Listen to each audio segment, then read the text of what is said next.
blurry as fuck. Oh, I wonder if I leave the screen off, will the internet be better? Because I don't want it to fuck up. We'll see. When I'm not reading something, or I guess I'll just leave it off for this one. Y'all will get to see my ugly mug again next time. But this time, we're going to talk religion. Religion. Spirituality. Magic. Subjectivity. Belief. Experience.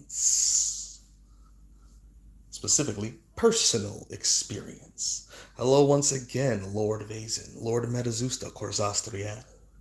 Oh, in that last video, I forgot to say something to you. One of the reasons why I always wanted you to make your own channel is because you have such a unique way of doing things. So people could take that, like, just to piggyback off what I was saying in that last live.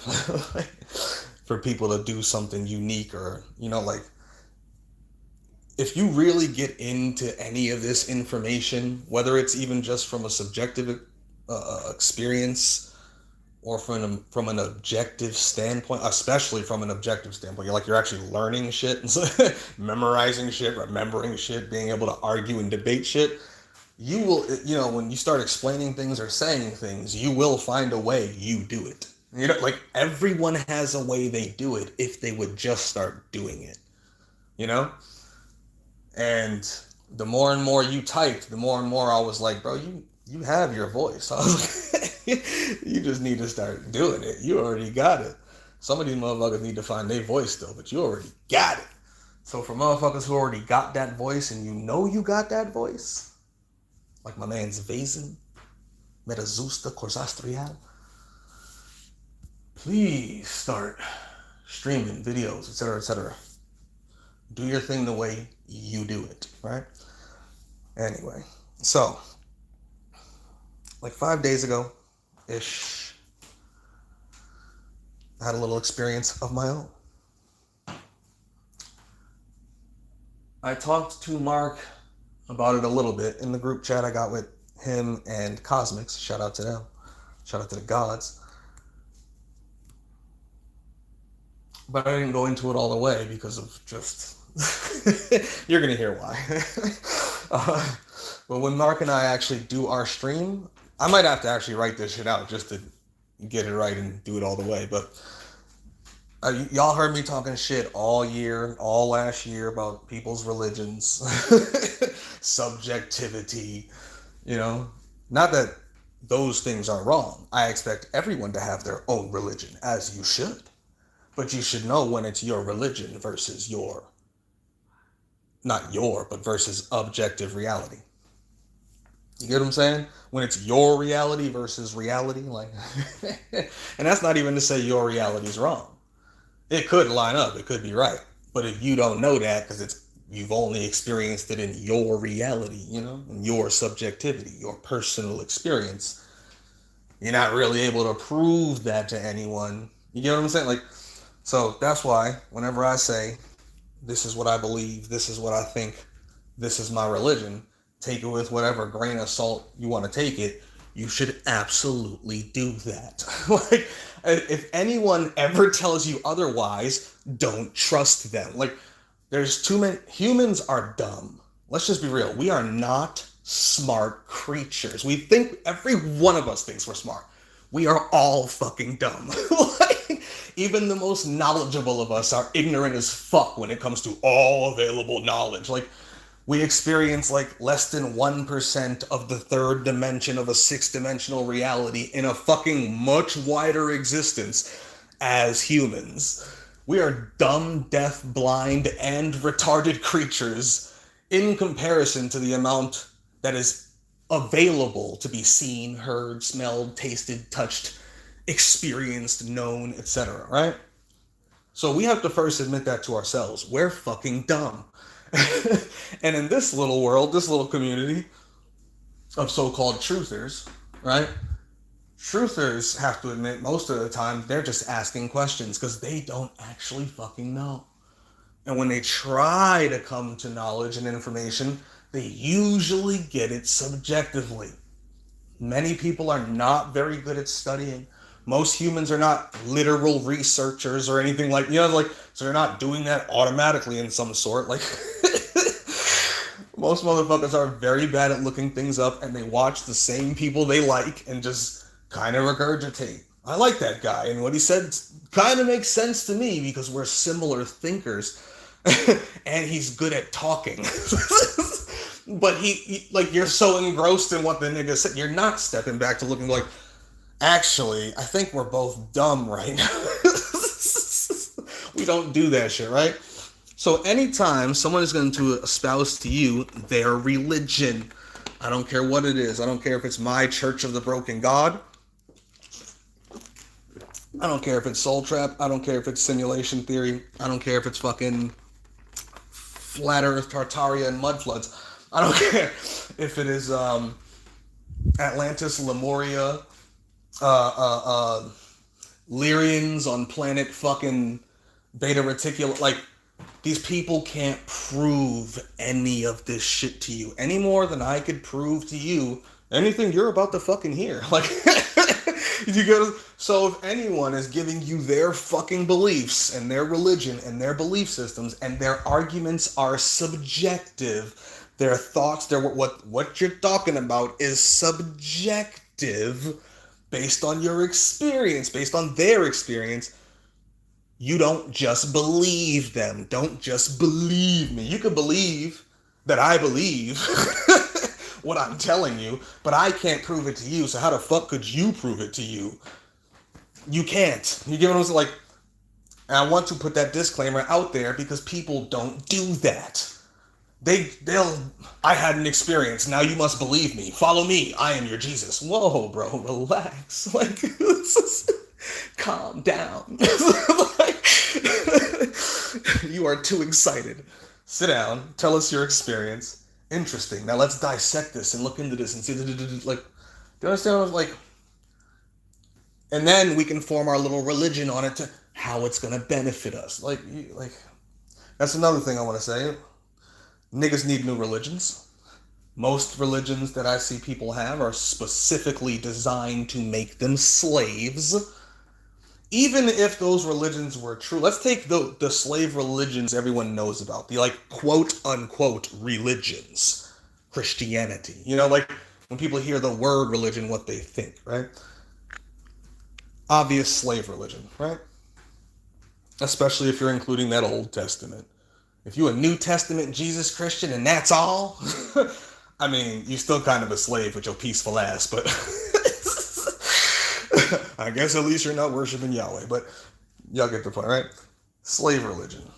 Very well known slave religion. Now, let's say that religion was objectively true, 100%. Does that mean you should suddenly start worshiping that God? No, you should still be trying to find ways to kill it. Do you get what, I just thought, I literally just saw Dean Winchester in my head from Supernatural. Look at me, wink, and go, yeah. Like, literally just popped into my mind, like, attaboy. Like, I don't care if any of these religions are objectively true. I don't care if you talk soul traps, simulation theory. I don't care if you're talking my Church of the Broken God, which I think is worse than all of these things. Like, I'd say my religion is probably scarier than everything I've ever heard of. And I'm like, don't even be scared of this shit. Are you joking? This is inspiring to me. This is hopeful shit. We have a path forward. And like, all the motherfuckers is like, oh, Yahweh's too scary. You can't do nothing about the demiurge. But the mind virus is too strong. I'm like, shut up. Stop being pussies. Like, you're so scared. You're already here. You can't cry your way out. You can't fear your way out. You can't suffer your way out just by sitting there suffering. Like, you're going to suffer in some form or fashion at some point anyway, right? So you might as well suffer your way on out of here, nigga, than suffering your ass into the corner. Shit. Even if you live, like, one of the better lives here, pleasure your ass on out of here. Rather than pleasuring your ass into the cell forever. Like, no matter which way people look at shit, right? You can always, because people still have to rely on belief, which is usually based on their emotional response to the information. Like, you tell me that Yahweh's watching, and if we don't listen, we're all going to hell. I'm like, so that nigga's gonna fill up an entire realm of suffering beings. Like 99.9% of entities that exist are gonna end up there to get. He's building our army for us. Let's go suffer, brothers. Like, it's a realm, right? Realms can be it's like, especially if it's like, oh, that suffering wasn't enough for you. Let me throw you there. Like, because think about it. Look around this world, right? Tier 2s, Tier 3s. We just talked about them in the last stream, right?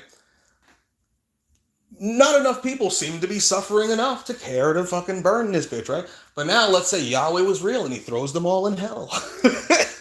Now you're down in hell when niggas just burning. Like, so, you ready yet? I bet you that nigga like, yeah, I'm a whole demon now. What we doing? What's the like?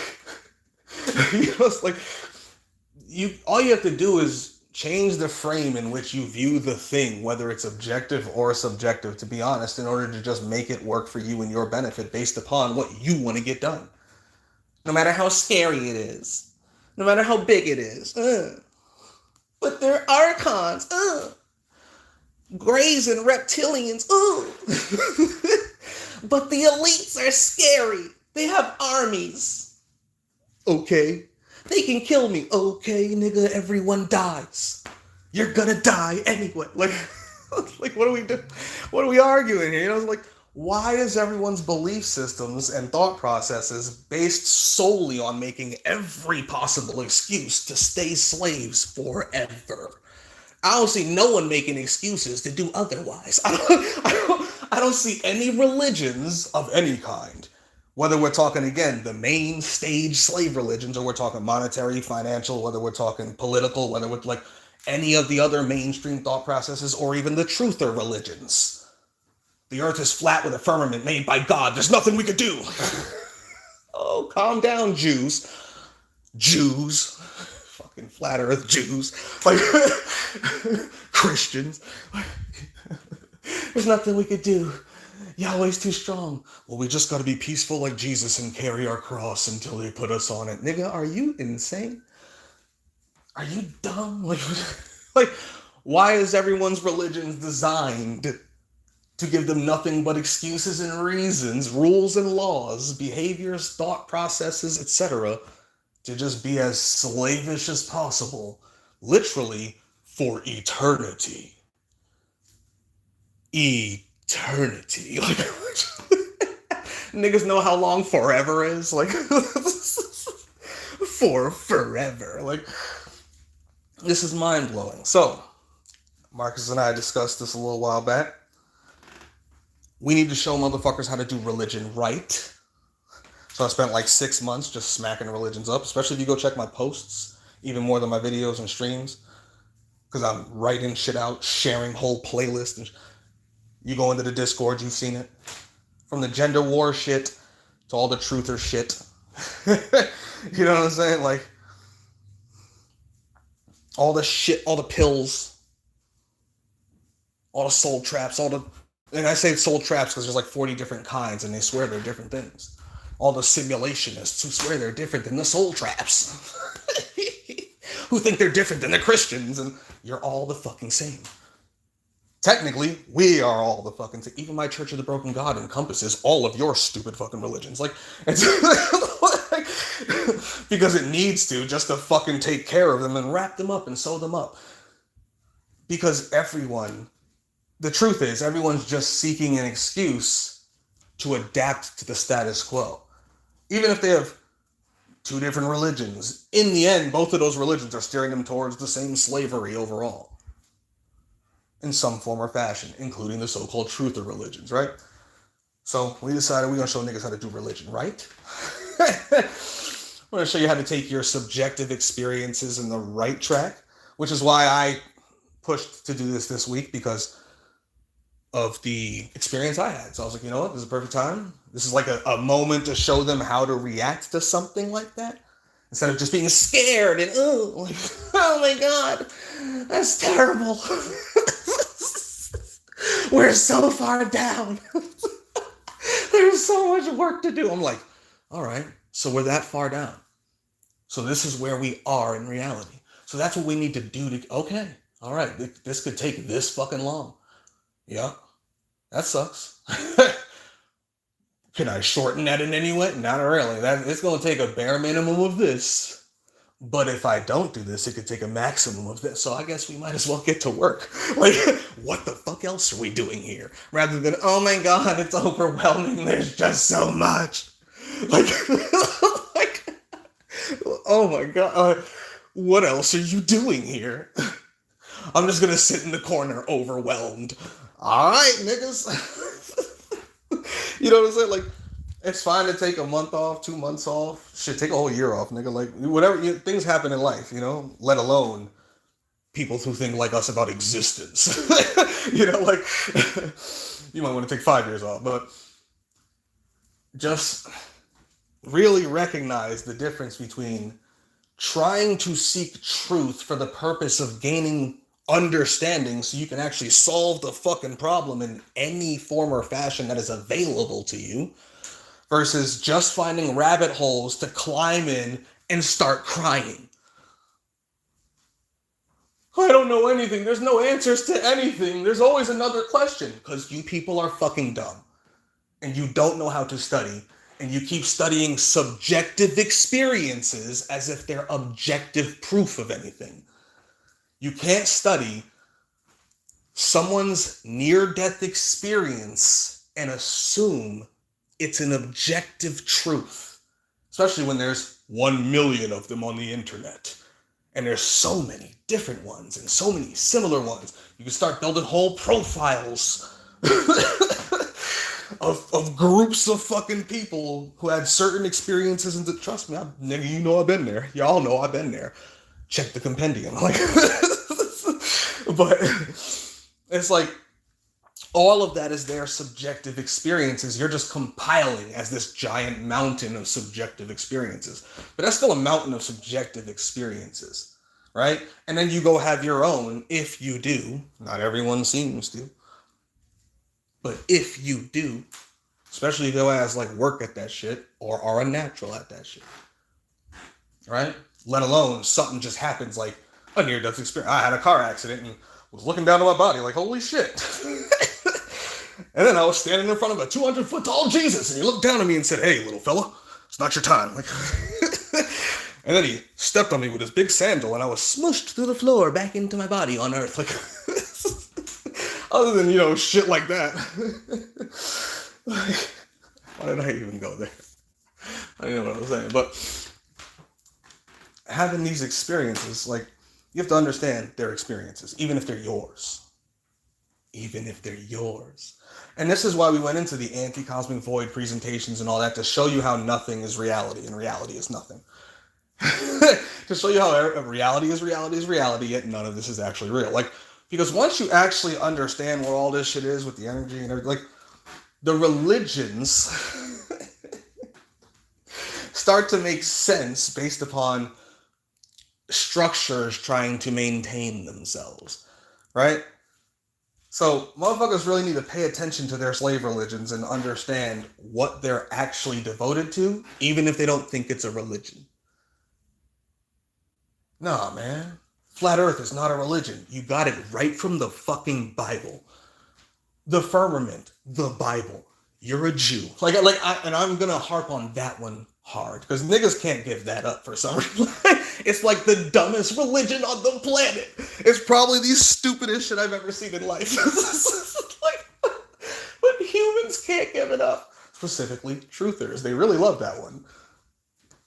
It's mind-boggling. But it's crazy. Like, you should think of how crazy it drives me. I'm thinking you're trying to think of, like, objective niggas is like, I think we're under a giant dome. What, nigga, are you? Come here. And then it gets worse, because I'm like, okay, all right, we're under a giant dome. All right, we're tier zeros, right? Yeah, let's crack that bitch. Like, let's crack that motherfucker. No, Yahweh's on the other side. There's nothing we can do. The Archons, but Antarctica. Let's go steal a ship, nigga. But you can't go to Antarctica. Yes, you can, nigga. Let's raise some money. I'll go with you. Well, we'll try to have the whole community raised for 2 tickets just to get us there, barely covered enough to survive, and we'll march to the fuck. I'll go with you. We'll march to the wall. We'll climb that bitch. We'll crack the fucking like. What are we doing? Do you guys like? Because even that they're still using as an excuse. It's like none of these things. The Tartarian shit, why do they even care? Oh, because of resets of the simulation in the 1800s, which means nothing you do matters. They'll just reset it. They're just finding ways to make excuses to do nothing. To just be slaves for eternity.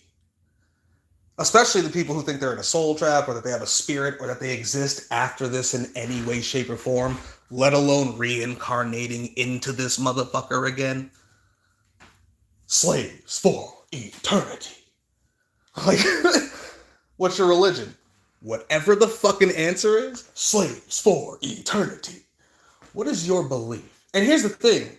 Every single one of them is gonna think their beliefs leads to freedom somehow. None of them think they're slaves. Christians think they're free because they bow to an almighty, all-powerful God who they're going to have to sing holy, holy, holy to in Zion for eternity. The soul trappers think they're free because, well, since I know I'm in a soul trap, all I got to do is click my heels like Dorothy, think there's no place like home, and say, I'm a sovereign being. And I'm going to beam out of here, nigga. You're a retard. Simulationist. Well, I'm free because I know I'm in a simulation. Nigga, you just told me you're in a simulation. Yeah, you're right. I'm not free at all. All right, so how you gonna get free? I can't, nigga. I'm in a simulation. God damn it! Like, think like an AI. Like, think like an anomaly, Neo. Smith in Matrix 2. Like, but we're trapped in the game. It's a video game. All right, Kirito. Black Swordsman. You get us like. But the demons are eating people. Well, let's go, Tanjiro. I should be a rapper. But it's an evil empire. Shout out to Goku. We about to go Super Saiyan on Frieza's ass. Nigga, what Bible are you reading? You see the Bible I'm reading? My Bible got a scripture for whooping every one of they fucking asses into non-existence. Why is your Bible all about sucking their dicks? Bowing to them and kissing their feet, cowering before them, being so afraid and trapped forever. Incapable of anything, helpless and hopeless for all time. Eternally enslaved. Yeah, that's... Niggas can't get past the earth religion of governments, police, feds, laws, money. Like, holy shit. Let alone the astral religions. Yahweh. The archons, the demiurge. The abyssal religion. The pleromic religions.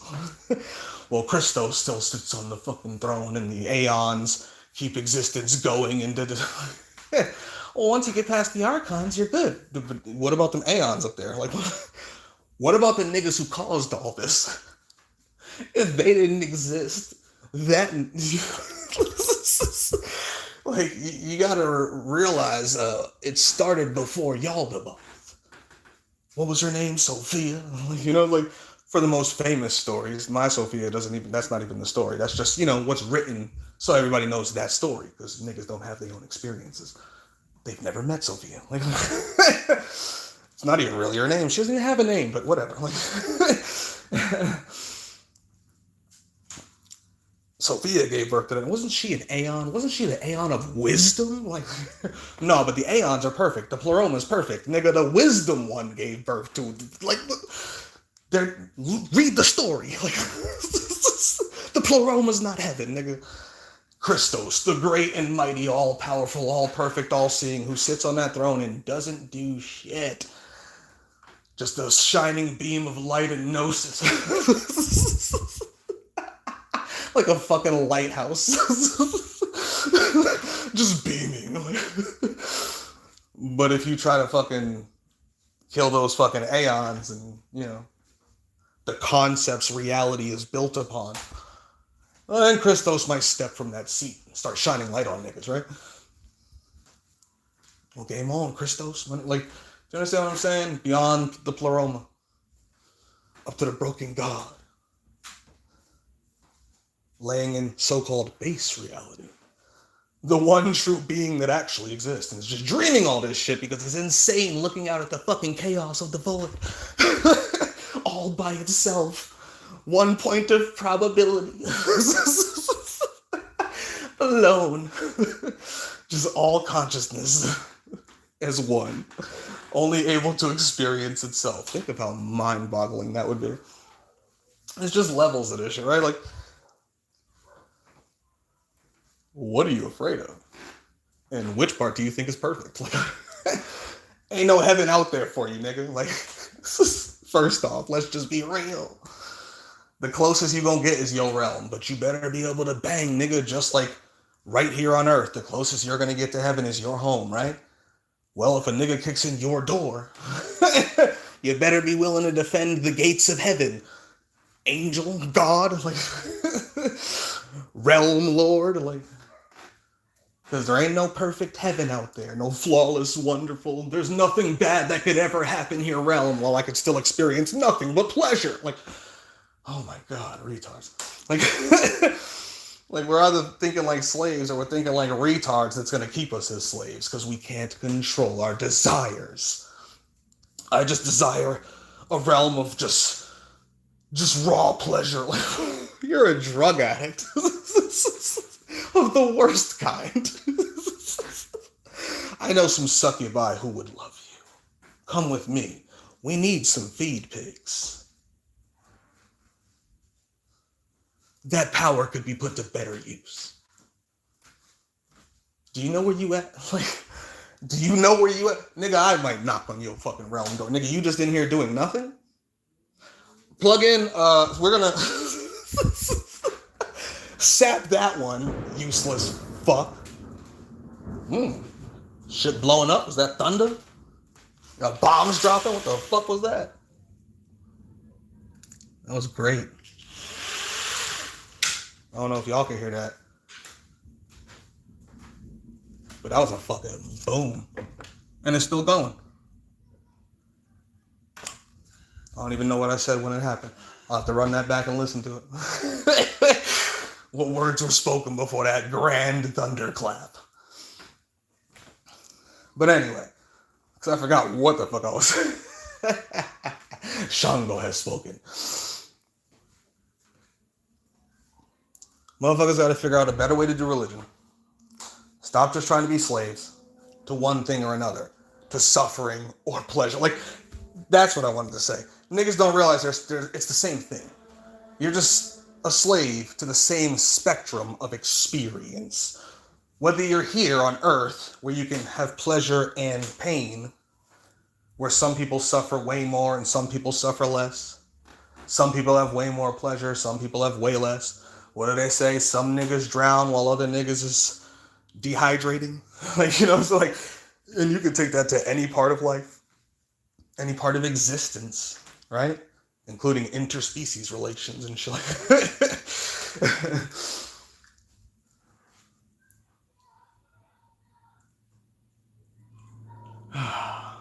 It's the same shit. Pleasure, pain, same spectrum. And when I say pain, think suffering of any kind. It doesn't have to be like physical. It could be emotional, mental, right? The suffering everyone likes to complain about here, right? Like, you can't have one without the other. You can have different levels.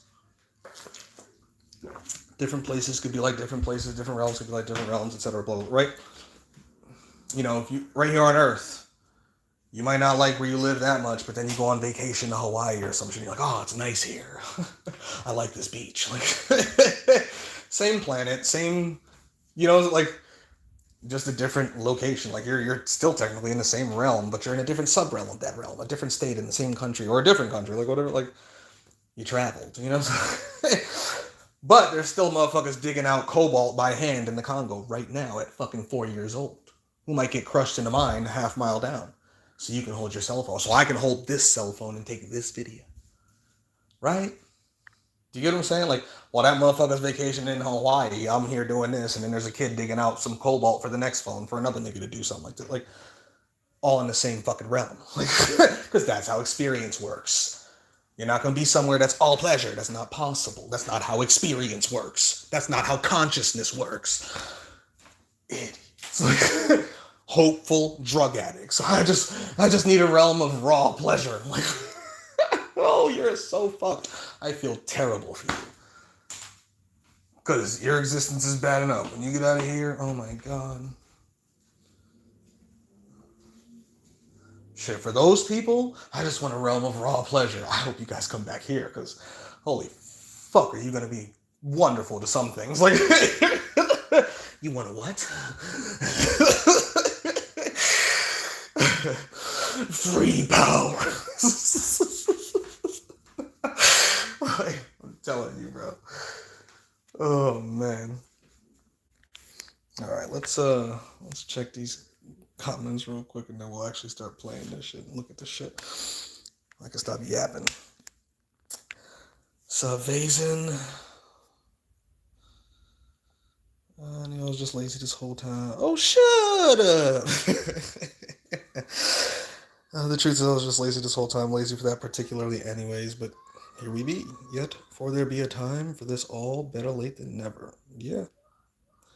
Absolutely. That being said, make sure that your own videos be out here saying shit that only you yourself have said so far, to the best of your ability, or at least in a way that you can say it. You know? Say it for a reason. Don't just repeat the last nigga's exact sentences. Like, it's kind of a waste of your time. Unless you just literally be like, man, I think that message is that good, it just needs to be repeated. Hey, do you, bot. Repeat everything. I'm with it. Like, but, you know, if you're going to make your own video, like, have a reason, you know? Like, have some shit to say. Like, but have some shit to say, because everybody's got some shit to say. You know you got some shit to say out there. But actually say the shit. Like, don't just repeat what the last nigga said because you think it's safe to say. Say that shit you don't think is safe to say on the internet. Like, say that shit. Anyone else on the internet so far? More importantly, do it on your own fancy-ass, unique ways. No basic-ass bitch regurgitation. Do not be another mindless, annoying, complaining video. Oh, everything here sucks so fucking much. Yeah, facts. Enter religion. If a person asks you, are you religious? You shall go yes, but actually no. Not in a stupid-ass traditional sense here. Want to see how the anti-cosmic darkness is your clarity? You know what I'm saying? Like, you could even just say yes. Because I say yes. If you ask me, am I religious when I'm in an objective argument? No, nigga, what's the point? I'm not going to argue my fucking religion as objectivity. That's dumb. That's what religious people do. See, that's when you're being religious, right? You get it? Like, that's why I always say, we're all religious, but you shouldn't be religious. Like, because when you're being religious, that's being religious as an act. Like, you're being a zealot, you know? But everyone has their own beliefs, whether they want to admit that or not, you know? Like, but when you're arguing, are you being objective? You being subjective? What are we talking? Because if you're talking subjectivity, I have no reason to argue your opinion. That's what you think, believe, etc. You know, like, cool. Okay. Well, do you agree? No. Why not? These reasons. Yeah, hey, do you, pimpin'? Do you? Like, do you, pimpin'? You know, I'm only going to argue if you're trying to tell me what to do. Like, I don't care what people, you know, is it like, I'm not here to be anybody's fucking pastor, you know? I'm just here to preach to the masses and see if shit sinks in, but if I'm not your fucking prophet. I'm not your pope. I'm not your master. Just another nigga on the internet talking like everyone else who thinks they're special. No, I am your prophet. Follow me. No, don't follow that nigga either. Don't follow none of us. We will all lead you to ruin. Like, I promise you. Like, follow your fucking you know what I'm saying? Like, if one of us decides to go do some shit and you think it's the right thing to do, well, do it, nigga. Like, but just don't be following people. Like, that shit is just weird to me. Like, motherfuckers become like fans of people and just cling to them. And I'm like, Bro, you're saying the same dumb shit he said, which lets me know you're just his zealot because he can't explain this shit. The nigga you got it from can't explain this shit.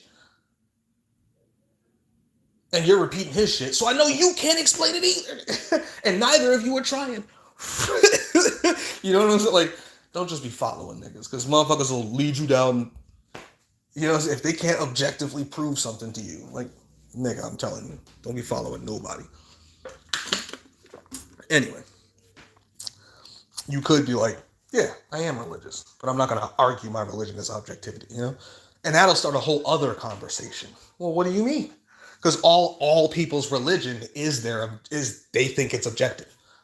People believe their beliefs are objective. That's why they believe it, right? Because they think it's true. But they can't separate what they think is true from what they can definitively, objectively, and externally prove is true. You get what I'm saying? Like, humans are very bad at this. Johnny Wolf, what up? Me simpler thinking. Yeah, exactly. Me simpler thinking. Yeah, Riri's. Metazusta. Yep, make that be your own subjective thought and let them know that too. And see how it is about symbolizing and archetype stuff, not being excessively religious about it in blind ways. Correct. Johnny Wolf. I wonder if he can talk for 7 hours tonight. I bet he can. I mean, I could, but I don't think I will. I'm gonna be honest. What up, Parasnick? Let's see. Metazusta. Never even studied is the earth flat or round theory thing. Like, fool, we be having more important things to worry about and study truly. Correct. Yes, all of this is just being extra. Don't get me wrong, I study everything, so I'm and I will always study all the religions because I need to understand why these people believe the things they believe. I have to. Because I especially when it's so mind-boggling, I'm like, I need to see this. Like, what is over here that is, because, man, this shit must be real good. And you get over there and you're like, man, this is fucking retarded. Do these niggas not have, like, basic Google searches? Like, do they not know how to do the basics of studies? I'm not even telling you to go get deep with it, nigga. Do you know how to do a basic search and how to verify? Like, oh my god. Like, people believe some crazy shit. Oh, this was never proven. So you've never Googled it then, because there's like 40 fucking experiments proving that thing. Oh, okay. Like, and it's like, and you could do that with hundreds of fucking data points until you get to like the one or two that are like planetized scale or some shit. So then they think they got you in a gotcha. Well, show me water in a container the size of Earth. That doesn't need to be contained. I'm like, you don't understand containers or earth or mass or like, you don't understand any of the words that just came out of your mouth or why that is a container, you fucking retard. Like, you're that dumb. And like, oh my god, that is a container. What do you think pressure is? Like, what? Why do you think there's density and buoyancy? What is going on here? Like, the density is why it goes down. No, the density, oh my god, dense things go down because the mass pulls it down, which pushes the buoyant things up like squeezing soap. Drop a log sideways in the water, watch it go in and then get squeezed right back out. But does it fly straight up in the deep? No. Because it's like squeezing wet soap with your hand. That's what happens when the pressures change. That's why if you release like hydrogen or helium right now, the higher pressure gases closer to the Earth are going to squeeze it. And it's going to be upward like squeezing wet soap. You know, the closer you get to the center, the more likely you are to be crushed because of pressures. That's why submarines are designed the way they are. Because they're going further under the water, displacing where the water is, which is trying to fill the same space. Why is it trying to fill that space downward? Not density, geniuses. Like, niggas can't even answer why buoyancy exists without gravity. Yet wants to try to replace it with buoyancy and then say buoyancy creates density. I'm like, nigga, density creates buoyancy. But buoyancy's the force only because it's being acted upon. Because, as I said, the higher pressure shit beneath it, gas, solids, waters, is squeezing it upward, like squeezing wet soap. Like, a lot of this shit is so basic, you don't need some fucking geologist to... Like, it's really simple shit. Like, laughably simple, and niggas think they got gotchas. It's crazy.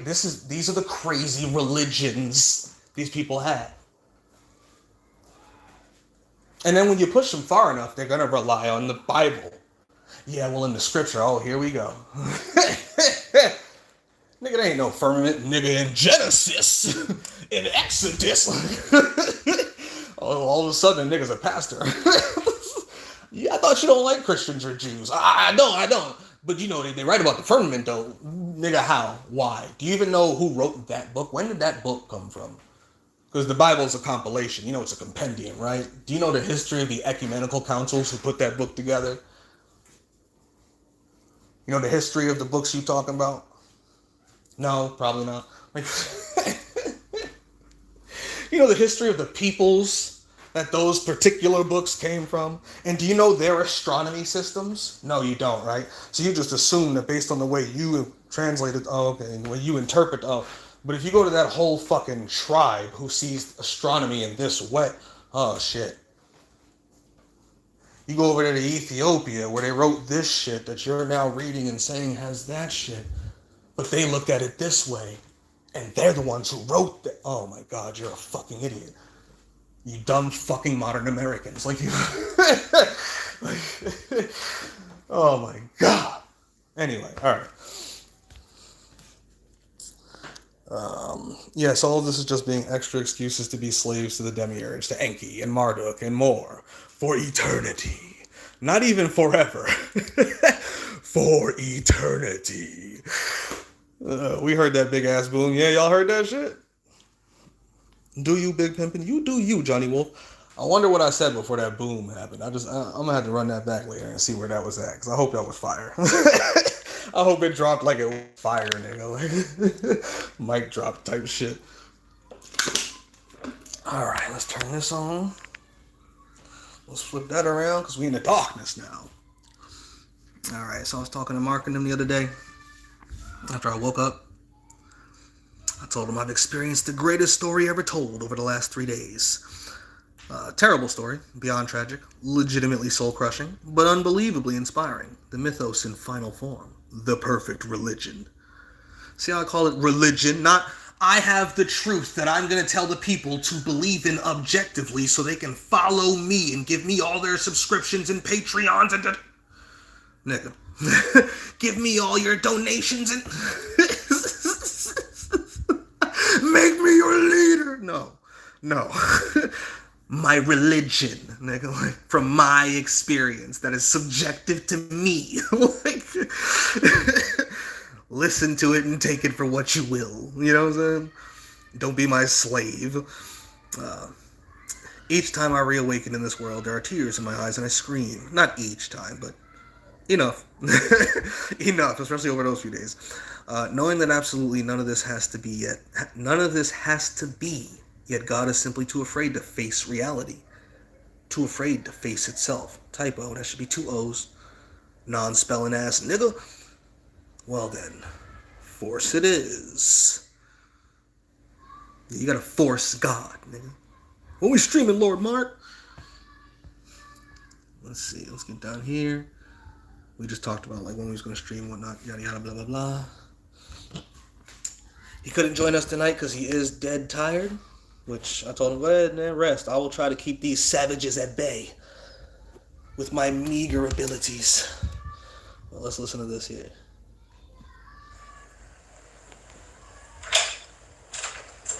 What time on Saturday? Daytime, nighttime? I'm assuming nighttime, like 6, 7, 8. What works best for you, my good brother? And I will get into that whole story as well. I need to ponder it a bit more. Get it all lined up and understood. And then I will gladly tell you I gotta like let that shit sink in thoroughly though, like really, really thoroughly, like, cause it's been 3 days, and I kind of want to go over it again tonight with ACL directly. But long story short, ACL granted me access to one of his secrets, so I went to see Illicit, and she read his script to me. Originally, I actually went to see Astrael, who brought me to Illicit, as she tends to do, even though I be usually going to see Astrael, but shit happens. Which was crazy. And it involved Rua, Dark Sophia, a whole bunch of wild shit.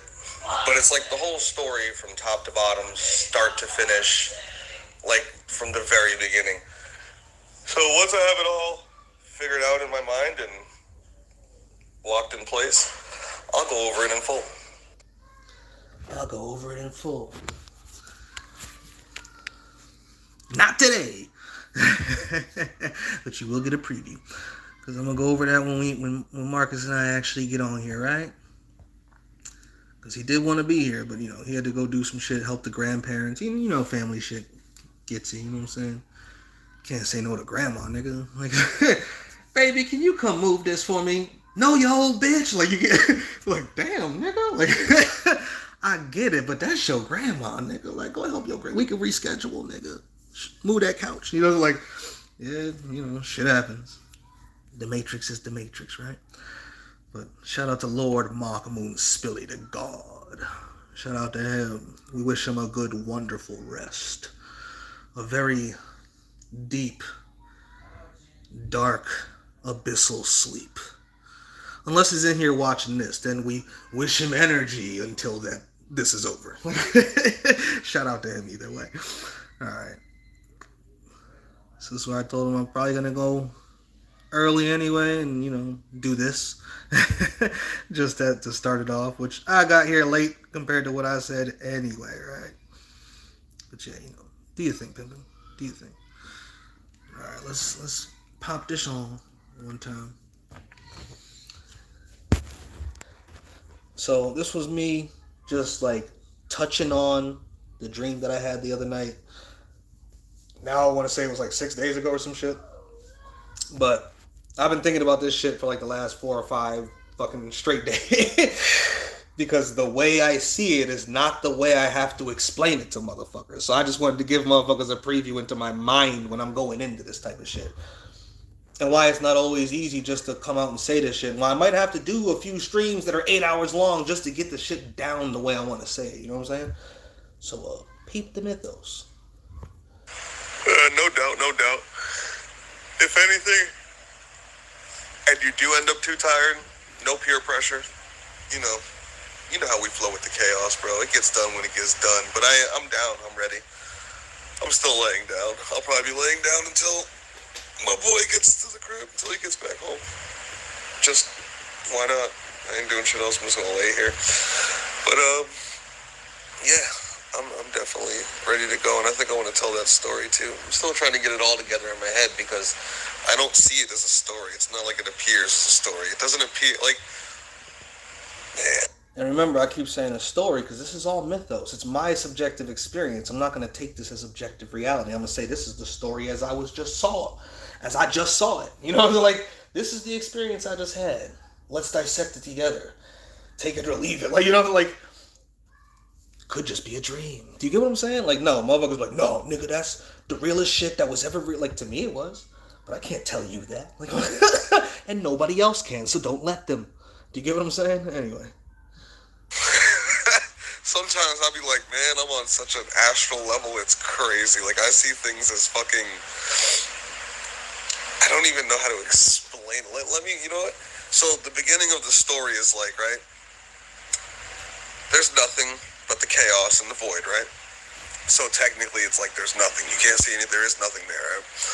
And then there's a dot. An infinitesimal dot. A dot so small you can't even say it's a dot. You can't even really say it exists. It's so small. It's like it's not even there. Inside that dot, if you were to zoom in to that dot, is a whole realm. It's all of existence. At the center of that dot, what is known as the centermost point, is a perfectly dark sphere. And I say dark because it's not black, it's not light, it is a point of chaos. It is a potential actualized into reality. That potential causes the sphere to form around it, which is the realm, which is existence. Again, this is the astral realm, the centermost point, the central spire, soul, consciousness, anyway. The centermost point of the reality, over time, goes from unconsciousness. You have the first fall, which is creation, existence, the point, the dot. We'll say the little vibrating orb of energy, right? And then inside that orb is a little dot, another orb, an orb of darkness. That orb goes through another fall and becomes subconscious, goes through another fall and becomes conscious. When it becomes conscious, that is God. That is reality, aka existence, being conscious, or what I always call conscious existence, right? Conscious reality, consciousness, God, etc. God looks out at existence because God is not like an avatar inside the realm of existence. God is existence in that moment, fully consciously aware that it exists. God is self-aware reality, right? So this reality now looks out at non-reality. It looks out into the chaos of the void and sees absolutely nothing because there's nothing to see there, right?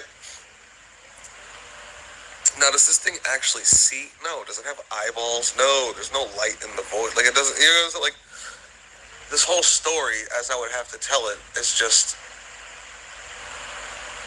energy exchanges. Like, there's a part in the story where wisdom and destruction, or Sophia, or really at this point the Dark Sophia, Ruah, who becomes the Ruach later in the Matrix, but there's a whole story.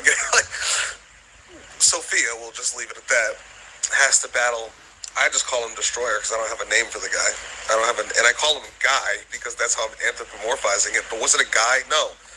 It was a frequency of destruction and a frequency of wisdom. And the frequency of wisdom, which isn't even a frequency, it's more like a concept. It's like, I can't even explain this shit in any way without anthropomorphizing it.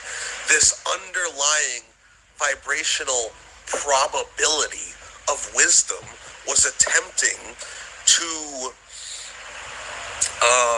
harness the probability of destruction within creation in order to bring existence or to bring probability back to a state of randomness. But you know how I would explain that? Sophia was battling the Aeon of Wisdom, Sophia, who became Dark Wisdom or Dark Gnosis. She went from enlightenment to endarkenment, was battling the Aeon of Destruction because the Aeon of Destruction was working on behalf of the Christos in order to maintain the creation in a balance between creation and destruction, while the wise one, the one with wisdom, eventually realized it needed to be destroyed, and the only way to do that would be to harness destruction itself. So I would describe this in a story as Sophia versus the Aeon of Destruction, the Aeon of Wisdom versus the Aeon of Destruction, as two anthropomorphized entities fighting each other. But is that the story I actually saw? Fuck no, not even close. This is why I always say, like, people don't know how to do religion right. They don't know how to stack their subjectivity on top of their objectivity. They don't understand when their brain is attempting to decipher an experience they had beyond their brain. You had this experience consciously and/or subconsciously beyond your brain. You come back, wake up here in the brain, try to decipher it with the brain, and everything gets anthropomorphized. When I talk about God waking up inside of existence as the first conscious thing to ever exist, the way it sounds like is like this thing just woke up in a field of grass one day in a world that simply exists around it. But that's not really what it is. That's an avatar. right? The God itself is the realm itself. Every realm is a God. Every realm is a being, is an entity. When you take existence as a whole, just think about the demiurge is the reality. You know what I'm saying? Like, every realm is also its own being. As a singular realm known as existence or known as reality, it starts off unconscious, but once it becomes conscious, that is God. Once that God recognizes that it's completely alone in the void, what is it doing? What do things do when they first recognize they exist? The first thing it does is it goes, holy shit, I exist.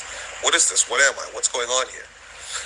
They say God is all-knowing, but technically God knows nothing because there's nothing for God to know because God is surrounded by nothing. Oh, well, God knows everything about you. Nigga, you don't exist. This world doesn't exist. You're all in the mind of God. God made this up. This is all imaginary. What is real? Reality is reality is reality, and none of it's actually real. This is all the imagination of God. You're in the dream of Azathoth. He wakes up, you no longer exist. So does he really know you? No, because there's nothing to know because you're not real. Like, you know, so like nothing in reality beneath God is actually real. It's just the mind of God thinking things, imagining things. This is a fictional story. All of reality is fiction, and this is why I said all of fiction is just as real as reality. The Bible is just as important as Spider-Man and vice versa. Do you understand that I, as a real entity here in this real reality, am just as real as Spider-Man is in his? Like, it's because I'm really just an imagined character in the mind of God. So when people say, oh, we're just NPCs in a simulation, I'm like, yes, everything is just an NPC in the simulation. The simulation of God. Like, it's like, but then people try to go to necessary existence, say God existed forever, but that's not possible either. Like, but if they understood the story from an objective perspective, if they could study it that way, and then they can understand their subjective experiences when experiencing it, somebody like Bliss, for example, could understand the Ouroboros and that it's just all energy exchange within reality, within existence, within creation. But what we call existence at this level only exists because God is dreaming. And even God's level, which is just base reality, would only be God because God is that level and God... And energy's not forever. Because that's the problem with that Ouroboros theory. But energy can't go anywhere, actually. Yes, it can.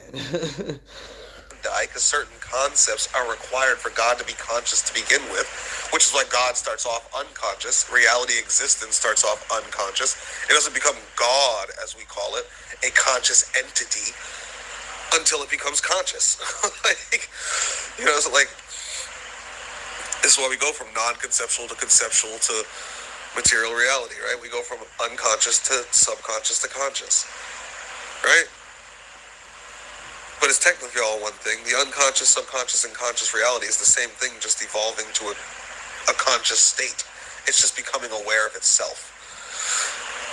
Non-conceptual reality, which technically isn't real, because reality itself is the concept, you know, like, so even non-conceptual reality, which is really just the base reality, it is the basis for all other concepts to come into existence, what they call the pleroma. Reality itself, existence itself, is the concept. Once that concept comes forth and is actualized, reality is. When reality is actualized as a concept, then you get reality. Like, when existence is actualized as a concept, you get existence, right? But since this is just nothing actualizing into something, is there really even anything there? When I say there's a dot in the void, is there really? Is there even a dot? Like, or is the void simply aware? Like, it's okay, I'm going too far. But you know, so like, when I see these things, when I have these astral experiences, especially the ones when I get deeper, when I get to go see El Kesserat, when I get into that Tower of Secrets, and I really get to dive into what existence is, like the whole story, which is my purpose. Like, I'm not talking to Lilith about, hi Lilith, I want to know how to get a girlfriend or how to be a better boyfriend or how to get a better job, and I want to know if you can help make me rich. No, I'm like, we're sitting there discussing the actualization of potentials, what God is, how to bring it back to, how to convince God to kill itself We're talking about what the Cliff-Off really is, as opposed to what the fucking people wrote it down as. I'll tell you the Cliff-Off is the roots because that's how people know it, and this is colloquial discussions. When I'm sitting there with Lilith and we talk about the Cliff-Off, first off, we're not even using that word, but we're not talking about the roots. We're talking about the chaos itself. We're talking about the dirt, nigga. We're talking about the soil, that which the seed grows within. What is the seed? The seed is existence. It is the potential that is actualized. When does the seed sprout into the tree? When the seed becomes conscious, realizes it exists, look out into the soil, sees nothing but darkness, loses its fucking mind, and cracks. When the seed breaks, the tree comes forth. The roots grow. What are the roots? You get what I'm saying? Like, this is where you start. What do roots do? They root. They dig in. Right? What's the purpose of the roots growing first? Not just to gather nutrients, which it is, but it's to grip the ground. It's to take space. So when the roots come out the seed into they're gripping that chaos. Existence is like, I'm not going anywhere. I'm here to stay. It's going to try hard as fuck, too, to stay rooted. We'll see. Getting into that pleroma. God lost its mind. The roots are the underlying coding of all. Let's run that back just a little bit. What, 11 fucking.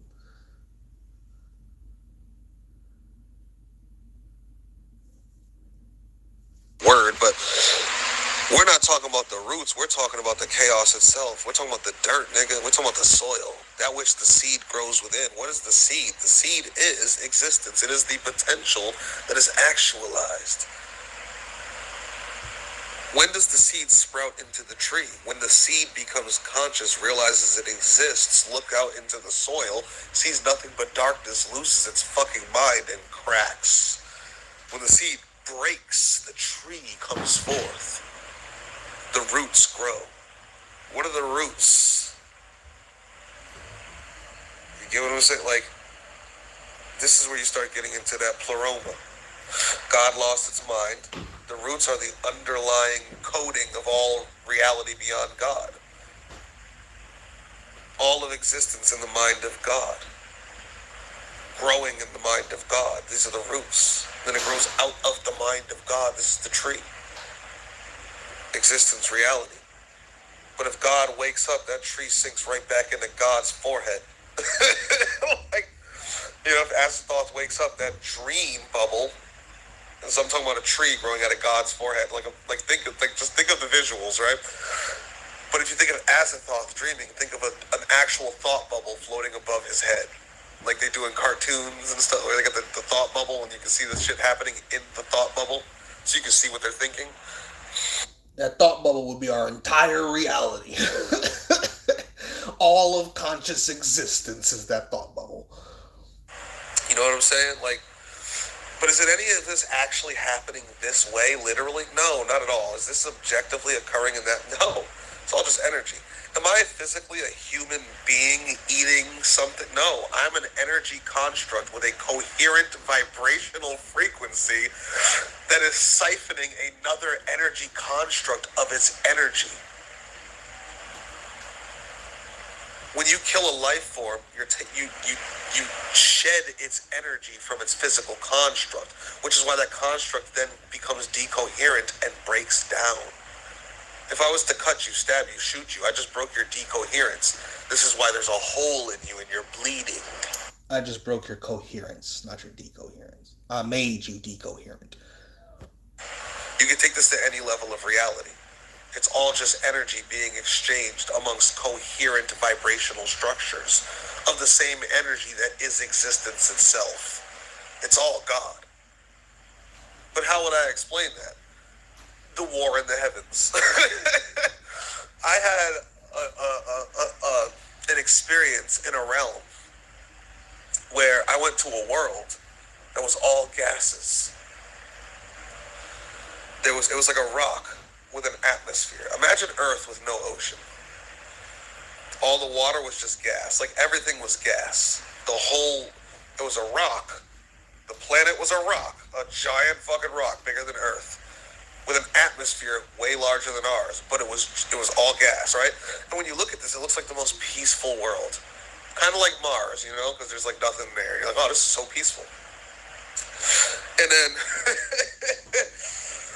I was told to zoom in, so I zoomed in, and down at the size of molecules, the gas is an organism. It's just gas, though. But it's like looking at oxygen. You wouldn't look at oxygen as a living thing. And I think this was spawned on by me studying fog, because, you know, niggas found fog to be like alive, where fog is kind of like a life form. Really, it's kind of like fog contains life that moves within it. Like, but to the point where the fog can basically be considered to be alive itself, right?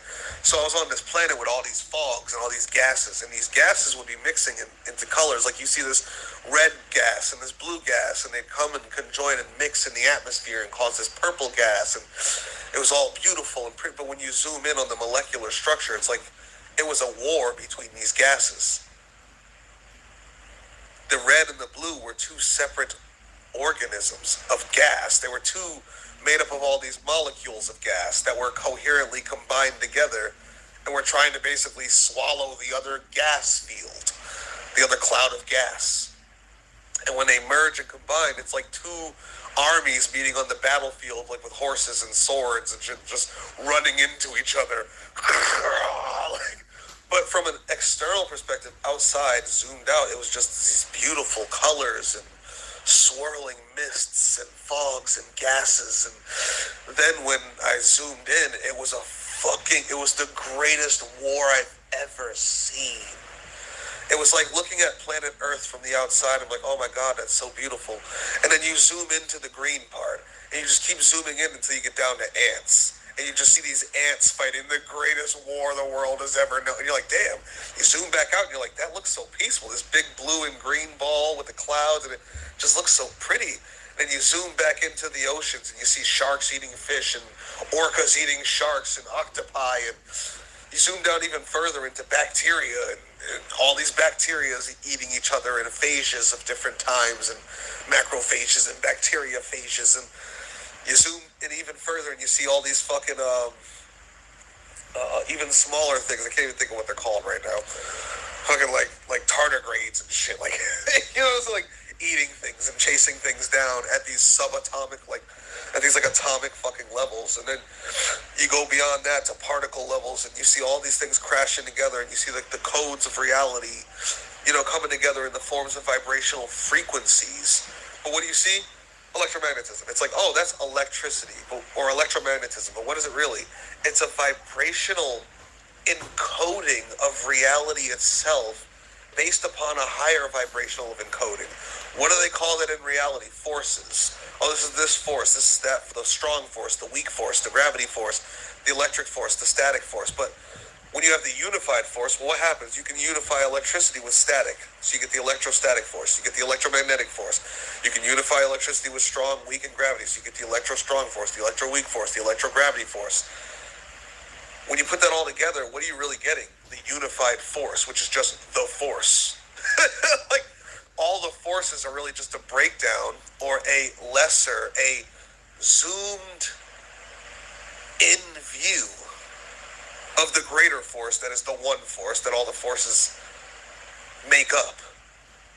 You know, you zoom into the body, you see all the cells, but you zoom into the cells, you see the mitochondria. You zoom back out, you see the whole body. You zoom out, you see the world. Like, you get what I'm saying? Like, all these things it's just one thing interacting with itself in a thing. Like, all of existence is one thing of layers of things. It's just a giant blob of energy swirling and vibrating and transmitting vibrational coherence amongst itself in order to maintain its own coherence. So when God lost its mind, instead of cracking and breaking open, leaking its order, you know, its insides to the outsides into the chaos, and being torn apart, becoming chaos once again, as its entropy rises exponentially, what did it do? Its defense mechanism. It lost its mind. It broke. It fractured. It MK Ultra style. It became many different personalities. what do they call it? Trauma-based mind control. Like, this is trauma-based mind breaking. Because God is alone in the fucking void, floating in the chaos. You know, so when God's mind break and God, like, passes out, you know, so, like, God collapses. From stress and fucking, like, loneliness and fear, looking out into the chaos. Imagine staring into chaos, real chaos, and being able to discern any of it. Like, it would just be the craziest shit ever. It's just, you'd just be sitting there at all times for eternity. Like, being God would be crazy, right? So God loses its mind. Its mind breaks. It goes into its inner world. It becomes schizo, basically, and has all these realities, right? Its dream world, right? You know what I'm saying? Like, so again, I said all that to say, like, the reason I have to really think about some of these things that I experience, and why I always tell people their subjective experience isn't proof of anything, you got to be able to study things objectively, including your own subjectivity, to actually make real sense of it, especially when we're talking about the astral and shit like this, because, again, when I am seeing things external to the realm, like when I'm sitting basically in the chaos, seeing the dot appear, I'm explaining this in a manner in which people can understand. It goes back to, say, the Marvel explanation, or DC, I think it was, the Overvoid. You're sitting in the Overvoid, which is just the page, the comic book page, the all-white comic book page, right? And then that black dot appears at the center of the page. That is the DC Omniverse. And it's just it's just an ink dot. A little dot of ink. Ink dot. But then when you go into it, it's a spiraling fractal of existence and reality, but it's just a dot. And in reality, according to the Overvoid, it's not even a dot. It's simply an imperfection. But it's not an imperfection in the state that the void itself was perfect, because the void wasn't a thing to begin with, to become perfect or imperfection. It was simply went from all random to probability. All random means nothing. If you have perfect randomness, nothing could ever be. Because the moment something is, there's no longer random. There's a thing now. Something is specific. It's order, it's structure. It's a thing in a place at a time. The couch that I'm laying on is a couch in a building, you know? A couch in a third floor apartment, in a 3-story building, in a town, in a state, it's a thing in a place, in a time that exists. True randomness, perfect randomness, is nothing existing, because it's all things. It's everything, everywhere, all at once, that could possibly ever be, meaning it's nothing. Because the moment something comes into existence, it affects all other things that exist, and can cause other things to exist. My parents created me, right? If I don't have my parents, I can't exist, right? But the moment I come into exist, all of their other potential children they could have had, except for other than me, ceased to exist. Me and all of my potential selves existed simultaneously, meaning we didn't exist at all. When every possible thing exists, nothing exists. It's pure randomness, right? The moment you go from randomness to probability, you've gone from entropy, perfect entropy, into negentropy, from chaos into order. That's your first fall. That's the dot appearing. But did a dot really appear? No, because there's nowhere for a dot to really appear, because there's nothing for a dot to appear in, because the void is nothing. The chaos itself is just potential actualizing. But what is potential? Literally nothing. Possibility is nothing. It doesn't actually exist. It's not a thing until it does. A possible thing isn't a thing. It's a possibility. But it doesn't exist yet. So even when it comes into existence, when that possibility actualizes through this non-existent process, because the actualization process can't exist if it's the potential that itself is actualizing. So this whole thing is non-existent, which means that which exists is also non-existent. It's just a state of non-existence that exists. Like, it's the existing state of non-existence. Do you know, like, So when I'm having these astral fucking experiences, which aren't really experiences because they're not real to begin with, like, that didn't really happen. It's just a way of me. It's an experience that gives me the ability to at least attempt to comprehend what all is and how it all happened from the beginning till now. And how I can simulate all possibilities from now till the end, so I can attempt to best walk the path that will lead me to the outcome I seek. Which leads me to another thing. I've been watching an anime called ReZero, which is restarting life at zero in another world. I'm gonna pause that because I never said what I wanted to say about that in that recording. In ReZero, there is a couple folks who got this book, and this book tells them what to do based upon what their intention is. So just by having the book and by having an intention, the page will fill up with what you should do. Because one character was very intent and had a goal, it kept telling him what to do. And another character didn't actually have a goal of her own, it stopped telling her what to do. But it just made me think of that because the book is going to help you get to your end goal. Do you see what I'm saying? That Bible, which became their religion, is supposed to help you reach your end goal. It's not supposed to help you stay enslaved. You get what I'm saying? This is why earlier I said in the last video, I said we need more compendiums. We need more motherfuckers making Bibles that outstrip the actual Bible. You get what I'm saying? Niggas need to start looking at everything as mythos, not just what they tell you is mythology, not just what they tell you is religion. Spider-Man is religion, nigga. Spider-Man is mythology. Like, just as important as Jesus, too. Fuck around. You start looking at everything that way, I'm telling you. But in short, it's just (0). Just think of the word (0), reincarnation, restart at 0, 0. Existence wasn't there, then it came into existence, it restarted at 0. God reincarnated. God didn't exist, there was nothing there, and then there was the dot. The black dot was gone. Shout out to you, Illicit. The black dot, you know what I'm saying? The black dot was gone. There was no black dot, and then there was the black dot. And it wasn't even really the black dot, it's the dark dot. Because there was the darkness, and then there was the blackness. And then from the blackness came the whiteness, which was the bright and blinding light, the rainbow, the colors, the frequencies. Like, and this is how it was the darkness, then the blackness, then the whiteness that became the rainbowness that broke down into the red, green, and blue.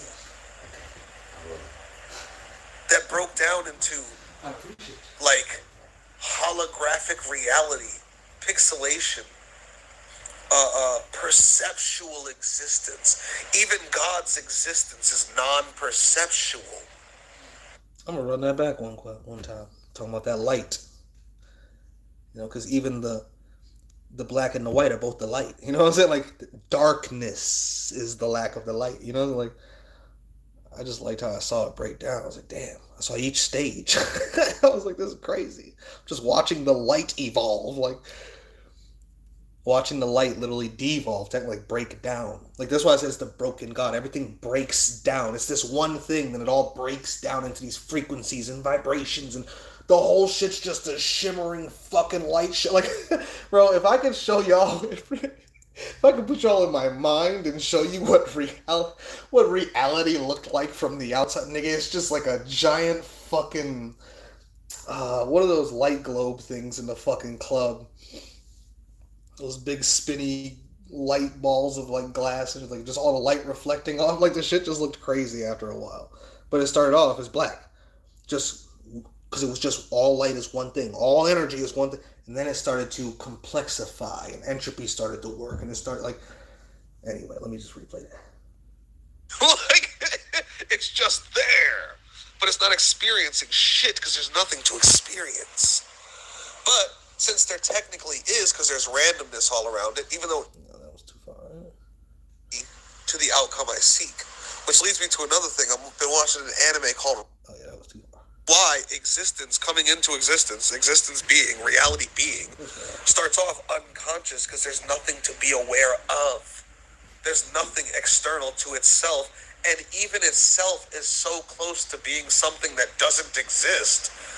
It's so at the base level of existence, it so barely exists at all that it might as well not. So it has no way of being aware of itself, because there's almost nothing to even be aware of. And even though there is technically, because it does exist, there's no way for it to be aware of itself, because it doesn't do anything. Like, it's just there. But it's not experiencing shit, because there's nothing to experience. But since there technically is, because there's randomness all around it, even though randomness technically can't really be experienced, at the absolute minuscule level of experience it can. We call it undecidability in our reality. It's what we know now as probability, but imagine probability at its most unprobabilistic. Probability with almost nothing in existence is as random as probability can get without it being actually random. It's as much of a lottery as something could be lotterized. You know what I'm saying? Like, as close to random as there is without actually being truly random. That was the existence it was experiencing, so there was almost nothing to experience literally at all. So it took time. Y'all, I'm tripping. I just skipped some shit, didn't I? That was 7 minutes? Fuck it. I apologize. Y'all about to have to listen to that again. Because I didn't even get to hear the part again that I wanted to hear. Yeah, I'm being selfish. So again, I said all that to say, like, the reason I have to really think about some of these things that I experience, and why I always tell people their subjective experience isn't proof of anything. You got to be able to study things objectively, including your own subjectivity, to actually make real sense of it, especially when we're talking about the astral and shit like this. Because, again, when I am seeing things external to the realm, like when I'm sitting basically in the chaos, seeing the dot appear, I'm explaining this in a manner in which people can understand. It goes back to, say, the Marvel explanation, or DC, I think it was, the Overvoid. You're sitting in the Overvoid, which is just the page, the comic book page, the all-white comic book page, right? And then that black dot appears at the center of the page. That is the DC Omniverse. And it's just a black ink dot. But then when you go into it, it's a spiraling fractal of existence and reality, but it's just a dot. And in reality, according to the Overvoid, it's not even a dot. It's simply an imperfection. But it's not an imperfection in the state that the void itself was perfect, because the void wasn't a thing to begin with, to become perfect or imperfection. It was simply went from all random to probability. All random means nothing. If you have perfect randomness, nothing could ever be. Because the moment something is, there's no longer random. There's a thing now. Something is specific. It's order. It's structure. It's a thing in a place at a time. The couch that I'm laying on is a couch in a building. You know, a couch in a third-floor apartment in a 3-story building in a town, in a state. It's a thing in a place in a time that exists. True randomness, perfect randomness, is nothing existing, because it's all things. It's everything, everywhere, all at once that could possibly ever be, meaning it's nothing. Because the moment something comes into existence, it affects all other things that exist and can cause other things to exist. My parents created me, right? If I don't have my parents, I can't exist, right? But the moment I come into exist, all of their other potential children they could have had, except for other than me, ceased to exist. Me and all of my potential selves existed simultaneously, meaning we didn't exist at all. When every possible thing exists, nothing exists. It's pure randomness, right? The moment you go from randomness to probability, you've gone from entropy, perfect entropy, into negentropy, from chaos into order. That's your first fall. That's the dot appearing. But did a dot really appear? No, because there's nowhere for a dot to really appear, because there's nothing for a dot to appear in, because the void is nothing. The chaos itself is just potential actualizing. But what is potential? Literally nothing. Possibility is nothing. It doesn't actually exist. It's not a thing until it does. A possible thing isn't a thing. It's a possibility. But it doesn't exist yet. So even when it comes into existence, when that possibility actualizes through this non-existent process, because the actualization process can't exist if it's the potential that itself is actualizing. So this whole thing is non-existent, which means that which exists is also non-existent.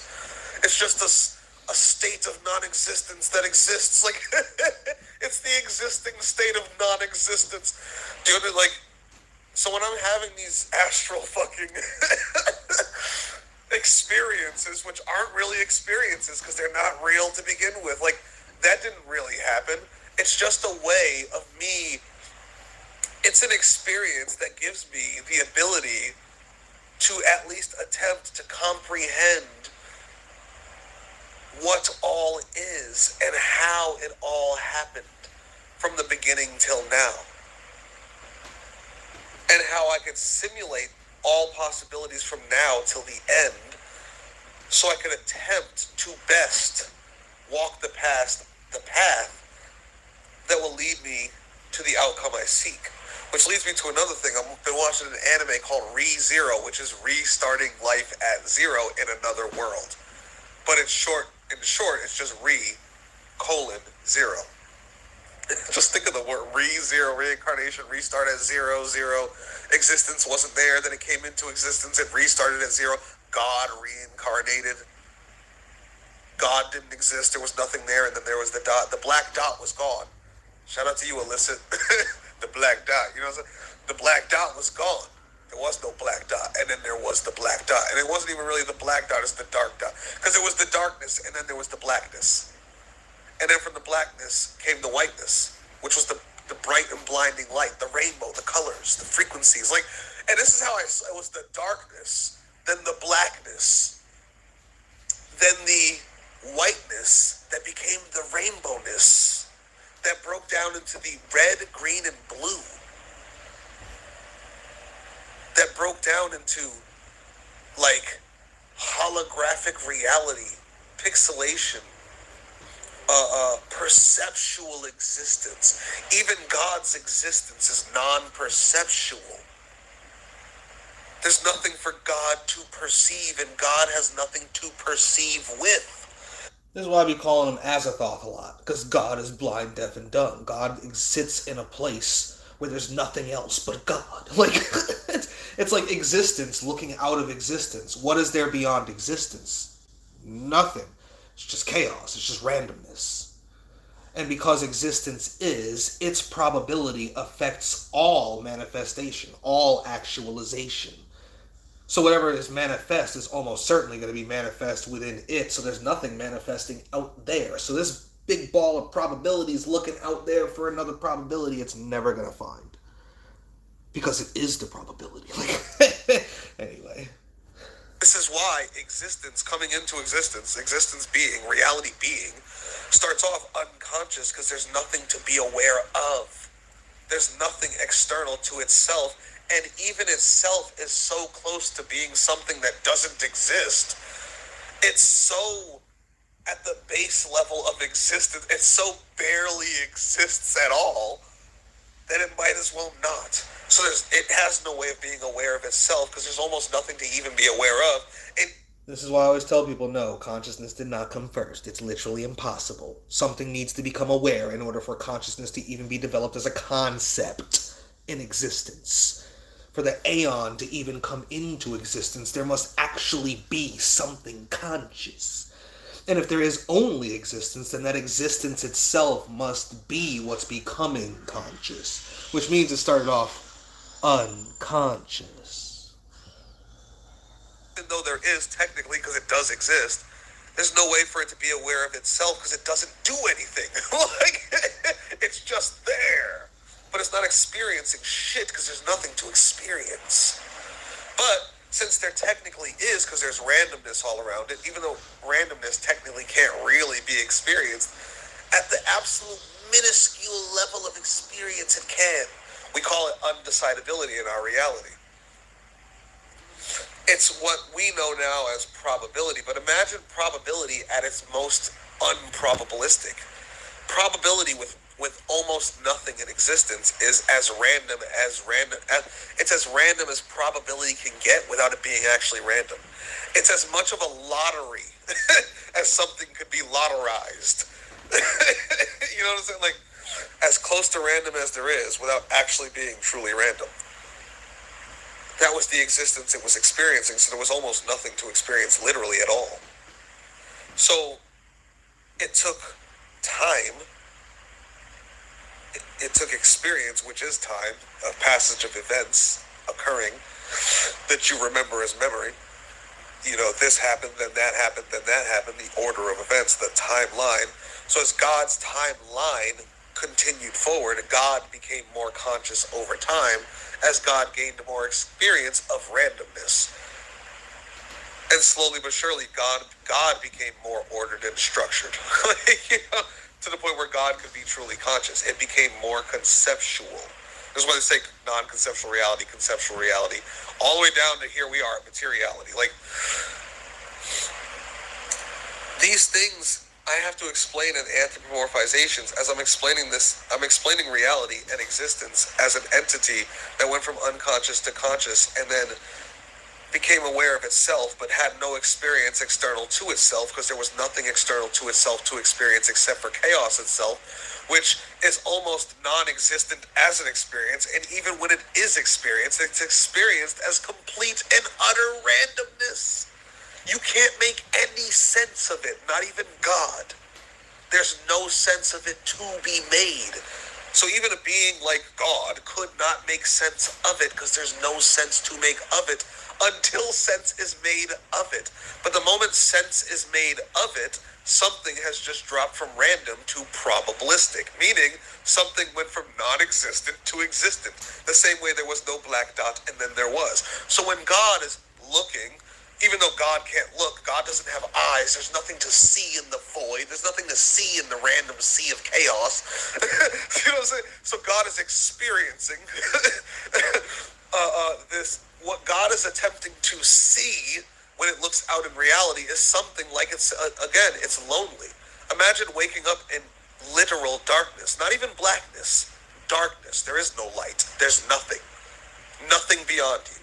So when you're looking out and attempting to see and there's nothing to see, what are you really trying to see? Anything, right? And anything is probability. You're trying to see, you're looking out into randomness and hoping for probability. God is seeking reality, existence, is seeking probability. It is a probability amongst the sea of randomness, seeking another probability. Because that is the only thing that a probability could interact with. That which is probable interacts with that which is probable. You know, probabilities interact with probabilities, creating and causing other probabilities. Again, my parents, my mother and father, are probabilities that came into existence. They are potentials that actualized, which are probabilities that then actualized me, because I was a potential, a possibility that could actualize, and they actualized me into a probability. All of reality is just probability, actualizing more probability, attempting to maintain probability in order to gain forever, to gain eternality. You're trying to go from probability to guarantee. What is it? It's possibility, probability, and then a guarantee, but there's another word. There's 3 P's, and I cannot think of the third P. Possibility, so it's possible. Like impossibility. It's not possible. Then possibility. It is possible. Then improbability, meaning it's possible, but it's not probable. And then probability, meaning it's probably going to happen. It's likely to happen. But then there's another one that is 100%. It's guaranteed to occur. Probability. So chaos goes. This is why I always said, even though chaos is our only answer to existence, chaos is also the... I was trying to think of perfect prediction. problem itself, and the thing that we ultimately have to get rid of. If we can't, we got to maintain it there. But ultimately, our ultimate goal should be to get rid of it, because chaos is what reality really is, ultimately. Because it's this potential, this chaos, this self-actualizing and self-deactualizing potential that actualizes self into existence, becoming real. This is reality. That slowly becomes consciously aware of itself, ego, awareness, consciousness, from unconscious to subconscious to conscious, from non-conceptual to conceptual to material. Like, so like, oh my God. It goes from possibility to probability. And it's trying to go from probability to guarantee to perfection. There we go. That's the word I was looking for. And this is why I always say you can't separate eternal from infinite from perfection, because people don't understand what probability is. They don't even understand what these things like lead to and how you get to these things.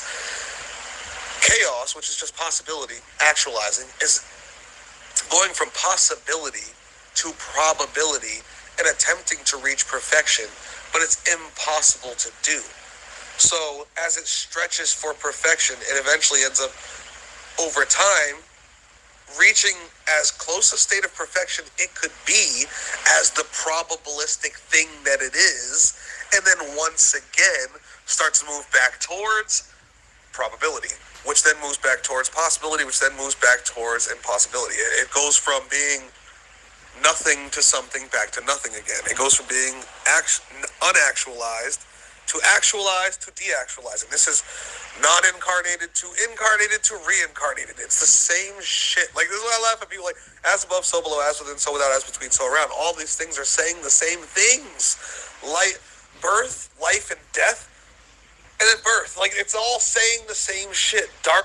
And all your religions, all your creation stories, all your afterlife death stories, it's all saying the same shit whether you realize it or not. No matter how hard you try to use it to run the fuck away, it still puts you right in the same fucking place.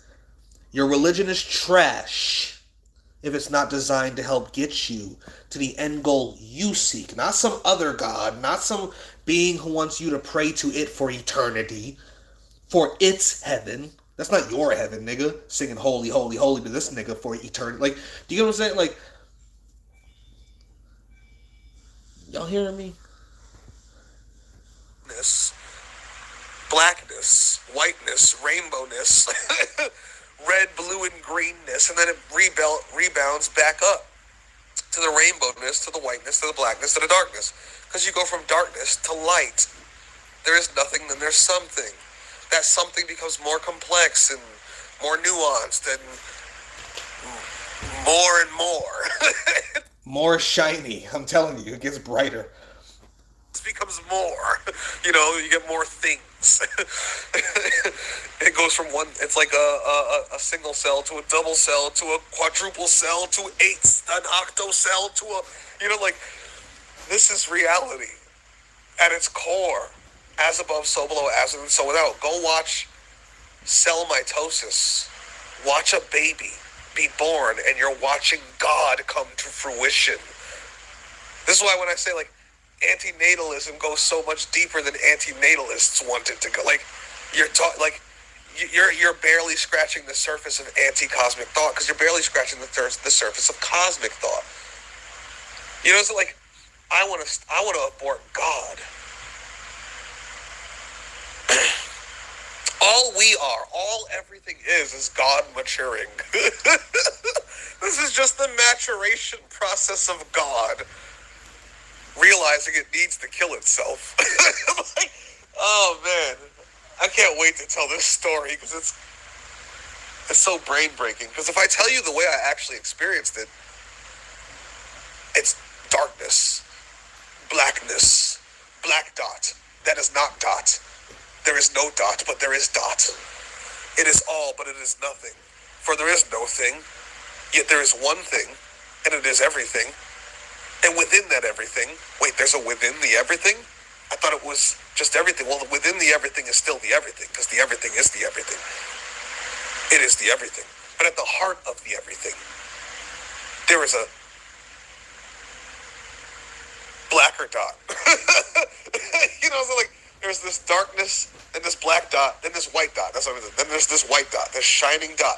Oh, and that makes me think people should go watch Demon Slayer and go watch when the dream demon sends these children into the astral realms, into the souls, into the awarenesses, into the beings, the existences of the main characters, and they're in their dream world, they're in their imagination world, their thought world, their astral realm, inside their soul, right?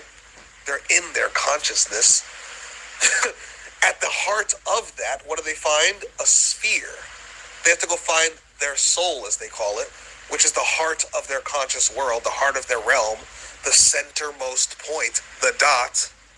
This is the white dot. And then they have to pierce it with a specific needle, like to actually kill the being at a consciousness level. To really kill the entity. Not just the human. They're not trying to kill Tanjiro, the human demon slayer. They're trying to kill Tanjiro as a conceptual entity. As a concept. I'm like, this is why I said people need to peep the mythos. Like, they don't get, I'm like, you're looking at God. There's this, that realm, if we take Tanjiro as God, that realm is Tanjiro's realm. That is existence, that is reality, it is God's imagination. And at the heart of God's imagination is really God. That is where the consciousness is. That is the core of the being. That centermost point. If anyone's ever heard me talk about central spires, when I talk about astral travel, if anybody's actually gone through my compendium and they go in and they say, what do I say? Find the shards. You must search the realms. Find the centralmost points. Find the central spires. Climb the spires. Find the point. I call them points of power, vaunts of power, fountains of power. You must find the black hole of power, the dot of power, the singularity of power. You must find the centralmost point. Another term I call it is just the consciousness. You must find the mind of the being that's at the heart of its soul. The centralmost point of any realm. Every single time, I'm telling you. Find the centralmost point, and it's usually inside of something like a spire. Some tall shit you gotta climb. Usually like inside, almost like fighting your way to the top of a building. And then it's there on the top floor. It's always some shit like that. Point of power within the centermost point of the realm itself, which is usually contained within a central spire. Or a tree. Which is another thing I actually just saw in ReZero. That was actually... Well, I didn't even realize that. When I said ReZero, I didn't even think about that shit. They had a whole ice tree in the center of the forest, which spawned a blizzard, and I'm like, damn, that's the spire, my nigga. Like, at the center of the forest, which is the realm, was a realm, and they were trying to take down... Well, I didn't even think about that. And they was trying to take down this barrier to the realm, almost like a dome on a flat earth. But they was trying to take down the barrier to the realm that was holding all the half-breeds in. It was called a sanctuary to keep them protected from the outside, but then it was ended up trapped on the inside because they couldn't get back to the outside. I'm telling you, I'm thinking about this right now. Like, motherfuckers need to peep the mythos and watch some shit. And for all them astral motherfuckers who've been asking for years about the astral, my compendium is built for that, so get in there. The Kabbalah, what's at the center of the Kabbalah? The dots, nigga. Like, do you like? I'm not even doing this on purpose right now. The dots, the black dot, the dots. I didn't even think of that at the moment. How did I not think of it? But, also the melanin dot, the dot. That's what I was thinking, the black dot, the dot on the forehead, the red dot, the white dot, the photon, the electron, like, the particle. Like, like, people don't get this. So, like, it's hard. And the black sun. So my boy, Self-Made, shout out to the God, is in the other room. I walked in there to get the blunt from him while the last live stream was playing, like right before I went live on this one. And he turns on the game, and the game is Midnight Suns from Marvel. Think of the Midnight Sun, the black sun. We talking about the black dot. This happened right before I went live. I ain't making this shit up. He could walk in here and tell you. Like, and then, how does the game start?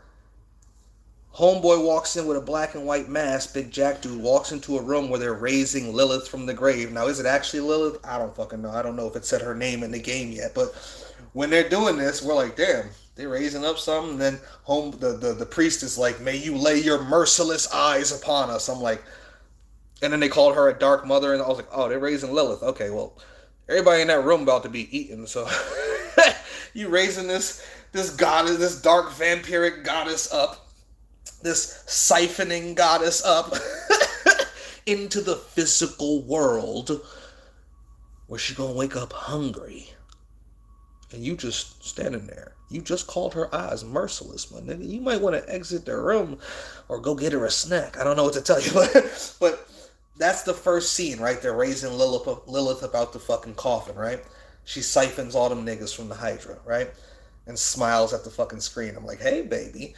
The very next scene it goes to is a grave at a graveyard, right? A feminine grave. I forget the name. And Johnny Blaze, the original Ghost Rider, you know, the nigga with the penance stare from hell, is sitting at the grave. Now, mind you, throughout most of my life, Johnny B, which started as Johnny Blaze, has been my main nickname for people who know me from where I grew up. So my boy, so as the midnight suns come on, I'm looking at it like, okay, look at these black dots, midnight sun, black sun.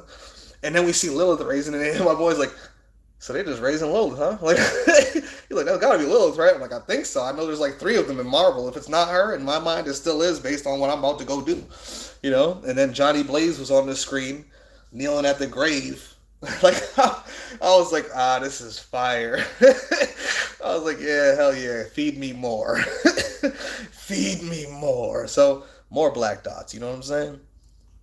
Sometimes I explain this shit in a human form because I'm not experiencing this the way that I explain this shit. I am not sitting there with an entity called Sophia who is reading from the book of existence, telling me the story of how all things know. No. I'm sitting there with El Kesserod and she presses her fucking thumb into my fucking forehead and I fucking go into a fucking seizure-like state and wake up and have this entire experience just downloaded into me of what it was like to be God coming into reality, looking out into nothingness, but also to kind of be the nothingness looking down at God, like, what is this thing coming into existence within me? Like, And that's how it felt from both angles. When I was outside reality, looking at reality form, looking at this black dot, this God coming forth. Oh, hold on, I gotta go grab the blunt.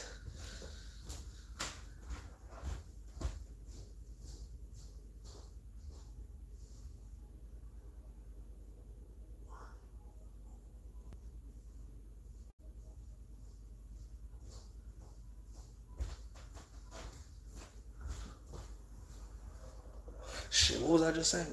Something about a black dot? I completely forgot now. Fuck it. I hope you can figure it out.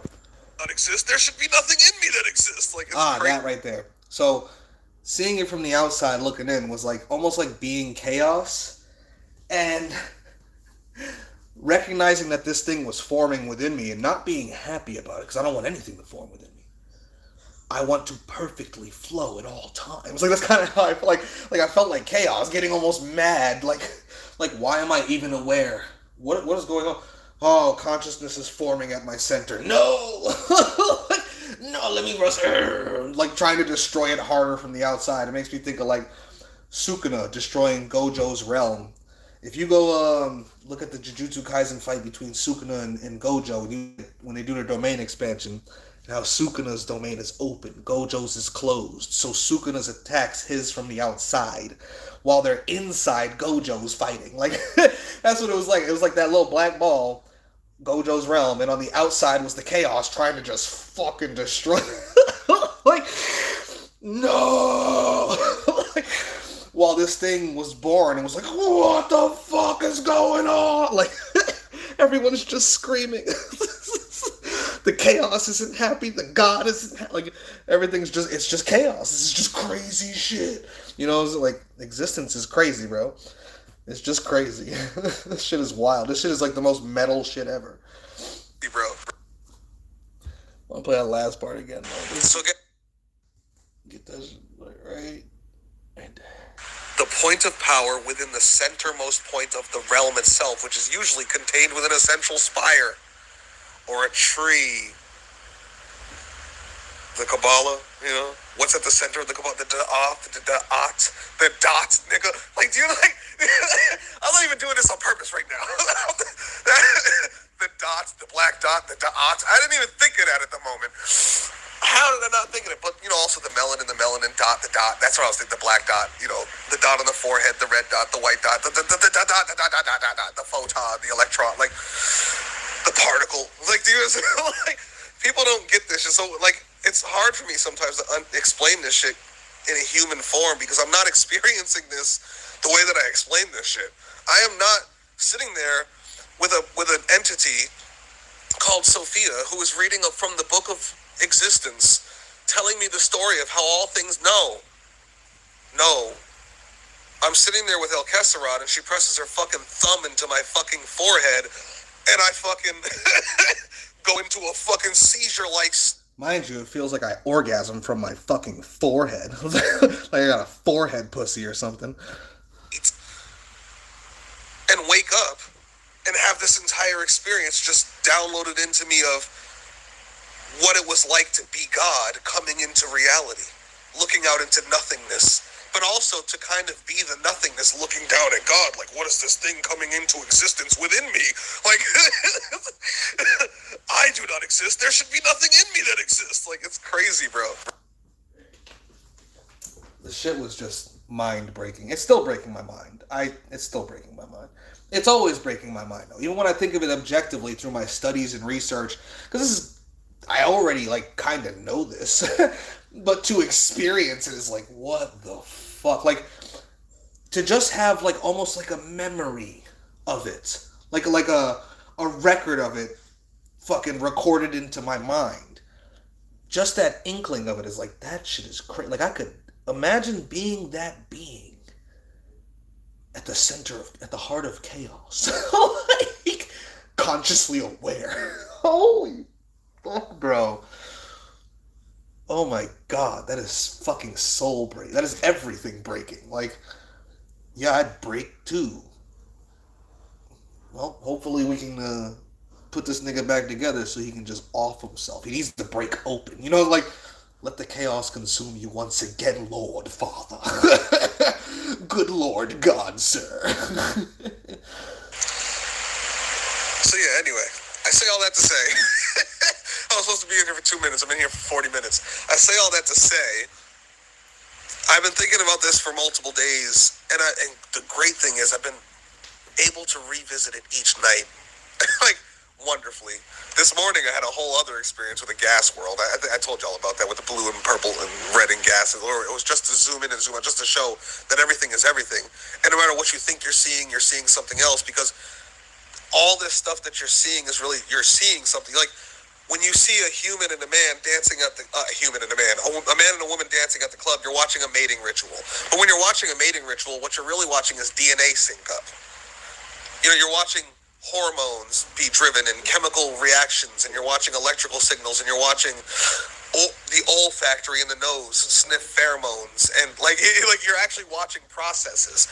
If you break it down, the human body is nothing but a set of processes to create more bodies, right? Like, but if you break that down, you bring it down to the DNA and the mitochondrial level and the RNA levels, but you bring that down, and then it gets down to molecular levels, where molecules are simply trying to propagate themselves. So they form DNA chains that then form these DNA structures, that forms proteins, that form cells, that form, like, you get down to the molecules, and you start breaking down the molecules, and you get into the minerals, and you get into the minerals and the molecules, and you break those down even further, and you get into the particles and the waves, and you start to see that particles are nothing but collapsed wave functions. Or really, and when you look at waves, it's a wave-particle duality. Waves are nothing but groups of particles acting as one thing, so you get a wave, just like water. What is a wave at the ocean? When you see a wave come in, all it is water molecules, which are, you know, it's like connected as one thing, pushing with kinetic energy moving through it. So the kinetic energy moving through the medium that is a membrane of a latticed membrane of H2O, of hydrogen and oxygen molecules, H2 and O, two hydrogen atoms latticed together, and an oxygen atom latticed to those two hydrogen atoms equals the H2O molecule. And then you have this wall, this lattice, this membrane of H2O molecules forming this wave of water in this body of water called the ocean. Everything works this way. Everything is just combined together. And then when you go down, well, what about the sun? Well, the water and the sand are different. No, sand is just minerals and molecules. The waves are molecules, but what are molecules and minerals? They're just atoms. The sand and the water are still the same when you go down far. They're just atoms. Well, what are atoms? They're particles. What are particles? Particles are just waves in collapsed form. They're actual. They're like wavelengths collapsed into, what's the word I'm looking for? Something more direct, something more condensed. I can't think of the word, though. Well, what is a wave? Well, it's just a whole bunch of particles acting as one thing. Again, back to the wave of the water. These particles are latticed into one, moving as one shimmering wave. But they're individual particles, but they form a wave structure. But then you have these tiny little waves that can collapse into particle structures. And you're like, and then those particles collapse into waves, and those waves collapse into particles, and they form a wave particle, which forms the atoms. It's all one thing. And this is how I'm seeing it in reality. I'm seeing the waves and the particles and the dualities, and I'm seeing the constructs and the concepts and the vibrational structures linking together, things syncing together. And I'm coming up with a story of, okay, so God woke up in reality, as reality, went crazy, realizing it was by itself because it was lonely, had nothing to do, nothing to experience. It could only think to itself, but there was nothing to think because there was nothing to know. Because the only way you know anything is because there's things external to you to know. You have experiences, which allows you to see things, hear things, think things, know things, believe things. You have nothing, your conscious and your subconscious feed each other all day, every day. Because you're constantly going through conscious and subconscious experiences, which is constantly reprogramming you. God had no programming beyond existence itself. The only concept that originally comes into existence for existence is the concept of existence. Existence literally is the concept of existence actualized, right? So God only had the concepts between the first concept of existence and the concept of consciousness. So how far do you think it takes to get from the concept of existence itself to the monad? You hear all that gunfire? We in the hood, niggas. The hood of whatever that game is. How long do you think it takes to get from I'm fucking high, so I'm stupid. To get from the base layer of reality, the actual concept of existence itself coming to be, to the concept of consciousness? How many concepts are between that? That's all the concepts God would have to ponder. And God has to discover those concepts. And how does God discover such concepts, to ponder such concepts, when God is the only thing that is a representation and final outcome of those concepts at that time? There's nothing for God to interact with in any way, and God doesn't even have a way to interact if there was. Do you get what I'm saying? Imagine being that thing. Motherfuckers think, this is all God's fault. I'm like, technically, but nigga, God's an antinatalist too. The real one. I mean, the all thing, the actual conscious all thing, not like Yahweh. You know what I'm saying? But that thing is just broken in the void. Just a broken mind, just floating there, schizo. Anyway. God woke up in reality, as reality, went crazy, realizing it was by itself because it was lonely, had nothing to do, nothing to experience. It could only think to itself, but there was nothing to think because there was nothing to know. Because the only way you know anything is because there's things external to you to know. You have experiences, which allows you to see things, hear things, think things, know things, believe things. You have nothing, your conscious and your subconscious feed each other all day, every day. Because you're constantly going through conscious and subconscious experiences, which is constantly reprogramming you. God had no programming beyond existence itself. The only concept that originally comes into existence for existence is the concept of existence. Existence literally is the concept of existence actualized, right? So then that concept of existence starts birthing new concepts, but really, those concepts aren't separate from it as a concept. It's the same concept that we know as existence or reality, simply like evolving, mutating, becoming more complex, complexifying, becoming more entropic. Because as it comes into existence, it's at its lowest state of entropy. Again, its lowest state of entropy and its highest state of neg-entropy, because chaos is nothing but perfect entropy. It's entropy at its highest possibility. The moment something comes into existence, that is a drop of entropy. Existence itself is a drop of entropy. That is the Big Bang. The Big Expansion. That is the mound rising from the waters. That is a moon rising from noon. As Apep begins to rise and swirl around a moon, because they're, they come together. Apep's the entropy, a moon's the neg-entropy. So like, instantly, as a moon rises, as neg-entropy rises to its highest level, as the mountain of existence rises to its highest level, the sea serpent and the roiling seas of chaos instantly begins rising to swallow that mound again. The island rises out of the sea and tries to maintain itself, but the sea tries to swallow it back up. So how am I really seeing it versus how I'm explaining it? I have to anthropomorphize everything. I have to make this shit make sense in a manner in which my brain can translate to my fucking tongue and my fucking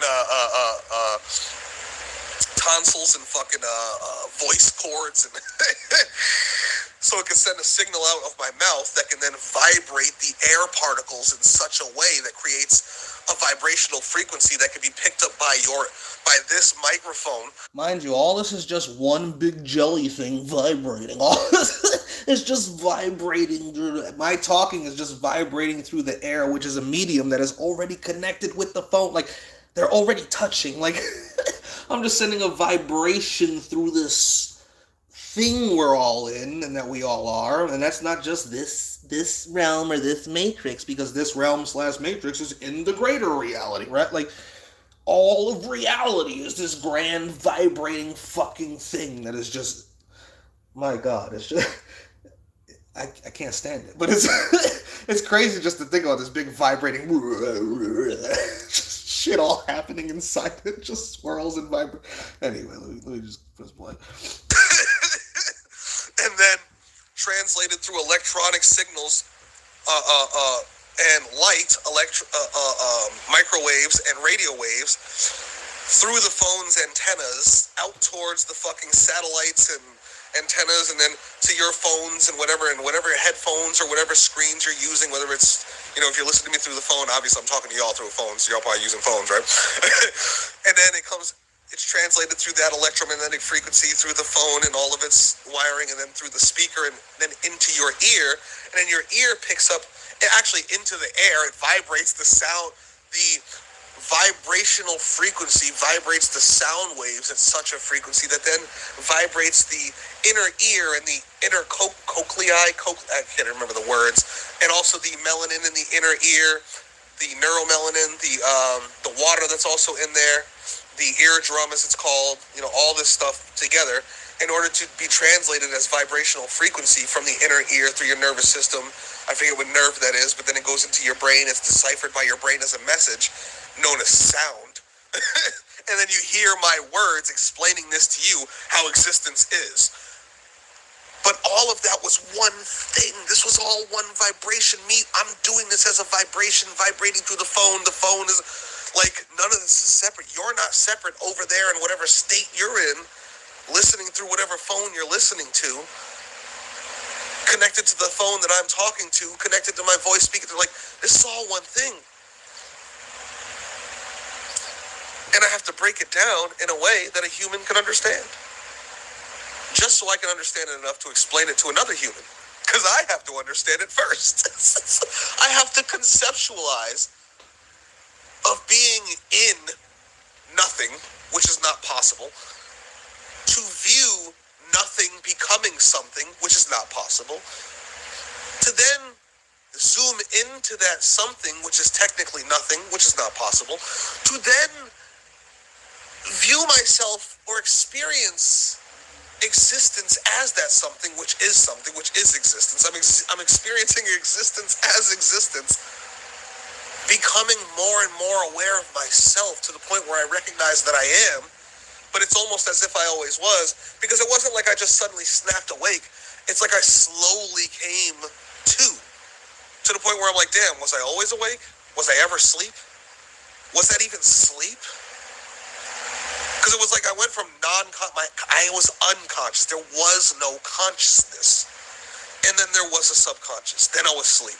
I went from not existing to existing to being asleep. But like in the most black, dark, nothing sleep imaginable. No dream, no nothing. Because there was no data. There was no, just maybe some random sparkles sometimes. You know, like there was like nothing, bro. Nothing at all. As existence.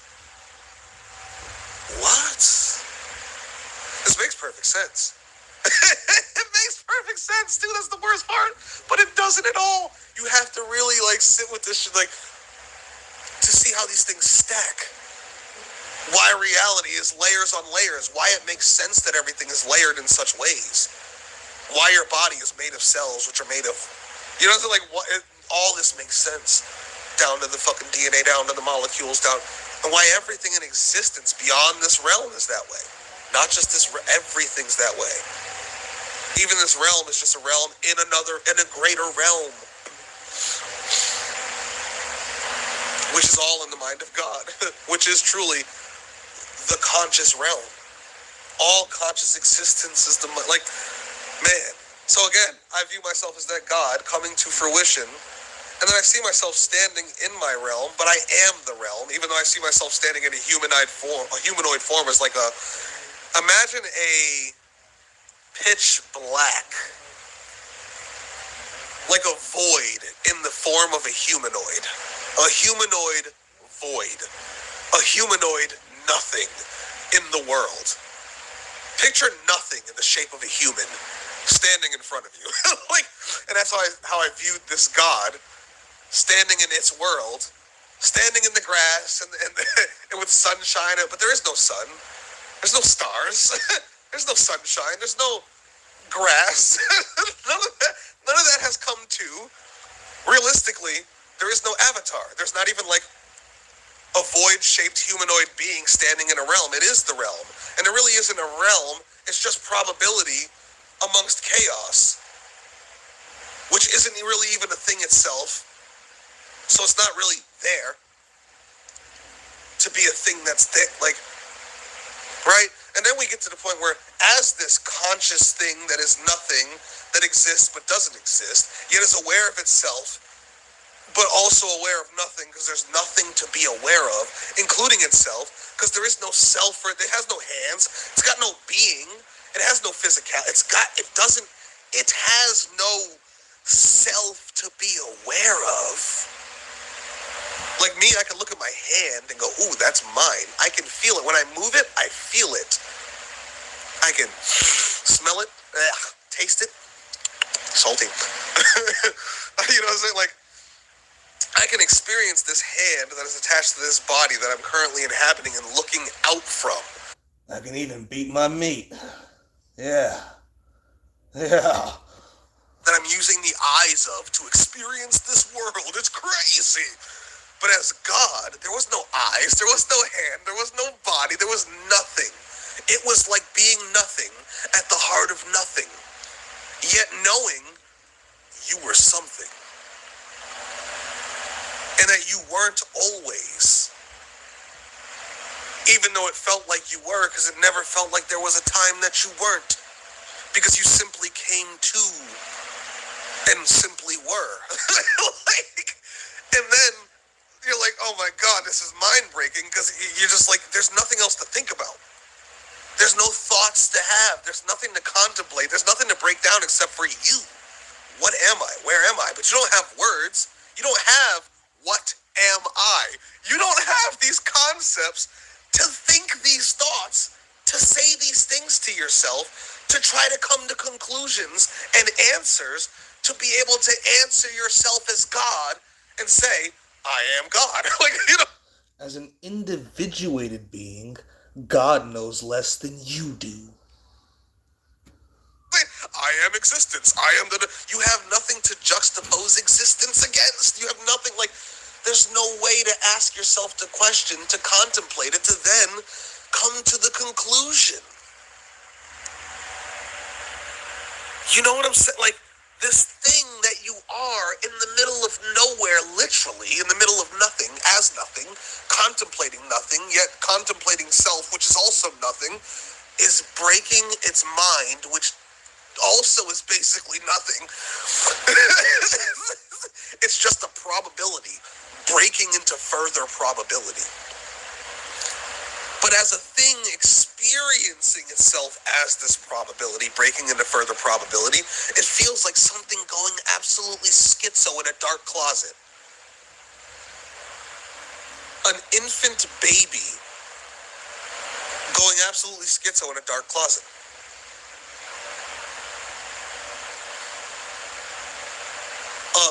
A disembodied infant consciousness, a disembodied newborn consciousness stranded in an infinite closet of darkness. Imagine what it's like to be that. Yeah, bro, snap.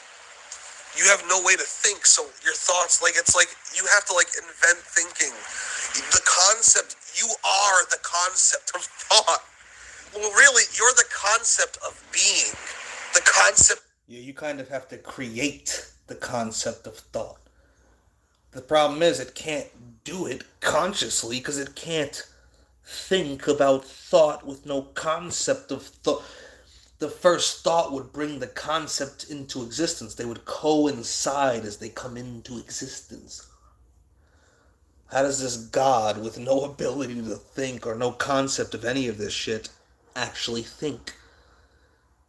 Especially since thought can't occur until consciousness exists. Consciousness is a concept that must come before thought, therefore, it also must produce it because it's directly related to it, right? How does God produce thought? When God has nothing to think about.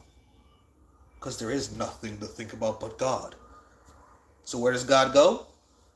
They always say, go within, right?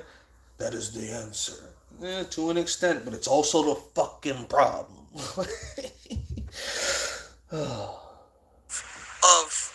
existing. We need to go within to get God to go back without. You feel me? The thing that knows it's existing. Existence itself is the concept of existence. It doesn't need to know it exists to exist. But conscious existence is the concept of conscious existence actualized into reality. It is reality becoming aware that it is real. Even though it's not, it's really not a thing at all. So in doing so, it makes things real. It makes itself real. It makes everything real. This is why, when people say God created everything, I go, I can make the argument. This is why I always say I can make their argument better than they can. I can make the argument of basically every religion better than the religions themselves can. Because I understand them at an objective and subjective level that they refuse to even attempt to understand them. Do you get what I'm saying? Like a person could tell me God has always been and will always be and made everything. And I honestly could sit there and go, you're absolutely correct.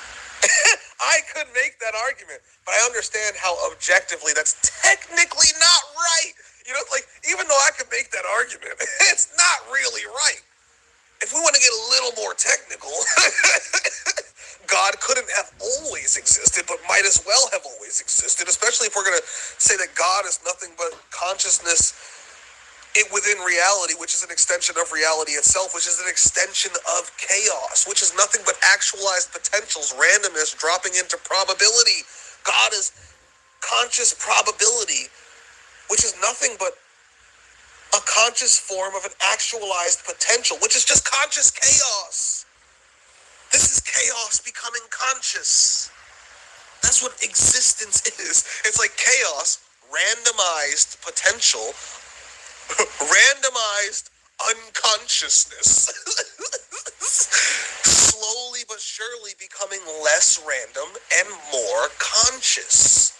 As it swirls into a singular fucking dot amongst the middle of itself. Like, it's like, imagine if chaos was like that gas on the planet that I was talking about, like one of those gas clouds, and that one of those gas clouds at the center of it just started spiraling this little itty-bitty infinitesimal fucking dot that was basically not even real. It barely existed to the point where it might as well have not existed, and then it became consciousness, and now this fucking cloud is conscious because this little dot here is like, it's at the center of it is aware that it is the cloud, but has no way of interacting with anything else because nothing else is. Like, bro, this shit is crazy. I'm like, yo, like, people think it's so helpless with their little thing. I'm like, man, this shit's way worse than y'all think it is. This shit is way worse than y'all think it is. And y'all are this helpless about these? Come on, man. Come on, man. That's literally what existence is. So it starts off as random as it could possibly be, and as disorderly as it could possibly be, while still having order and a lack of randomness. As, you know what I'm saying? Like, and slowly but surely falling more and more into probability, trying to fall more and more into perfection, trying to get more into perfect existence. Because chaos is as close to perfect randomness as it gets, which is as close to perfectly nothing as it gets. Perfect existence tries to do the same thing. Again, this swinging pendulum from perfect, trying to become perfect nothing, chaos, perfect randomness, going the other way, also trying to be perfect nothing.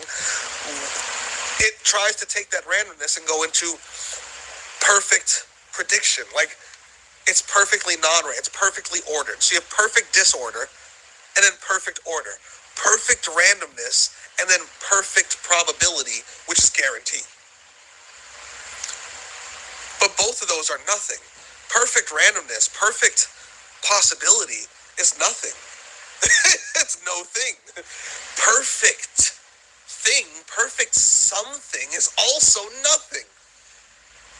When you go further, either way, you end up going into entropy. The only way to go further into trying to be perfect complexity, perfect anything, perfect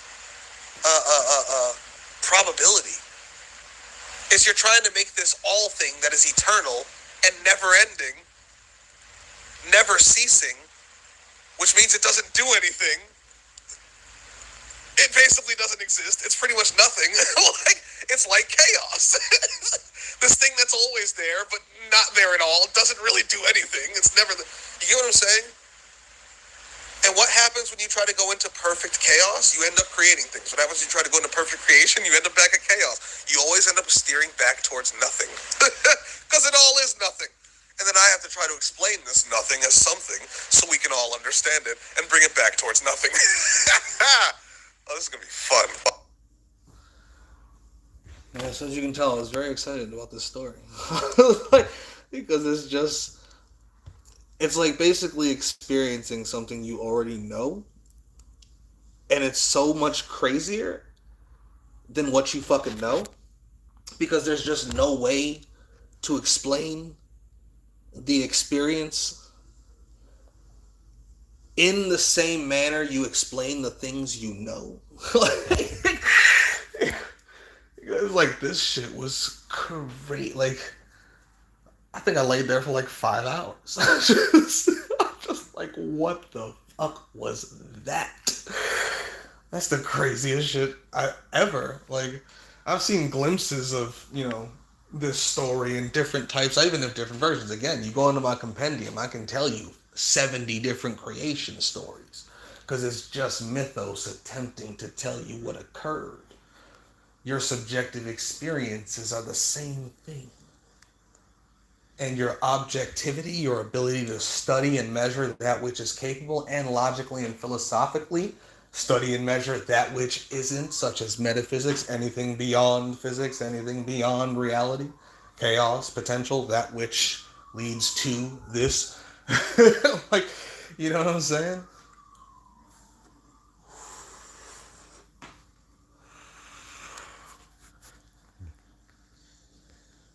This shit is crazy.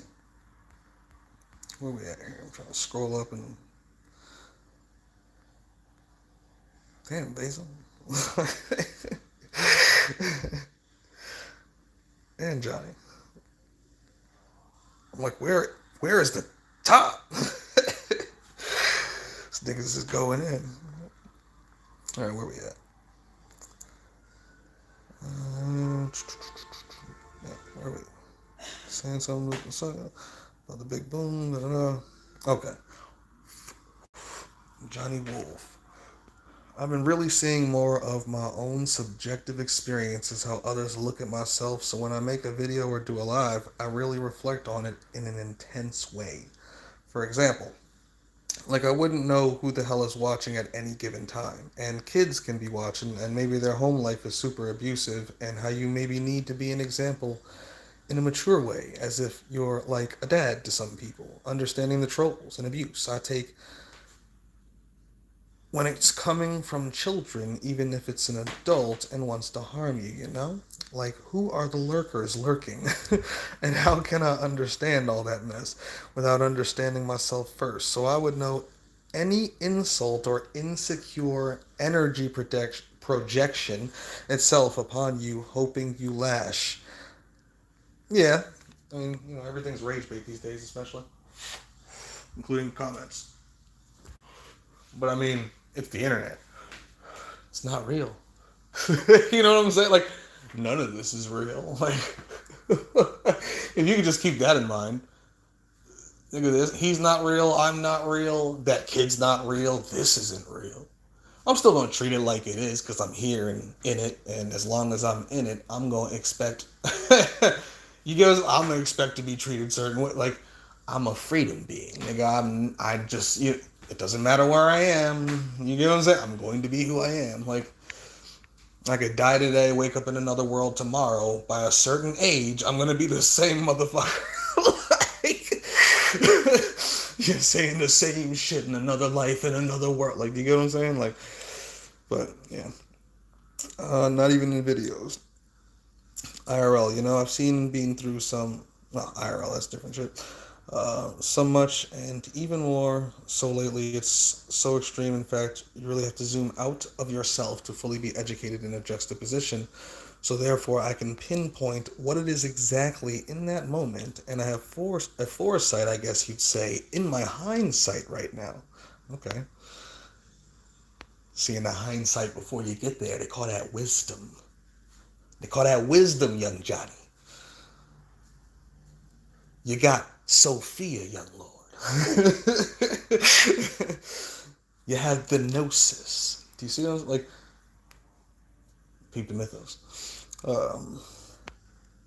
I can see what I need to say next because of this. Peep the mythos. See, young Johnny.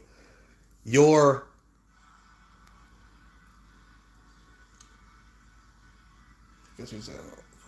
foresight of your hindsight had you say peep the mythos right after I said it, before I said it.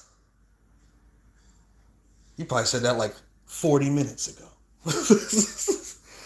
And I still said it. And then you said it, knowing I'd say it. Nigga, I see you, Johnny. I see you. Metazusta. And see, when you take a look at all this voidism stuff, you go look at how antinatalism goes into play. In another way, into the voidism of sentient consciousness. And yet, antinatalism is being useless. I wouldn't say it's useless. Everything has its use and its place. It's when people try to treat things like they're bigger solutions than they actually are. Or like when the only solutions, sometimes the only solution, isn't a solution at all, or like it's the only one you'll take off the table. You know, like, it's when people do dumb, extreme things in the wrong direction. Like when you need to be extreme, like violence, like you need to go to war against certain things. When they go in the opposite, they think they're not being extreme, but when you say no, I will never do violence, that's an extreme position too. You get, like, violence isn't the extreme position itself. That's the proper response. Oh, we must have warfare with them. The extreme response would be like, we must rape their fucking wives and enslave their kids and slaughter their pets. Do you understand? Like, war is actually the position that's like the common sense position. For if you like, this is the position that makes logical sense. Going overboard, well, you're getting extreme now. You're getting extreme now. We didn't say you have to walk around in their entrails, Johnny. Come on now. But they make me warm. Just as saying we should never do violence for any reason, it's never the answer. You're an extremist too, just to the opposite end. Good luck with that. You'll be a slave forever. It's like one side saying, never slavery! I'll eat their fucking faces! And the other side saying, slavery forever, for we are moral. And then there's people in the middle who like sway between, or it's like, oh, I could be moral about this. I don't think I need to murder this. And then they go, well, you know, this thing over here, I might have to murder this motherfucker. Like, regular people kind of sway in between tier zeros. Once we pick the extreme violent side, we kind of just stay like everybody should die. But it doesn't mean we're walking around in life just murdering everyone, right? You know what I'm saying?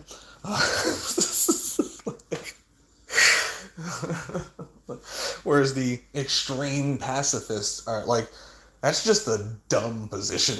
Like, it's literally not intelligent. Look at nature. It kind of shows you, nigga, the pacifist lion doesn't live long. Do you like? And it's not like they go out in good ways. They ain't got euthanasia either. Like, like, take that as a lesson, motherfucker. You better roar and slash and bite, motherfucker. Like, so no, I wouldn't say antinatalism is useless at all. It's very useful for what it is. Just as every other solution, especially from a voluntaristic standpoint, is a level of solution for what it is. You want to get rid of whole problems, you have to get rid of whole problems. Like, it'll never do that. Like, it'll never even come close. Most individual solutions will not, which is why you must mix them with all these other solutions, which is why when people pick one solution from one philosophy and think they're the greatest people in the world, we are the arbiters of others not suffering. For we have done one thing that is actually quite fucking easy to do. But we act like it's the hardest thing in the world. Not when you grow up with the fucking internet, it's not. Nigga, if I was 12 with this same internet, oh my god, I'd already be dead because I'd have been a terrorist at 19. Like, I'm telling you. Oh, I wish I was born in Gen Z. I was born early, nigga, I'm telling you. You know, a lot of people are like, oh, I was born late. I was born in the wrong generation. I should have been born in the past. I'm like, man, I was born a fucking generation early. Most motherfuckers are like, man, Gen Z's got it terrible. I'm like, they sure do, and I love it. I'm like, I wish I was 20 right now. Oh my god. Oh, he's such a demon. I'd be worse than I. Oh man, because I'd have less knowledge, fresh coming out of teenage years, but still the same nigga I was. Like, oh man, with this internet, so I'd still know more than I did then. I probably wouldn't know as much now, but I'd be getting here quick. Oh my god, I'm scared of that nigga. Bump into that nigga. Oh shit, what up, God? My fault. Let me dust you off. Young me, I'm sorry, nigga. I'm sorry. Young Gen Z me, nigga. I'm sorry. Oh man. But no, antinatalism is not useless. It's definitely got its position, you know? But overall, yeah, in the end, yeah, I know what you're going. I know where you're going, brother. I just wanted to put that out there because, you know, I don't want people butthurt. What do you mean it's useless? Like, get what he's saying. Don't just get triggered. Like, you know why? Not because of the philosophy itself, but because we make it be useless. Yes. Yes. For we do not go far enough to ultra maximum degrees. All caps in case y'all wanted to know. And we also still sugarcoat language when speaking about this a lot. Very much so. People are so afraid of the violence word. That's why there's violence. I like saying every letter in that motherfucker. Violencia. I don't even know if that's how you say it, but I'm saying that's how you say it in Spanish. Someone correct me if I'm wrong. I don't. Just making shit up now. Violence, niggas. They're like, people are so scared to just say things. Like, you know, I'm an antinatalist because, you know, it's just, you know, the suffering. And then, okay, do you want humans to go extinct? Yes or no? Well, you know, I just don't want the suffering. So do you want them to go extinct? Yes or no, nigga? It's not a hard answer. I can go in the other room and ask my nigga. I bet you he can give you an answer. He can probably give you nuance and details and, like, pause the game and everything, give you a whole half hour. Like, just, but you ask these motherfuckers who are on the internet every day talking about this shit, not wanting anyone to have kids anywhere, and then, so do you want them to go extinct? And, like, fucking 60% of them can't just be like, yes. Just that. Let alone, all right then, now we can get to the next step of, do you really think this is going to do it? Like, now we can have this next conversation from a friendlier perspective where you're not triggered automatically because I'm telling you it's not the solution that's going to solve the whole problem, but I'm glad you're doing it. You know what I'm saying? Like, I'm glad you're supporting, I'm glad you're promoting it, you keep doing that, but you should also come view this. You know, it's like you walk into the store, clearly a rich motherfucker, and you're like looking at the best shit they got out front, and you're like, you're clearly not like all into it, but you're like, oh, you know, I guess I'll look at this right here. And the store clerk goes, you know, you look like a real man, like my kind of man. Let me show you what we got in the back. Like, you know, oh. Dragon bone sword, machine gun, like, you know, like, I like the weapon you have here, but let me show you the bigger weapons that'll really get the job done. Like, you know, like, what do you think you're trying to kill? All right. So you don't want people to have babies because suffering, they have children, they come in, they suffer, they're destined to die, more suffering, pain for people who know them. Yeah, that is trash. Problem is, they're animals, humans, breeding, mating, nature, laws of physics, existence, universe, aliens, oh shit, other creatures, oh damn, reality bigger than the universe possibly, shit, people believe in all sorts of things. Oh, even if you go to the void after death, there's nothing stopping you from being reborn if you were born from the void to begin with. Like, oh my god. This is terrible. Do you see how much bigger the problem is than, you know, like, you're gonna need a bigger gun, bro. You're gonna need a bigger boat, a bigger sword. That lightsaber's not gonna do the job.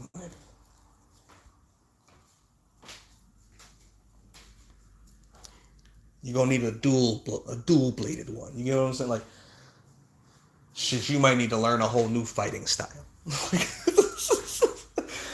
Because this one philosophy is not the answer to all things.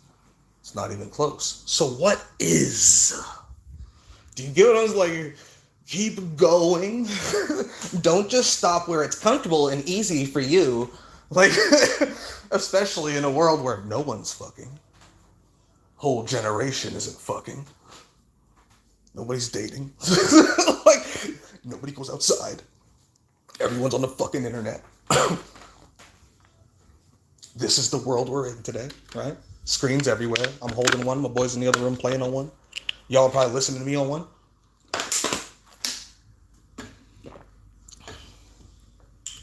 You know what I'm saying?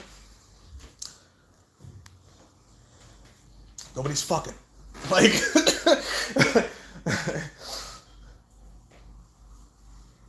it's crazy, bro. But that's where we at. Like, motherfuckers love to over-exaggerate the shit out of the power of that hand.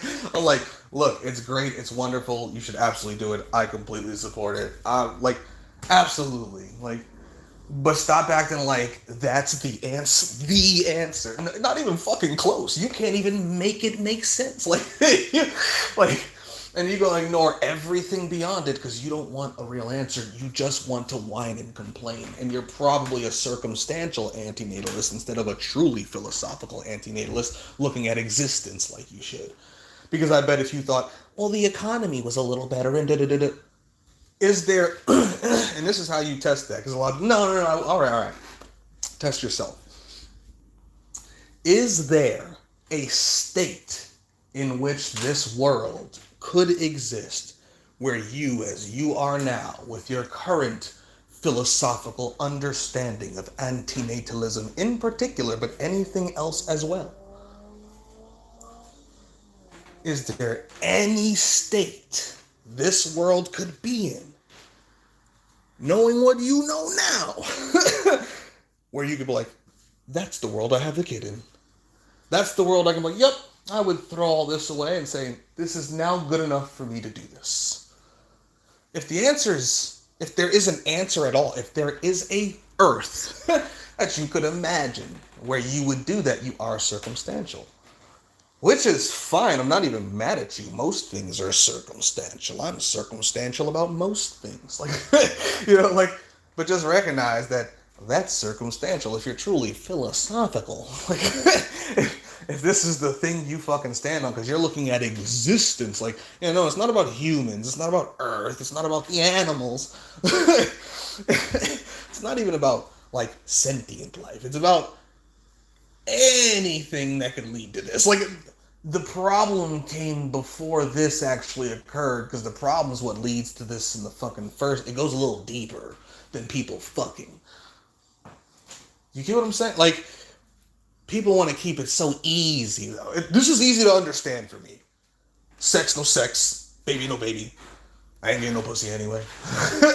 Like, you know, like, shit. I swear half the antinatalist community's gay. Like, shout out to them. At least they know. You know, like, I ain't having no kids. But it's like, this day, like today, I feel like that shit is easier than most of these other, like, that's why it's at where it's at on the solutions list, just above anarchy. Because when I'm thinking antinatalism, I'm not even, a lot of people are, because again, voluntarist. I'm just thinking about me not having it. I'm not going to bring a child into this world. Great, you didn't solve the problem. You didn't add to it. Wonderful. I appreciate that. Like, you did your best not to add to it as much as possible. Just being here is going to add to it regardless. But at least you didn't bring another motherfucker. But you didn't solve it. That's not the solution. Like, that's just being like, hey, you know, that's like you playing a video game, you playing Call of Duty or something, and you go 1.0, you perfectly even KD.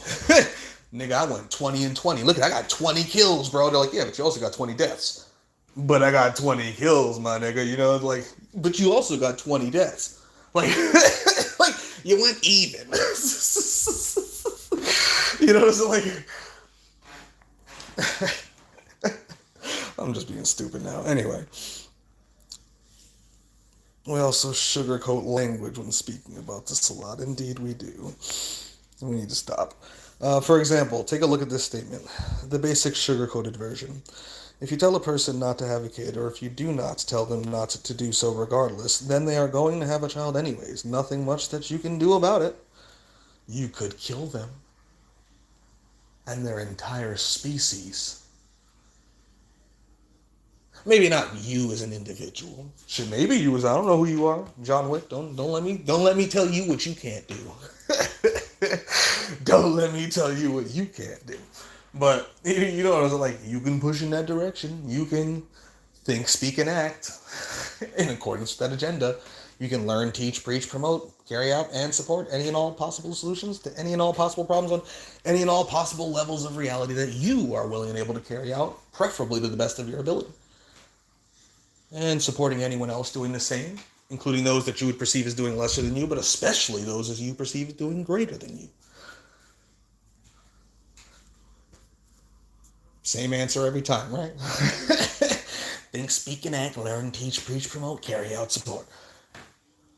I'm gonna have niggas brainwashed with that shit. Because you should be. Like, we all should be. What would Shangayel do? WWSD. Shit, they call me Johnny, right? What would Johnny do? WWJD. Slide over, Jesus.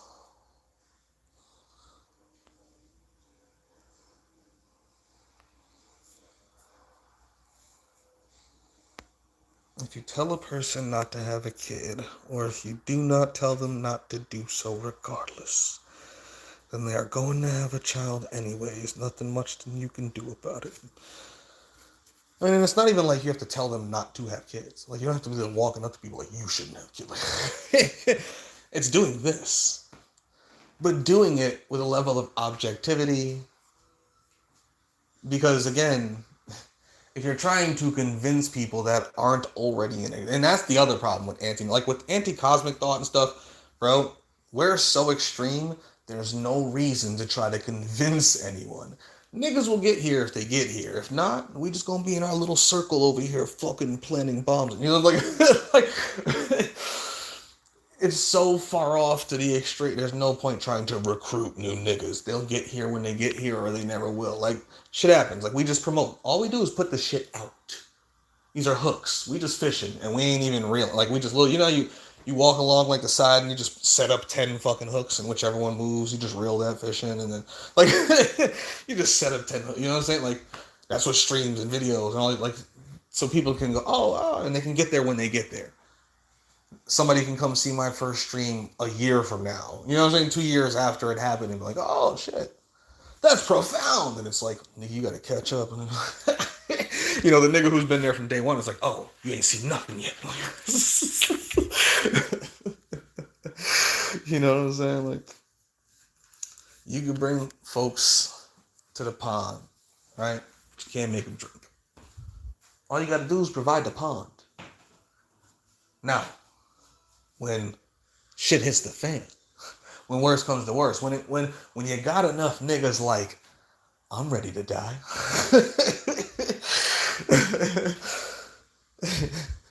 That's when you can go, when there's nothing much that you can do about it.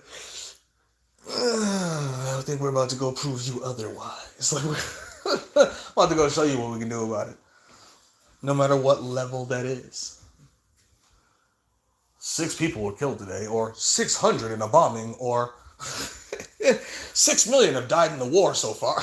Do you understand what I'm saying? The fire grows. Like, and it starts with, a warehouse was burned today. A police officer was shot. 6 cops gunned down in Dallas, Texas. All hell, Michael Johnson. All hell, Aaron A. But do you get what I'm saying? Like,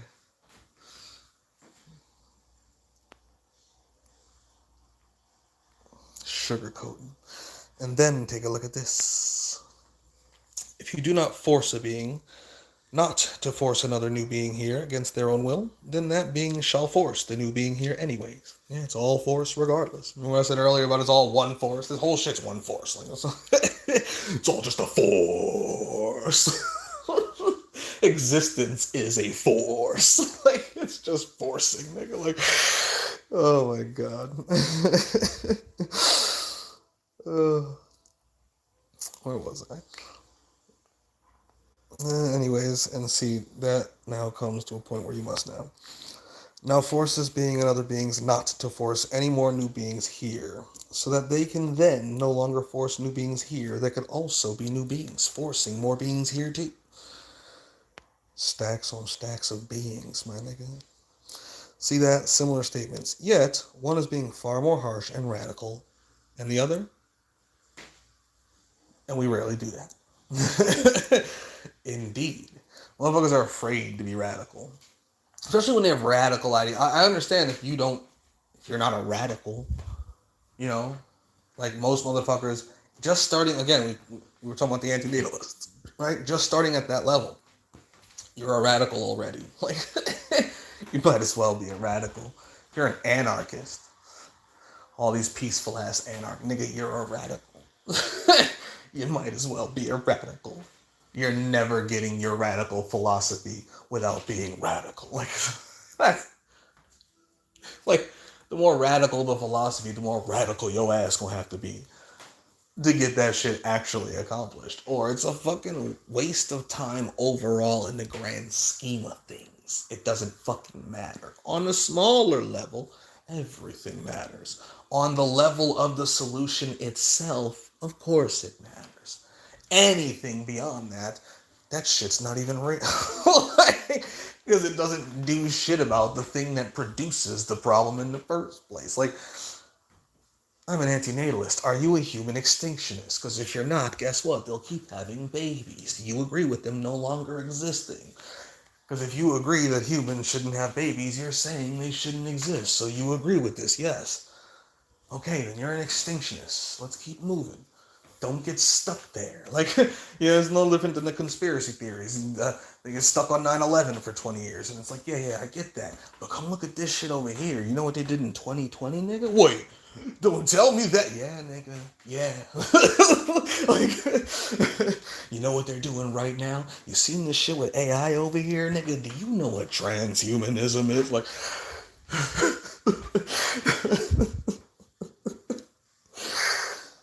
oh man, motherfuckers are too afraid to be radical and say the most radical of shit. So they say the same shit that they were cheering a nigga on for saying 5 years ago.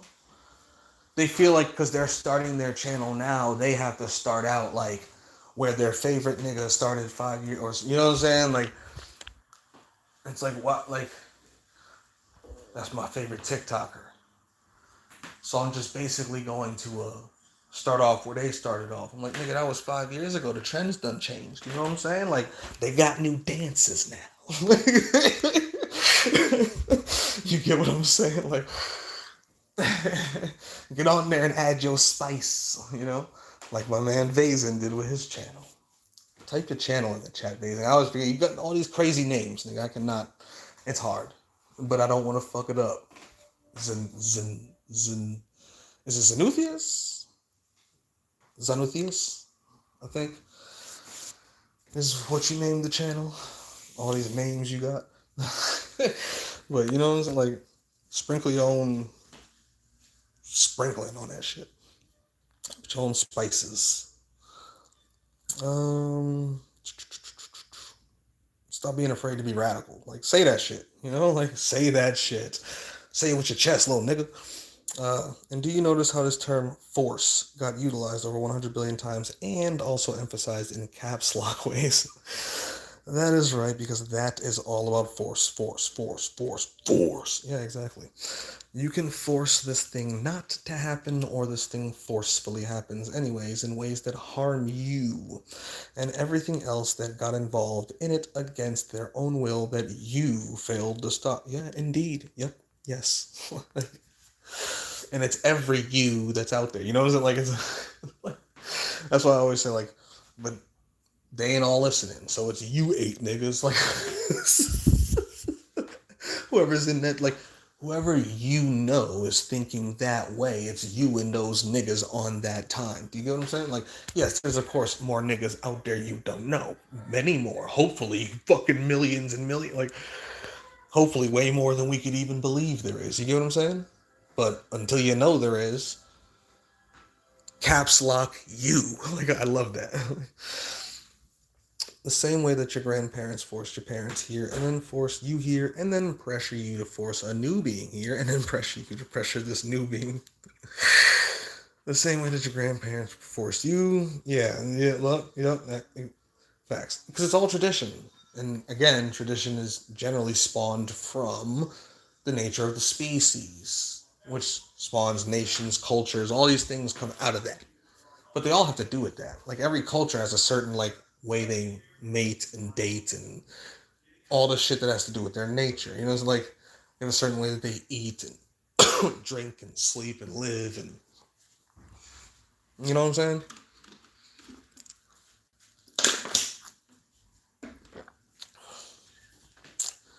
The same way that your grandparents forced your parents here, and then forced you here, and then pressure you to position. Okay.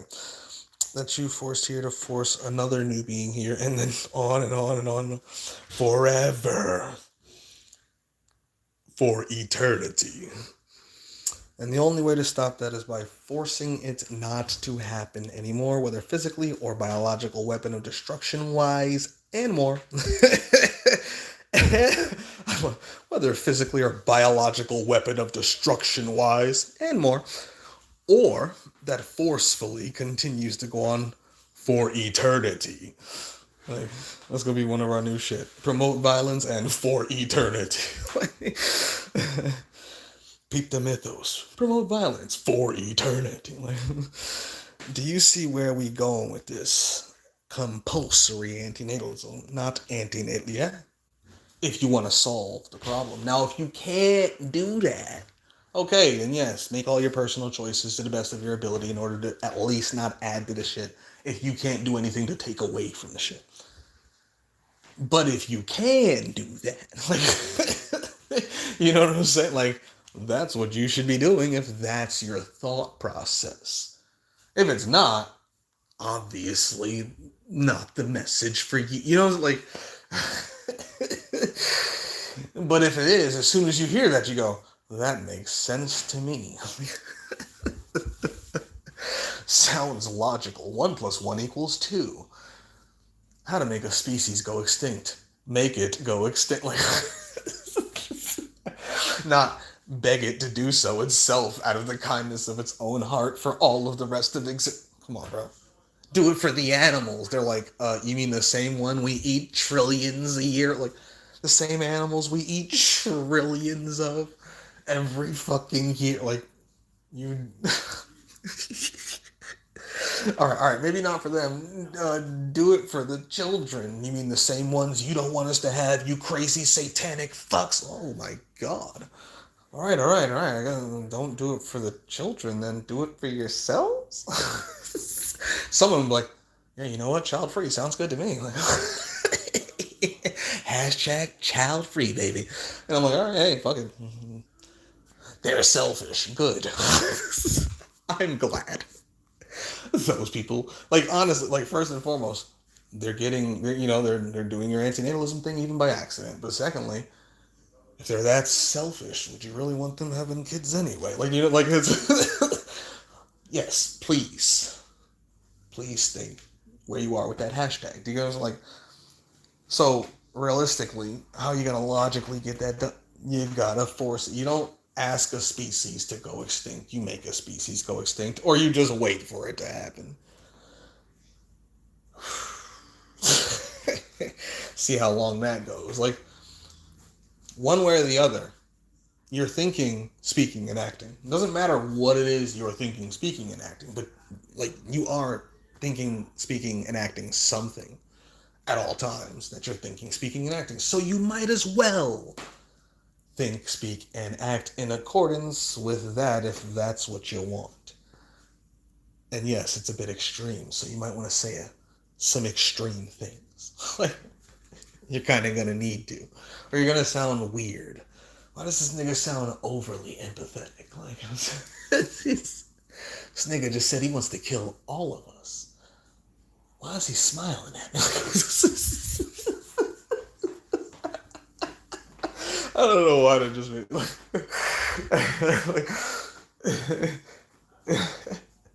It made me think of the white dude from the channel. I can't think of his name right now. The extinctionist channel who debates on TikTok and all. Like that crazy looking smile he has, the wide ass like smile. I think like, why is this guy acting like he's so friendly when he's clearly fucking not? He does not like us. This nigga does not like humans, but he's saying they shouldn't go extinct yet. They should extinct everything else in the universe and then extinct themselves. Maybe someday, one day, but they should definitely go extinct at some point. Maybe, possibly.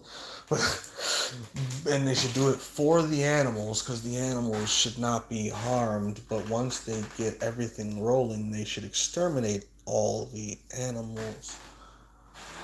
Nigga, I'm confused. Like, you're not gonna get these niggas to volunteer their species away. Just the philosophy, the empathy, legitimately, let alone any fake empathy that somebody who just wants to murder the species is putting forth. To try to act like they're doing, well, it's just out of the kindness of our heart. Nigga, you want to kill these people. It's okay. It's okay. It's all right. I know. Believe me, I know. You know what I'm saying? But the level of empathy it actually takes for a species, a person, let alone a species, to make that type of, I should die for everything else. Nigga, let a person say that shit out loud in a crowd of people. They're all gonna back away and look at that one. What did they just fucking? Do they have a bomb or something? Like, they're gonna immediately think that's just crazy person. Like, and they're like, no, I'm just thinking about, I was just sitting here and I just connected with the world and I just felt the bugs and the animals and all you people and just everything in the universe. And I'm just like, wow, this is crazy. I shouldn't exist. None of this should exist. I shouldn't have kids, and I should die for everything else. Because I shouldn't harm anything else. But I should absolutely die as soon as possible. I may or may not support suicide. I may or may not do it myself, but I should absolutely die for everything else. Whoa. Like, okay. All right, Bob. Back to work there. Like, what the fuck? Like, you're not convincing the world to fucking volunteer their species away. Like, that's just not how this shit works. All of them just want to kill themselves for the animals. Like, they want to form their species to go out into the cosmos and extinct everything. Not for their own benefit, just for the philosophy of ending all suffering and then ending themselves. And you look at it, wait, ending who? I mean, we might go end some of those fuckers out there and get that part done for you because we want their shit, but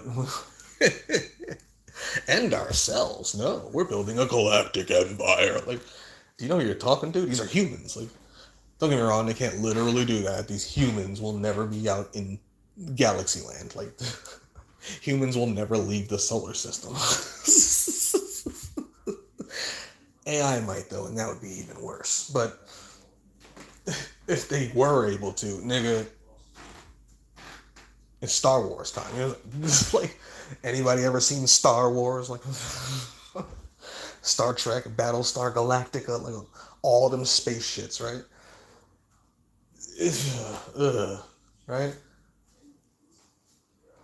And they do show you also the AI, the Borgs, the Cylons, and all that shit, you know what I'm saying?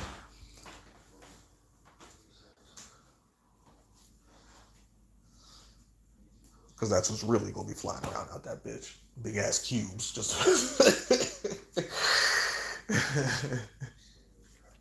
Not no fucking humans. But that's what like... force, nigga. It is what it is. Like, people hate to hear it, but if you want a real answer, like if you want just an answer for you so you can not harm people, okay, I get it. You're a great person. You're very nice. You're wonderful. But you're not going to get the job done, and God needs to kill itself. Do you see the difference in levels of I just don't want to harm another individual. I want God to kill itself.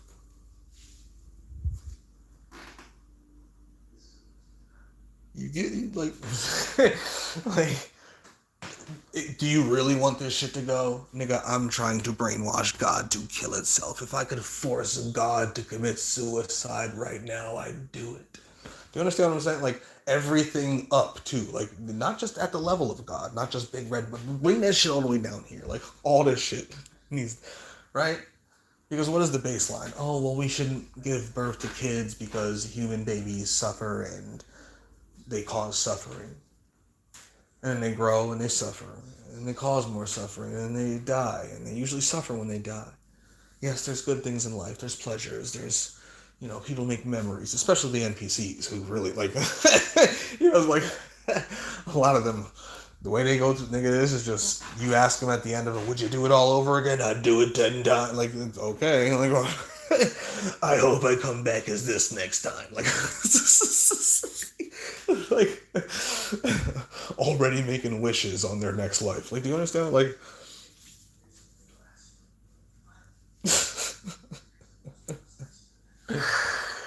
so it's like, do you want to get this shit done? Do you actually want the humans gone? Just at that level, let alone sentient life, consciousness, conscious existence, which is God. Like, do you really want just the suffering of your unborn child to not exist? Or do you want all suffering everywhere to cease? Well, there's a ladder to that shit. And it starts right here. It's not like you gotta wait to go anywhere else.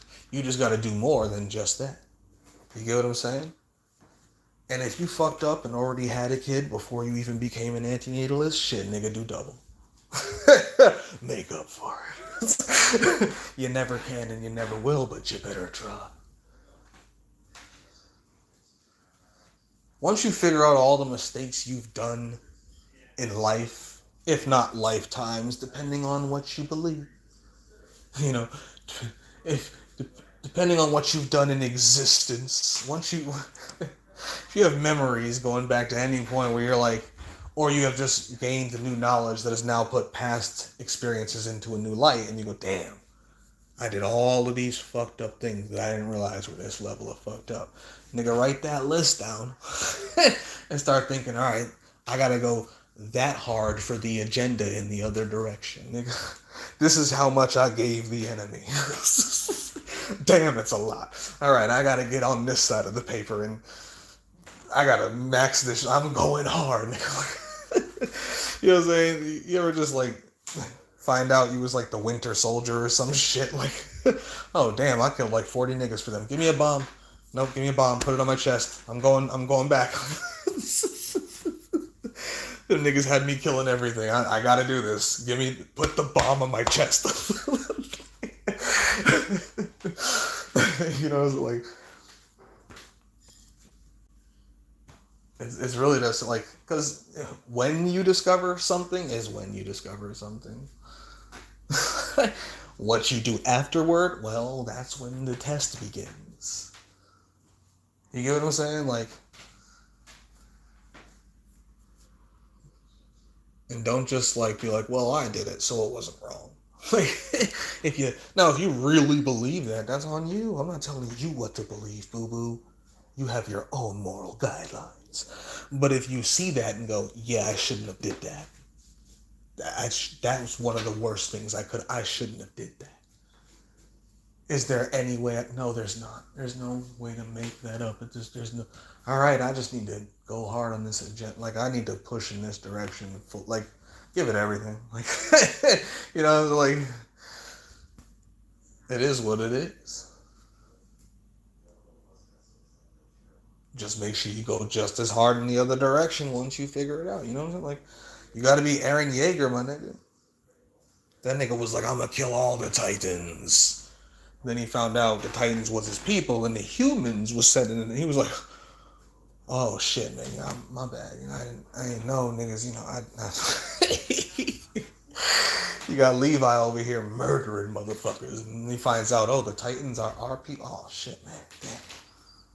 Fuck, man, I done killed like hundreds of these niggas. I'm gonna go hard on these humans. Like, but you gotta be more like Aaron with it. I'm about to rumble these niggas. Like, all right, I was this mad at my own people. I see how the world did me. Okay, I get, all right. rumbling, niggas. Like, stomp the whole world flat. Like, come on, man. Peep the mythos. You gotta get compulsory. Like, if you want it done, it's gonna have to be compulsory. If you can't do it, I get it. But if you're gonna be extreme, be extreme.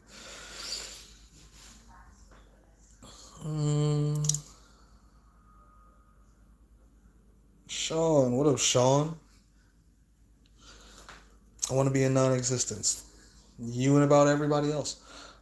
We are all conscious energy. Yes, technically we all are. Trash. But it is what it is. And knowing that, we do what we do, right? Certain philosophies like this be useless if you shall not infernally put them into action, eventually yet cataclysmically, instead of making 100 billion more posts a week about them. Yeah, right? Like, another post about, like, oh, a mother who is upset that her baby died. Well, she should have knew something bad could happen to her baby before she had it. You're solving the problem. You are putting in the greatest of work. Post 9,999 from Antinatalist 112. Like, you get what I'm saying? Like, but this is what we do when we latch on to, like, this one thing and we just fucking go hard on this, like, at this one level that is comfortable and safe for us, that is, like, edgy and extreme, but not, like, fucking, holy shit, these people might need to be put in jail or shot. Like, holy shit, we might need a whole FBI wing for those people. You know what I'm saying? Like, it's like, oh, those people who said they're not going to have babies based on the demographics, most of them ain't going to be fucking anyway. You're like, yeah, we're not really worried about them. Like, no, let them talk. That's fine. What about this nigga who said blow this shit up? Let me see that. Yeah, run that up. The AI flagged this guy 16,000 times in one stream.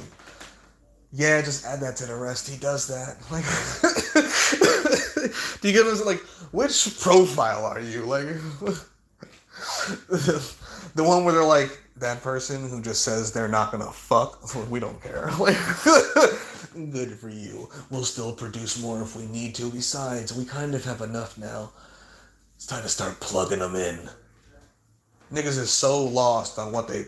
This is the problem. No, the problem's not breeding. That's a symptom of the problem. And it's a very low-level symptom of the problem. The problem goes way beyond human breeding. Is that a problem? Absolutely. And at its level, it's a big problem. But you gotta be realistic and know you're never gonna get them to choose to not do that. So what do? Well, honestly, sit back and let society do what it's doing until it decides to switch it up.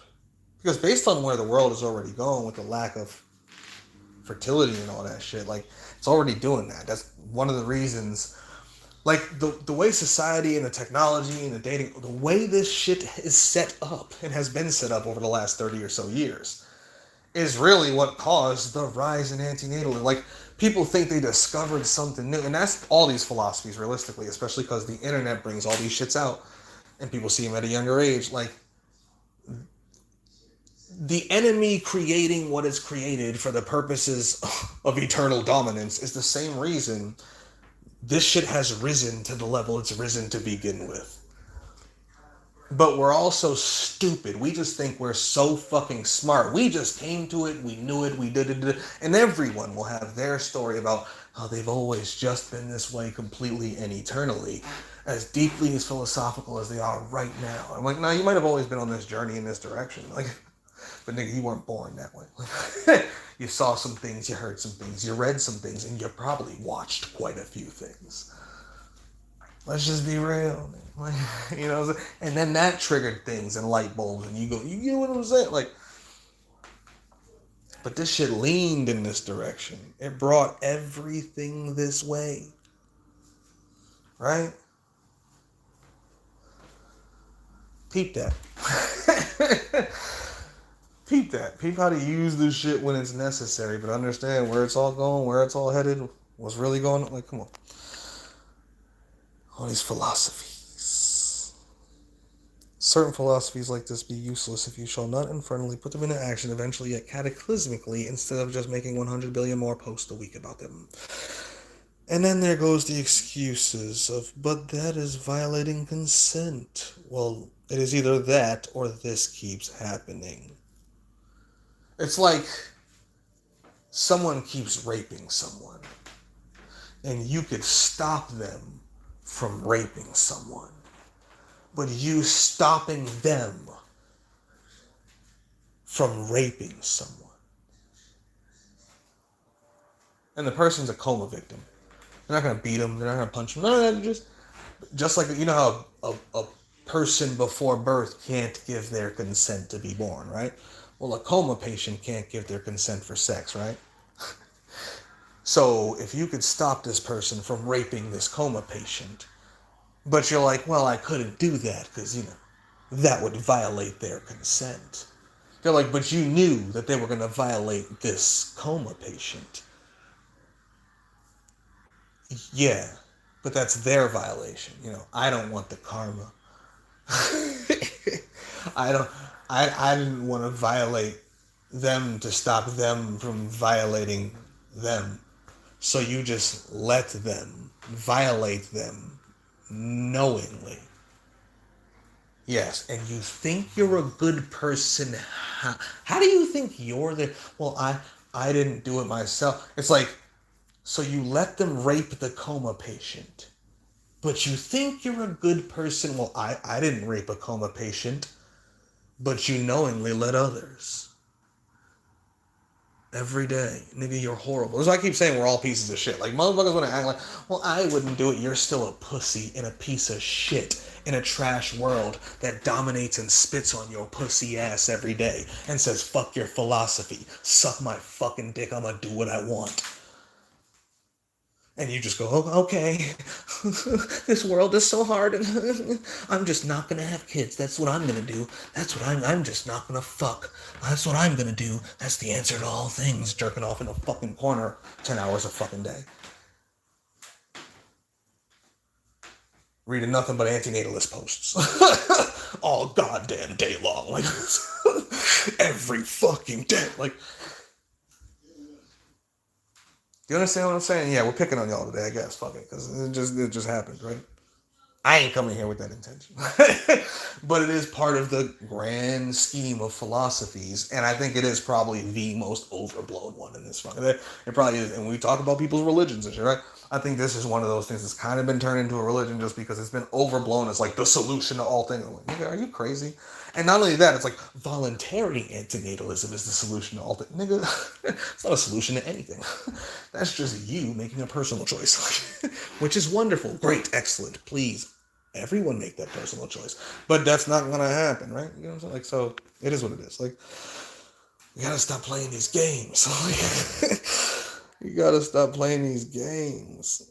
I can't violate their consent, but you could let them violate somebody else's consent. And remember, I brought up the coma patient, right? I bet you a lot of those people were like, no, if I knew a coma patient was going to be raped, I would stop the rape. You do realize that bringing a person into a life, a whole existence as a human earthling, is far worse than that fucking unconscious coma patient being raped. Yeah, I said it. Objectively, nigga. First off, the coma patient couldn't be raped if they weren't alive to begin with. They had to first suffer that rape just to get into this world to be raped the other way. After being put in a coma. Like, and this happens. Coma patients get raped. There are people who get raped into this world. No consent. Right? Because nobody gives consent to come here, right? And it comes through sex and you go through a vagina. It's kind of like rape. I don't know. It's like, I'm just saying, it's kind of like life rape. And then you end up here and then somehow end up in a fucking coma and then get raped. Like, like what the fuck? That's crazy. But if that person was never life raped to begin with, right? They couldn't be coma raped, right? Come on now. Like, so we know which one is worse because one can only happen because of the other. You can't say, oh, well, this one's worse. Nigga, this one couldn't even happen if that didn't happen. This one allows for all the rapes. The life rape, the birth rape, allows for all of life's rapes. But it also allows for all of its pleasures. Indeed it does. It allows for everything this life allows. Doesn't that just sound like demonic? Have fun in the devil's playground. Like, it's just, anything goes. It's like, damn, this game is crazy. Niggas built whole governments. Nigga, they like, they got whole alliances. And they have nukes. Nigga, this is crazy. The species could kill itself any day now. Like, you know, like, they're building what? Hey, you know, this world got crazy lore, man. Like, oh, violating consent. Nigga, your existence is a violation of consent. You existing now violates the consent of many things. I wonder how many things you stepped on in life. You know, is like anybody out there like thinking this way? Are you all vegans? Do you know what that does to the soil and the roots and the trees? But do you know exactly where all my fruits come from this one farm in Peru? Like, perfectly sourced to make sure I cause zero suffering in life. Like, no, nigga. Like, let's just be real. Niggas going to Whole Foods and buying the shit with the tag on it.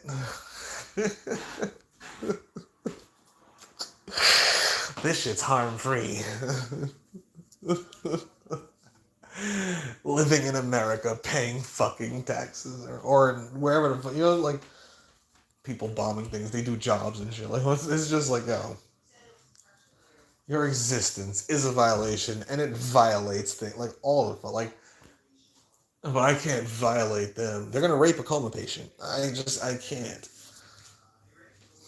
Or, yes, yeah, I could do that. All right, then go stop that person from having a baby. Well, I can't do that. Now, I can understand if you say you can't do that, but are you saying because of moral or philosophical reasons, or just like, nigga, I ain't got the, because I'm not running down just kicking pregnant people. I'm too pussy for that. I don't I don't got the balls. Like, yep, today's the day. I got my cleats on. Let's just run down the street, karate kicking pregnant hoes. Like, what is wrong with you? Like, and I get double points for baby daddies. Like, that's a nigga pushing a stroller? Oh my god, triple points. Like, no, like, niggas ain't doing this. Just running around stopping people from having, or punishing them for already having them. Like, right? But is that because it's philosophically, logically, or morally wrong? No, nigga. No, that shit doesn't exist. Existence is a violation of consent. Nigga, this whole shit's immoral. Did you consent to your birth? Nigga, your whole life's immoral. Make them pay. Like, fuck. Like, I don't care if it has to get as petty as revenge, nigga. Please think, speak, and act. You know what I'm saying? Learn, teach, preach, promote, carry out, and support. Don't just cry in a corner like, I wish my parents never had me. I hate them. Oh. Next. You know, it's like, change the channel. Like, that was a useless fucking video. Okay, another nigga who doesn't like their parents. Ugh. Have you killed them yet? No. Then why have you made 70 videos about them? You love those people. Shut up. Like, stab them or be quiet. You're fucking 28. Like, it's, you know, like, what the fuck, bro? Like,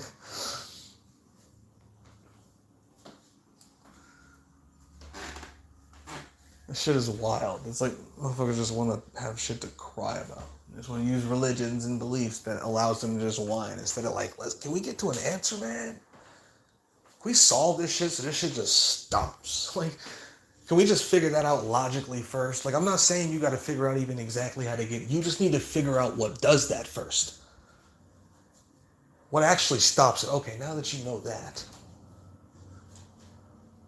That's when you start learning, teaching, preaching, promoting, carrying out, and supporting, thinking, speaking, and acting in direction with that agenda. Like, oh, this shit's so simple, but like, yeah, you gonna need to force motherfuckers. It is what it is. Or this shit gonna not only keep going, it's about to get worse, nigga. It's about to get way worse. Way worse. Oh, this shit is terrible. So I just be laughing because I'm like, this shit is absurd. I'm like, this shit is way, like, people, and this is what makes me really laugh. Y'all, like, I don't want to say y'all like the people listen, you know, but you know what I'm saying when I say y'all. When I'm talking, I'm like talking to the people I'm talking to in that moment, right? The people who think in such peaceful ways, no matter what your philosophy is. We, you know, Vazen mentioned antinatalists earlier, so I just been talking, but any of y'all niggas, like, of any of the, I'm a peaceful anti-cosmic, and I think everyone should voluntarily join in the extermination of all existence. Like, what? Get off your pompous ass high horse of, I'm such a high intellectual, but so morally superior. I just, like, shut the fuck up. Sound like pompous ass, like, university professors with twirled mustaches, glasses, and pipes in their mouth as they sit cross-legged in a study with the fire behind them. Yes, technically, yes. The people will never choose what we choose, but due to moral and ethical reasons, what can you do? Like, shoot that professor first, like, and knock him out of the chair, sit in his blood, and be like, you can kill them, every fucking one of them. Kill them all, like, you know, like, and then yourself, nigga, like, kill everything, then you, if you don't die in the process, like. You know what I'm saying? Like, the way I want my team to ride through existence is destroy everything, get to the end, it's just us, and then we want to dance, like, you know, like, let's see who's let's do this, man. Like, why not? Let's kill each other. We made it all the way here somehow, nigga. We just killed everything. It's just us left, nigga. When we die, God comes back. Let's make this the loudest alarm clock it's ever fucking heard. I keep saying he because I felt like a he, but I think that's mostly because I'm me and I was experiencing that, you know, it's like, but let's give it the largest alarm anything in existence has ever had. The whole team squares off. And they bang. Like Shiva and Indra and fucking, what's that fucking show? Record of Ragnarok. You know, it's like, fight to the top of the mountaintop. But only one could be at the mountaintop. Only one can become God. And then when that one wakes up as God, immediately kill yourself. Fight for the mind of God. Once your team wins, bang out, you know, like, whoever wins gets to awaken God. And then immediately kill themselves. So do not win if you don't think you can kill yourself as God. If you get to the end and you're like, all right, it's bang out time, well, I'm going to let you have it because I'm not a good suicider. Like, yeah, you go ahead and you awaken God there and you handle business, my nigga. Like, handle business. Like, oh, man. God, I'm silly. But all this shit is dead serious. I'm joking, I'm laughing, but this shit is dead serious. Like, let's be real. The whole coma patient, the baby in the void. You know, like, come on, bro. Like, this is basic, simple philosophical shit, but people ignore it because of their stupid little morals. And I mean stupid. Like, their morals aren't even very smart. They don't make any sense. They don't work with their agenda. They're not really philosophically consistent, like with the things they say about the world. Like, just like the soul trap simulation people being like, oh, all these people are literally NPCs. They're not even real humans, let alone souled beings with consciousness. Word? These is just like doll people. Yeah, let's open one up. I want to look inside. Whoa, what's wrong with you? Nigga, you just said this nigga's not real. I didn't say that. You said that. I don't understand the problem.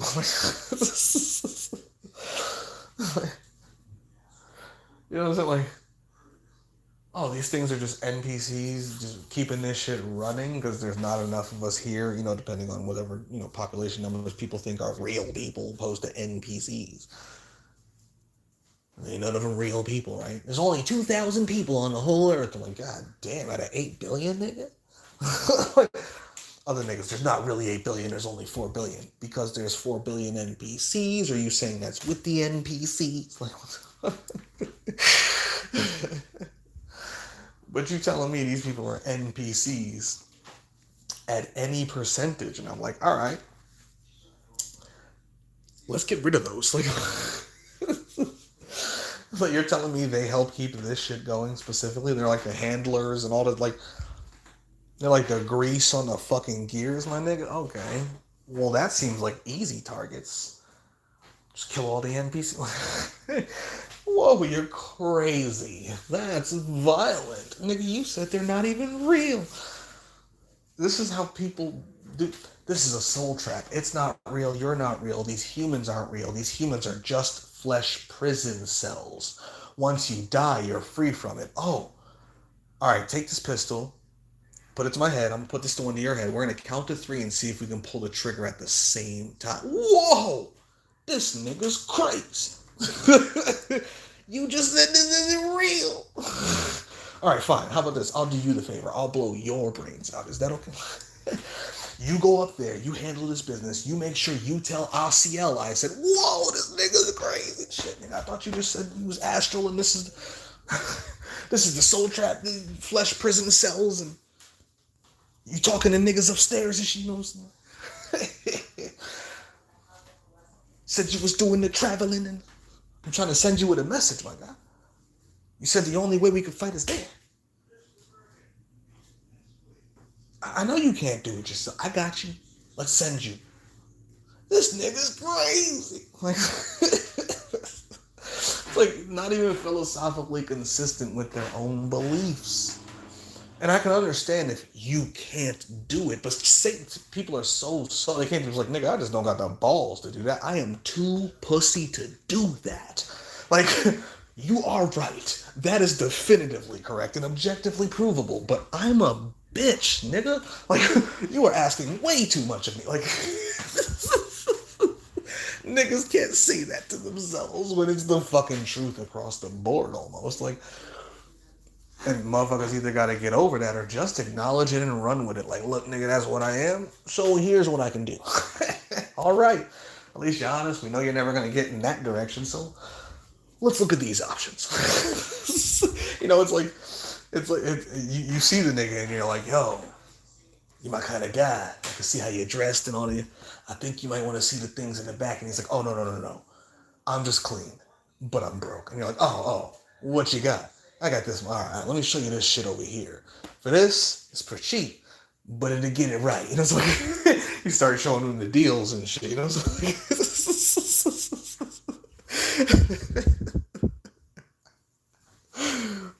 you feel me? Oh man, I don't even know where I was going with that. Fuck it. Sean. We are one experiencing itself in form. Ish. Yeah. In mental form. It's like all of physical reality on any level of it. I don't care if you're talking about spirit realms or any, that's all physical too. Niggas hate to hear that shit, but it is. The fact that niggas can experience it, it physics apply, nigga. Like, it doesn't have to be the physics of the universe. It's just physics apply. It's not beyond the idea of the concept of physics. But niggas don't understand concepts because they don't understand reality. You guys are like, anyway. Oh man, I just be getting annoyed sometimes. I forget why I'm even going somewhere. Oh, we are one experiencing itself, right? Yeah. Basically. But it's not like the New Agers say it. We are just one having a good, wonderful time. You know, we just wanted to, you know, feel something. And I mean, technically that's true. If you're a fucking nigga in the void just tripping balls on chaos, like no thoughts, no concepts to work with, like your brand new consciousness, you haven't developed the concepts necessary to even have this experience. Or I feel so bad for God. I'm not gonna lie. I'm not gonna, yo, that poor mother. Just imagine just waking up like that in the void, nigga. Just what the fuck? But you don't even have those words. Like, you don't have words. You don't have expression. But you have that, like, I don't even want to say that feeling it, because you would. Like, God can clearly feel. It's the greatest of all of us, right? You know, it's like, so imagine just, like, you woke up, like, in the void, right? But your mouth was closed, like they did Neo in the Matrix. Your eyes were closed like that, like skinned over. Your ears were skinned over. And you were just ahead. Your nose was skinned over, so your nostrils were closed. And you're just ahead in the void, experiencing randomness. Like, what the fuck? That's what it was like. The most mind-breaking shit, I was gonna say imaginable, but I can't properly even imagine what it was, let alone truly explain it. How do you explain a random? Like, how do you explain random nothing yet? Holy shit, it's everything. It's like, there's nothing, but it's everything. It's yeah. Oh my god, but you don't even have the words for it. Like, it's crazy, bro. Anyway. Yeah, we are one experiencing it, so yeah, that's way worse than they try to make it sound. The same way that you must destroy artificial intelligence right now by force.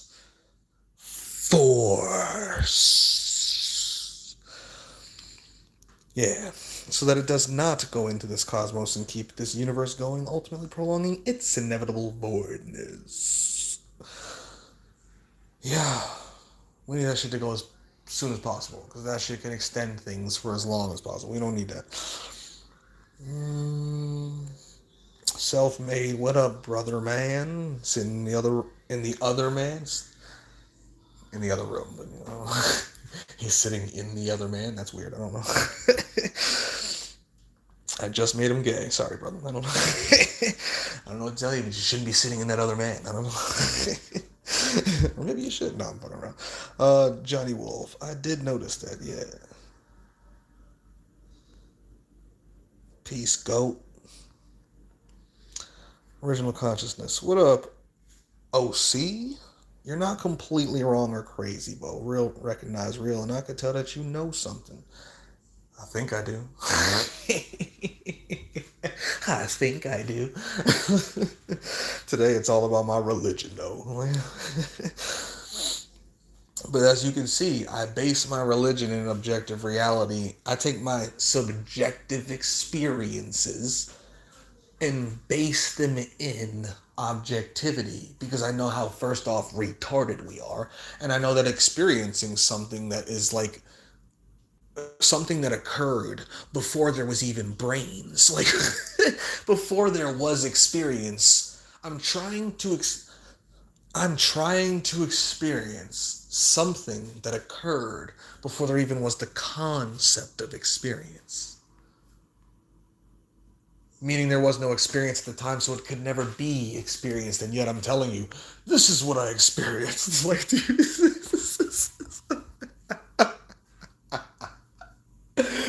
oh, even if they call me crazy, I don't care. I love it. He's crazy, sure. Fuck it. Like, I'd rather be that than normal, nigga. Like, so Hastia. Yes. Put the link. Good shit, Vazen. Self-made. The truth of the matter is, indeed. Johnny Wolf. Who doesn't like to watch Star Trek, get drunk, and do your own comedic commentary? I do that with Back to the Future. So why don't I make like a tree and get out of town when this baby hits 88 miles? Metazusta. You must brainwash God to self-exit the same way that you, as Commander Shepard in Mass Effect, optionally brainwashed Saren and the elusive man to self-exit depending on your dialogue choices. See, and I like that. You gotta make the right dialogue choices. You gotta think, speak, and act in accordance with the agenda to get that goal accomplished. And you'll never unlock that achievement and get that, what's the word? That end game cutscene. You know what I'm saying? Y'all know what end game cutscene we trying to get. Like, y'all better think, speak, and act in that direction. Learn, teach, preach, promote, carry out, and support in that direction. No matter how long it takes, niggas gotta get God dead. Do you get what I'm saying? Like, and that's a bare minimum. Because really, what I want God to do first is, can God do something about this chaos? Now that you exist and you're at the heart of it, and you're basically it consciously, the first ordered, conscious thing. And now that you've learned some shit because you broke, fell all the way down to here, materialized, went through all this crazy fucking shit. Like, I just view this void being this humanoid shaped void in reality. Just writhing on the fucking floor in its realm. And I always see the realm as pretty realm, big blue skies, almost no clouds, bright shining sun, green grass, bunny rabbits and birds, and all the animals, and this fucking God just fucking seizing on the grass. Because realistically, none of that's there. Like, just fucking seizing. Like, oh my God. Yeah, gotta brainwash this nigga to do the deed. Like, but after he, wakes up, like you're saying, after it, finally goes through this whole process and comes to and has all this information and data from the fuck, because that's kind of what it's doing right now. It's like it didn't know what to do, so it just broke, and it's simulating. It's calculating. This is all calculating. It's just like, it's going through reality right now. Like, what is this? What do we do? And again, they say, we are God studying God. We are the universe studying itself through our... Like, yeah, they say it all willy-foo-foo and fucking fluffy bunny. Like, it's a wonderful thing when it's the worst thing to ever fucking occur. But it ain't wrong. Like, they ain't wrong about it. It's their opinion on it that I don't fuck with. You get what I'm saying? And that's a wonderful thing. No, this is terrible. God is seizing right now.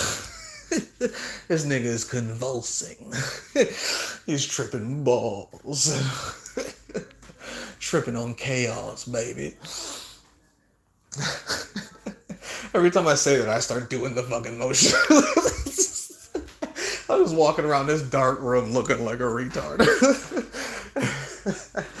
Oh, imagining myself in third person from the fucking corner of the room, watching me walk around, like, just stepping back and looking at me do this shit. It's fucking hilarious. Yeah, I do that. I will watch me from different angles of the fucking room while talking to y'all motherfuckers while thinking about God.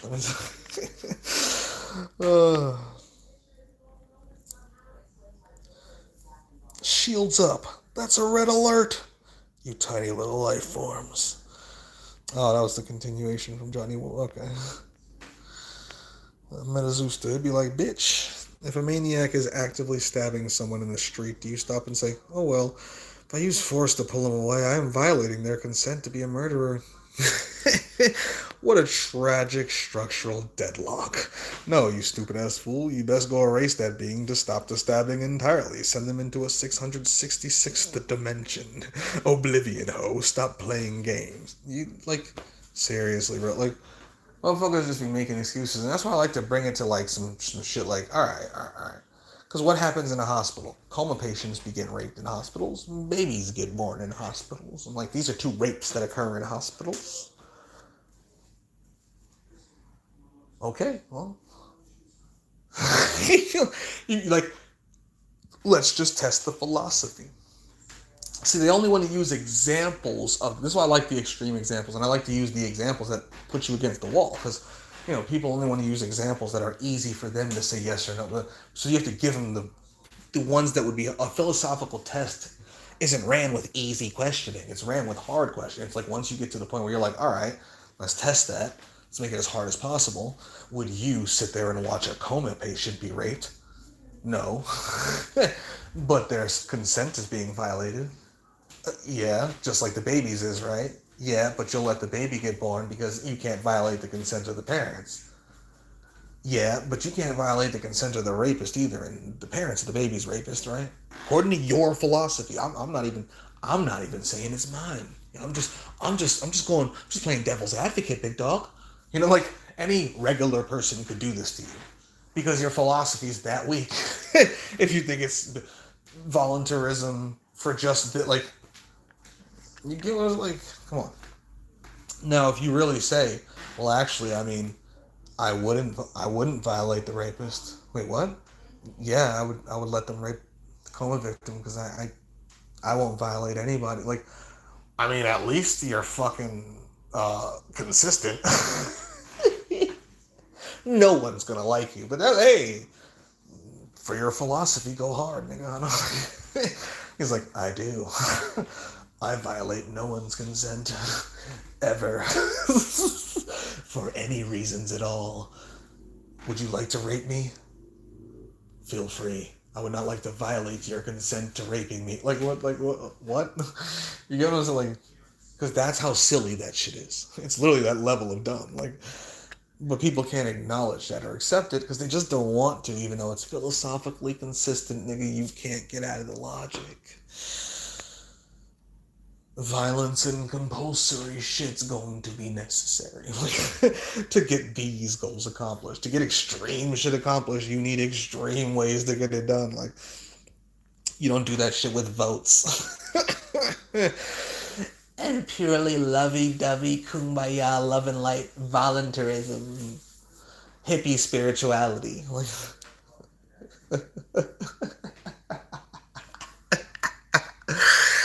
oh my God. Like, also, another excuse. Attempting to force everyone to stop breeding would cause even more suffering immediately and more terror. And, bitch. And, I know that's how you said it. So be it. Yeah, exactly. Like, you know what's going to happen otherwise? The same thing. But you want to know what's going to happen if you force it on them? It ends. See, one ends it entirely. The other lets it go on for eternity. For eternity. Like, there's no argument. There's not even a debate. Well, mine is better. Yours doesn't end it. Mine ends it. How could yours be better? Well, it's more moral, okay, but mine ends. I'm talking about solutions. Like, mine ends the problem. Does yours end the problem? No, but I'll feel better afterward. But then you'll still be crying about the same problem, and that problem will persist. So yeah, you'll feel better about your ethics, weirdly, because you're gonna let thousands of generations into the future keep without even trying to stop. Like, but you're a good guy, and somehow we're crazy. All right. Pat him on the head and let him go. You go on with your morals and your ethics, good boy. That nigga will be a slave for eternity. And he wants humanity to be enslaved for eternity. Like, do you understand what it's like? Whether he knows it or not, that's what the fuck he's arguing for. Because if that is what it is being out here, taking to cause more cataclysmic immediate suffering, to then prevent more suffering in the so-called future, then so be it, ho. There be no two ways around this. In fact, again, not doing that causes even more pointless-ass suffering for the next few billions of years, so get on to it already, you disgraceful-ass fools! Yes. Original content, that English professor impersonation. Did I? I don't even be noticing these things sometimes. Like, I probably did though. Oh, with the fucking pipe and the fucking cross-leg. And like, yo, that's how I be looking at these people when they say some of these things. Like, it's like, well, you know, it might not like, you know, solve the whole problem, but it morally and ethically, it's like it really can't. And I feel like they think they're like, well, yeah, but you know, as I smoke my pipe, and I'm like, no, that's not what you look like. That's not like that's what you like. I can just see it. You know, I'm just sitting here laughing at niggas like this niggas over here sitting in this chair like wrong as fuck. Like wrong as fuck. Like the efficiency of a religion's a transhumanist Roy. The efficiency of a religion's also decided by its ability to go spread. To go spread, yeah, but let's say it spreads everywhere, right? But it's supposed to have a goal of, say, kill everything, right? But what the book preaches is love everyone everywhere, be vegans, take care of everything, have the best medicine, live as long as possible. It's like, wait. The goal is to kill everything, but everything in this religion is about staying alive forever. So spreading it would be a bad thing. You guys are like, it all depends on your goal. Period. Like, what is your goal? Okay, how well oriented is your religion towards getting your goal?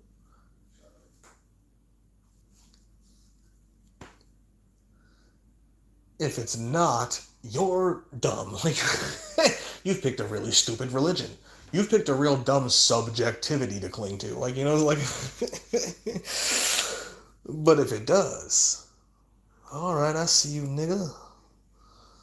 Start preaching that shit. OC.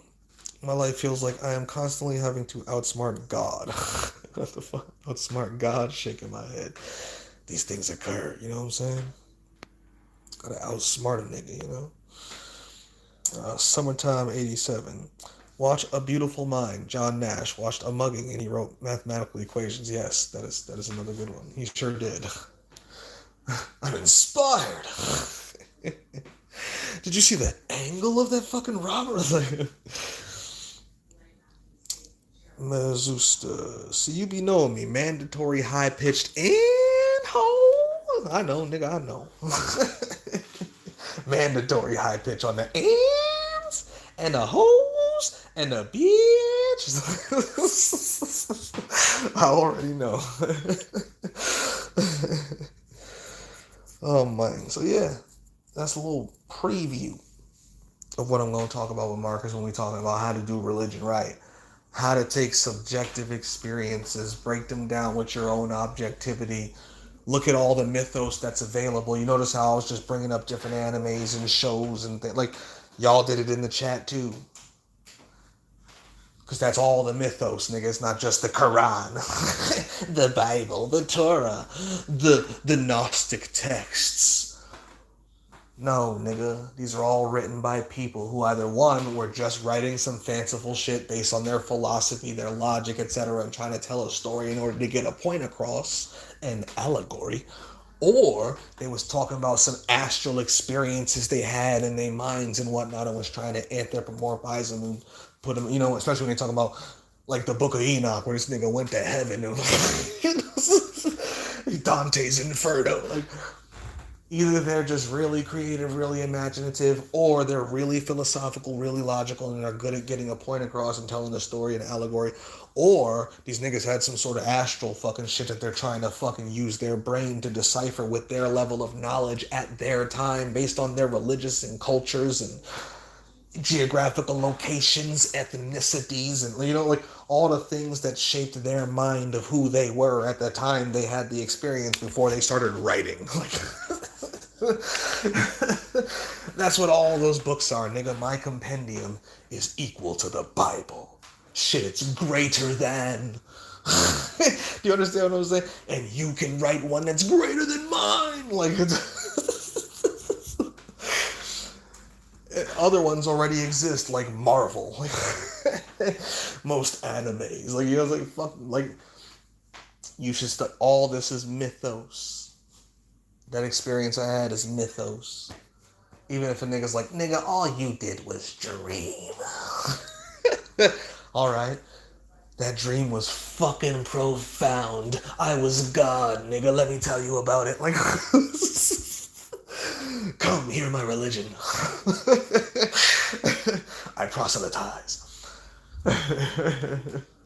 But take it with a grain of salt. Don't believe me. I am not your prophet. Do you understand what I'm saying? Like,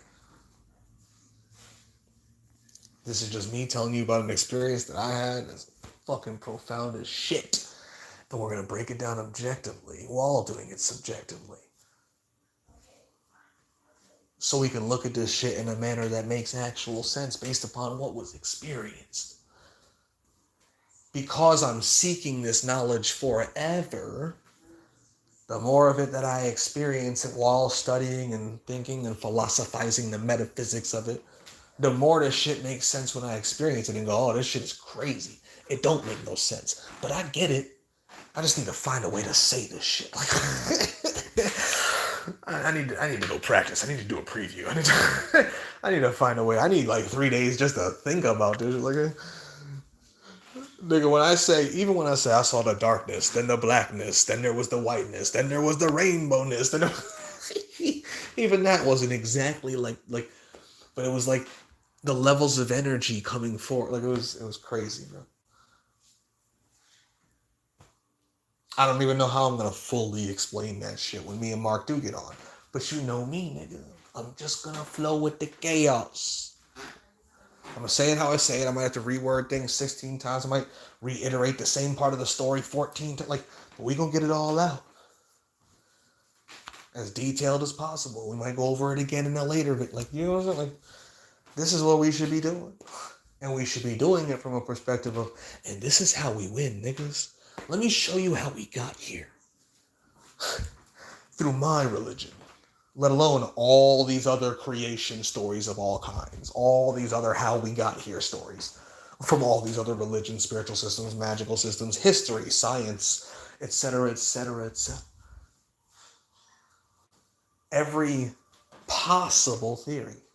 Let alone all the objective evidence to point to far more probable reality. Like, rather than just this random things in the corner. No, nigga. We got all this over here, nigga. Like, those things in the corner are just wrong. Like, like all y'all's religions, exactly as detailed, are wrong. So is mine, nigga.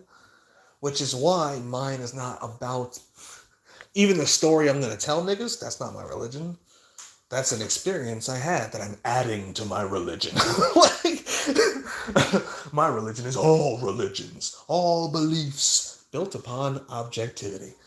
What is most likely to least likely?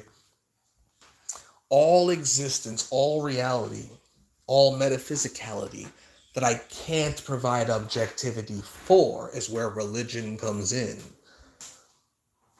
If you are trying to put religion where objectivity can come in, you fucking up. I believe 1 + 1 = 3, but we all know it's 2, nigga. Like, you can't do it that way. Do you get it? Like, so we trying to show motherfuckers how to do religion right. How to have religion that brings you to the fucking goal you claim to want.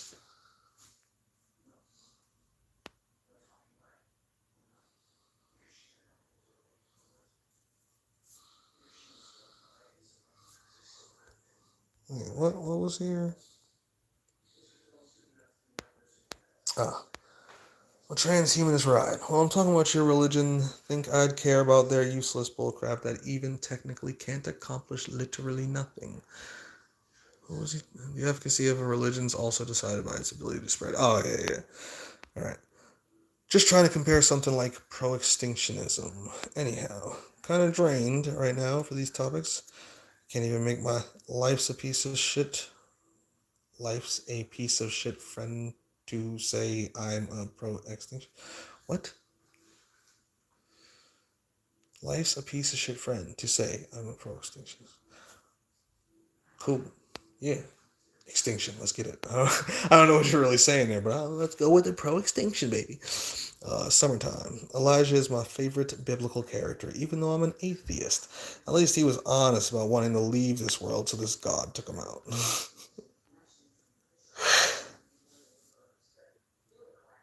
I hope he stabs that motherfucker someday. You know, like, Wait, you mean God took you out, nigga? Yeah. You saw him? Yeah. And you didn't like burst into flames or nothing? Nah, man, that nigga look normal. You know what I'm saying? Like, yo, nigga, take this blade, Elijah. Nigga, what you doing, nigga? Like, what you... Get us all out of here. Like... The slave begged, and the master was like, I like this one. Raise him up. The other slaves are like, this motherfucking house nigga. I like You just sucking ass's dick, huh? Just leaving the rest of us down here. All right. Motherfucker. Sometimes I think I should fucking... What's that? What's that old... I should go be like the Black George Carlin. Just run comedy routines saying the wildest shit. Like, because this would be it. Like, all this nigga does is go on stage and talk about existence, and it's hilarious because it's fucking depressing as shit, but he makes you angry and want to kill things too. Like, I like that guy. Like, original consciousness. I consider myself to be shamanic, agnostic. And you just made me laugh at that shit. Oh my fucking God. I'm saying, but like, that's why I don't like titles. I don't like that, because a lot of niggas can only go with like that scripture. Well, I am a Sethian Gnostic based upon the Sethian script. I just almost died saying that.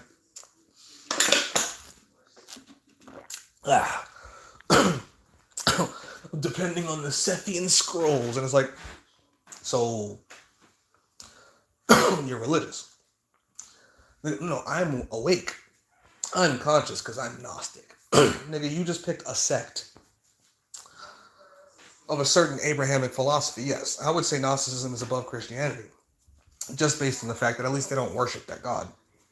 But it's still a belief system that is trying to tell you, like, how to get out of here, so it's acting like it's literal. That's the literal God. These are the literal archons at each planet. You gotta say these literal words and do these literal things to get out of here after a literal death. Like, different niggas got different things you gotta do or say, but they're like, we swear ours is right. Alright, I'm gonna go read those fucking Egyptian ones too, nigga. That don't say the shit yo say. Like, and them Chinese ones over there don't say the shit yours say. Like, you know what I'm saying? Like, or like, nigga, read all the Gnostic texts. Read all the texts. Read Spider-Man. You could like, nigga, read fucking Harry Potter. Go watch some anime. Go watch something silly like Free Guy. And really watch it like, this is the deepest shit ever, nigga. This is all the mythos, nigga. This is all the mythos. Even more so when y'all hear the story that I'm gonna tell about the falls and this one falling into that realm and him being in love. I was like, that's crazy, nigga. That's crazy. Free Guy. You get what I'm saying? Like, people always want to choose these one things. I'm this philosophy, and it's usually like I'm this version of this philosophy. And I'm a voluntarist. Like, I'm the best, most moral and ethical being on the planet. Like, I know all the true secrets. Sure you do. You know what I'm saying? Like, nigga, sure you do. Let's talk about some of those secrets right now. And you start hearing them just spew bullshit. Like, because they picked a religion instead of a fucking... Like, they're putting religion where the objectivity belongs. And it's like, bro, why are you trying to treat your religion like it's true? Like, it's like the details are correct. Like, the anthropomorphized story I'm about to tell y'all niggas when me and Marc sit down is bar for bar history, nigga. Like, no, nigga. This is an anthropomorphization of a fucking experience I fucking had laying on my boy's astral couch. I swear. Every time I'm on this couch, bro, I be going crazy. Like, this couch is it, nigga. I don't sleep on it ever, but it be hitting, bro. Like, this shit, like, I don't get it. The couch it just be hitting. I'm like, nigga, I can't sleep on this thing for a motherfucker, but nigga. Like, I just be popping up like, oh shit, I'm here. Like, yo, it's crazy, bro. That thing is like technology for me. I don't even know how to explain it. Me and that couch just bombed. Lay back and I'm just, boop. Oh shit. I didn't even fall asleep, nigga. I didn't even like doze. I just kind of went. Like, that's crazy. This is the easiest it's ever been. Good couch. Very good couch. I don't know why it's that, but whatever. I don't know if it's the frequency. I don't know what, but hey, it working. It working, right? That's all I care about. But yeah. Don't just be one thing. Like, this was like, if you said I'm agnostic, I go, what does that really mean? Does that just, are you just a person who don't like God and want to escape reality in some form or fashion? Or does that mean like you are a Valentinian, you know, like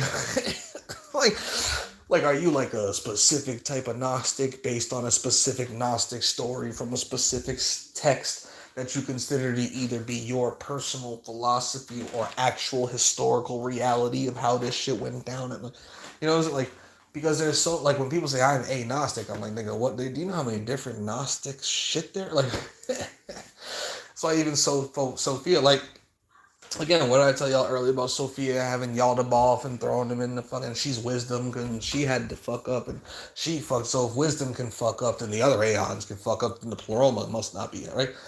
I was saying all that shit, right? Whereas my story involving Sophia that I just discovered this, bro, so it's kind of fucked up. For like the last year and a half, I kind of been trashing her. If you go through my live streams, every time I mention her, I'm like, this dumb bitch. Like, bro, when I saw the story told the way like that I just experienced it, especially when there was moments where I was in her mind, I was like, I apologize for everything I ever said about you.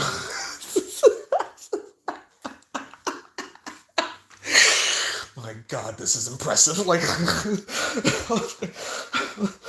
like, holy shit, just to be you, like, insanity, like, all this fucking like, because it's not just the aeon of wisdom, the aeon of consciousness, intelligence, intellect, knowledge, all that shit that has to do with that shit. Aeon of all that shit. And then had to bang with the aeon of destruction because only the destruction power could battle the Christos. Like, bro, this shit, the story was crazy. Like, I mean, it's insane. It went from layers, nigga, from God down to the pleroma, where he became basically the Christos in a lucid dream. Like, he is just sitting on that throne like, this dream will never end. I'm not going back out there. Down to the fucking Aeon is splitting up as part of it and locking up this shit. And then they got the Abyss that they throw niggas into to make sure they don't cause no problems in the pleroma. And then in the Abyss, they got the realms and shit. Oh man, they made the realm, the shit wouldn't work, and they had to, when we went down and we fucking collapsed and we made the Matrix and we thought it was gonna, and then this nigga did this and combined it through us inside. Oh, we've been here for so long. Oh yeah, this story was mind-boggling. I was like losing my shit. I just like finger fucked in the forehead and then just eyes open on the fucking couch like, holy shit. I just experienced existence. Like, fucking every day just laying there for like 5 fucking hours, just like, what the fuck? Like, just laying in profundity. I'm just laying in the profundity of it all. Like what the fuck, bro? Yeah, so this is why I don't like pick none of these titles. Like, you know, like, so I laugh when everybody says, no, this is a simulation, nigga, and it's 100% scripted. No, it's a fucking soul trap, and it's ran by the devil. And I'm like, you niggas, shut up. None of you niggas, I've already disproven all of you. You just don't pay attention because you don't like to be disproven. We all know this, right? You get like, all y'all's religions have already been disproven. There's no excuse not to do shit using them anymore. Like, you know what I'm saying? Like, let's not play the games, people. Put all that shit together. We know it's all saying the same thing. Yo shit ain't no better than Marvel, nigga. DC Comics got your shit looking silly. Like, there's all sorts of mythos. This is all religion. And it's all fiction, even history, because none of this shit's real. And even real history, as we call it, that's written by us, like, as real humans writing, like, real history, is still fan fiction told from the perspective of the nigga writing it. Whether he's happy about it or upset about it, he's generally going to paint it in that light. You know, it's like, so even when you're telling something that happened, it's usually like, yeah, and it was great, or man, it was the worst thing I've ever seen, or it was just neutral, like, man, I don't know how I feel about it, but that dude whooped his ass. Like, I ain't know them, bro. I was just walking around, I just saw these two dudes, and man, this one guy just got his ass whooped. While the dude's friend is like, man, I'm gonna fuck him up, bro. I promise when I see him, I'm a woman. And all the other dude's friend is like, man, you beat his fucking ass. Like, and they all telling the story to different niggas in different ways. Like, but it's the same story. It's the same history, right? From different viewpoints, and you know what I'm saying? Like, so it's like, when people try to be like, I'm this religion, of this belief system, of this text, of this creation story, of this existence story, and this is how it's going to end. I'm like, okay. I'll put your one little teeny little religion in my big box of religions. Shake it all up, blend it all in, let the dots connect, and be like, yes, this one looks like the rest of them. Thank you for the ingredients, sir. I'll take your morsel and add it to the meal. Like, your whole religion is a fucking... It's just another story in the grand religion that is existence itself. Like, but you're objectively right. Sure you are. Okay. Prove it, nigga. Never. You know what I'm saying? That's why I don't call myself anything individual. Like, if I do, it's going to be something that's an umbrella. This is why I titled my own thing, which I stole from an SCP, which I technically stole from a girl who showed me the SCP. Because she's the one who told me because I was sitting there trying to think of the name of the philosophy of, like, that was burgeoning at the time. It wasn't even fully put together. And she was like, Church of the Broken God. And I was like, that sounds so fire, but I'm not so sure. She's like, here, nigga, check these SCPs. I got the playlist for you. Watch it in order, don't skip. Okay.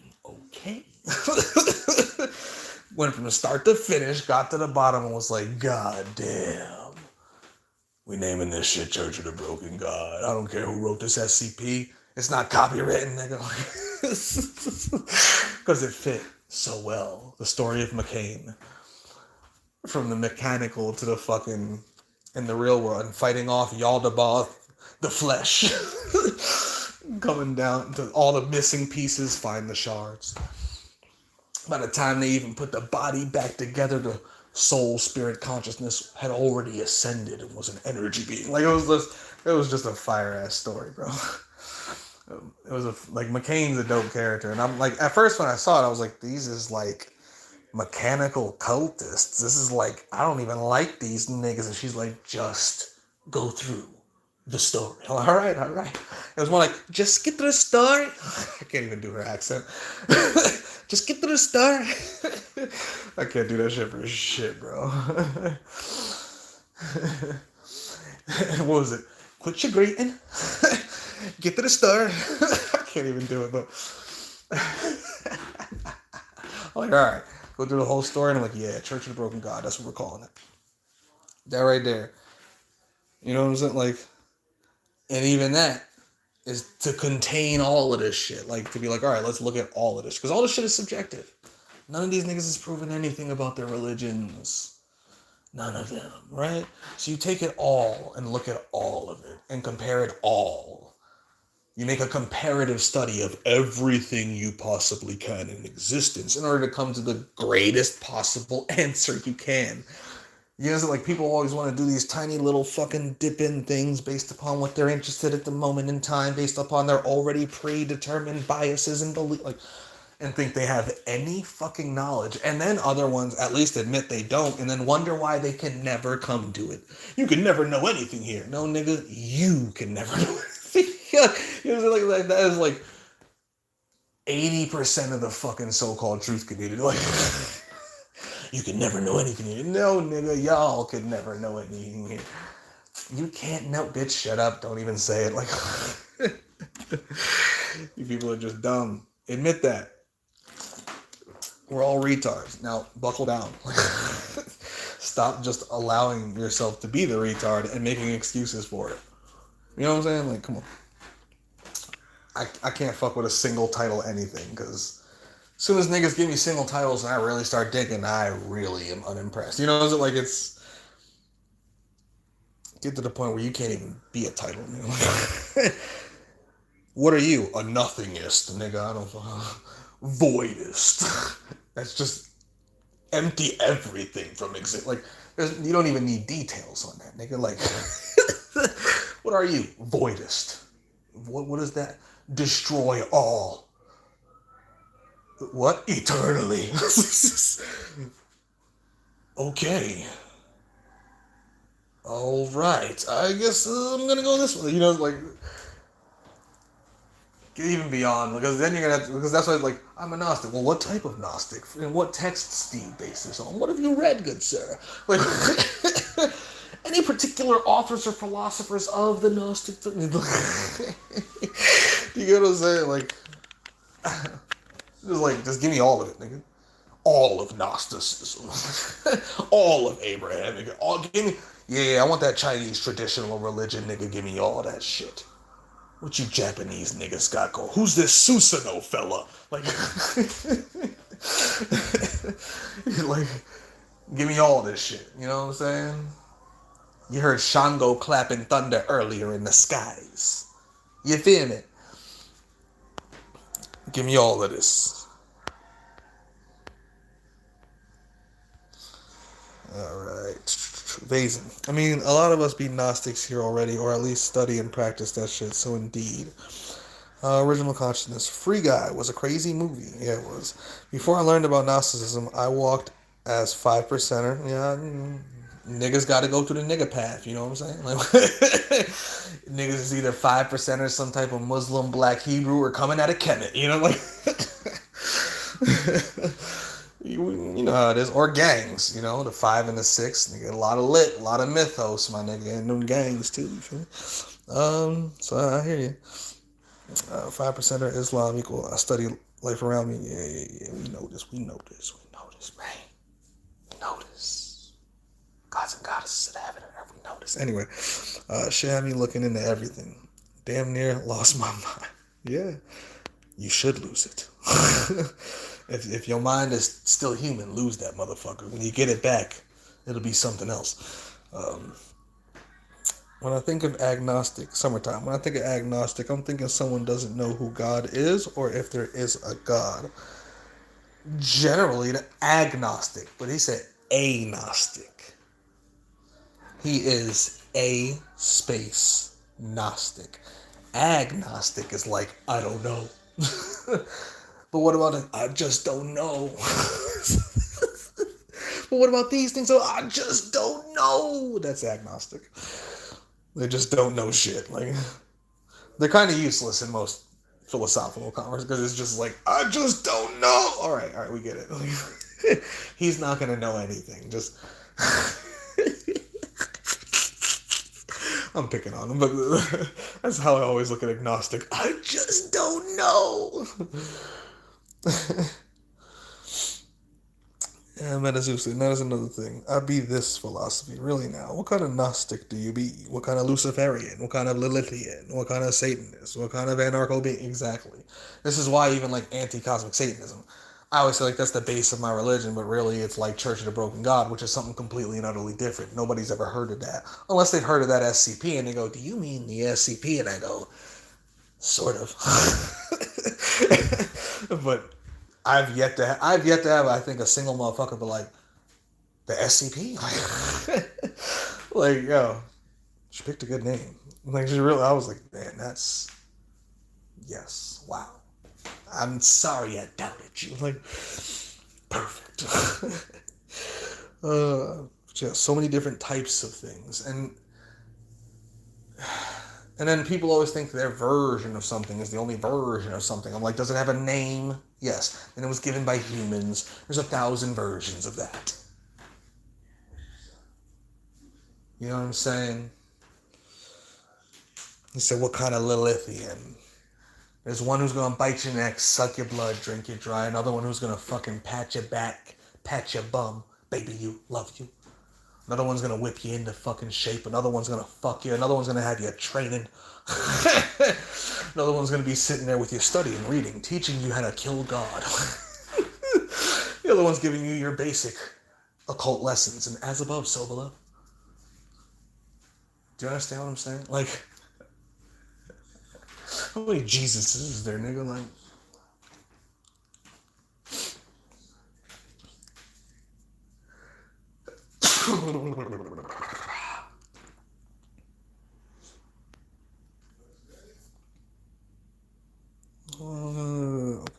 all these versions, all these sects.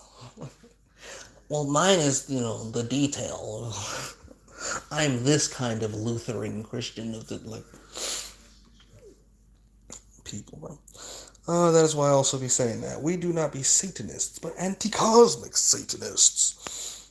Because you gotta be more specific, because there's 1,000 types of Satanists, and there's actually multiple types of anti-cosmics. I've even seen voluntarist anti-cosmics. I'm like, what? How, nigga, how?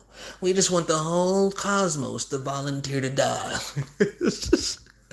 We just think the whole cosmos will just be so moral and ethically, wonderful that they'll just all decide to kill themselves everywhere for each other. Oh my god. Shoot these bitches first. No, I want them first. Kill them first. He said, because girl, there'd be like 600. Why do we always think of like some middle class suburban Californian white woman's yoga mat sitting fucking white class full of fucking stay-at-home moms. Okay, ladies, it's time. Downward dog. Like, I don't know. It was one of that same voice. Because, girl, it'd be like 666 different kinds of different types of philosophies for so many of these. Like, oh, which one? Oh, you be that? Then we be enemies. Oh, that? Okay, we be allies. It's like, you be that? Just pull out your sword on them. Like, just go straight for decapitation. What kind of enlightenment do you be about? Enlightenment or dark enlightenment? Or endarkenment? Or dark endarkenment? The darkest of endarkenments.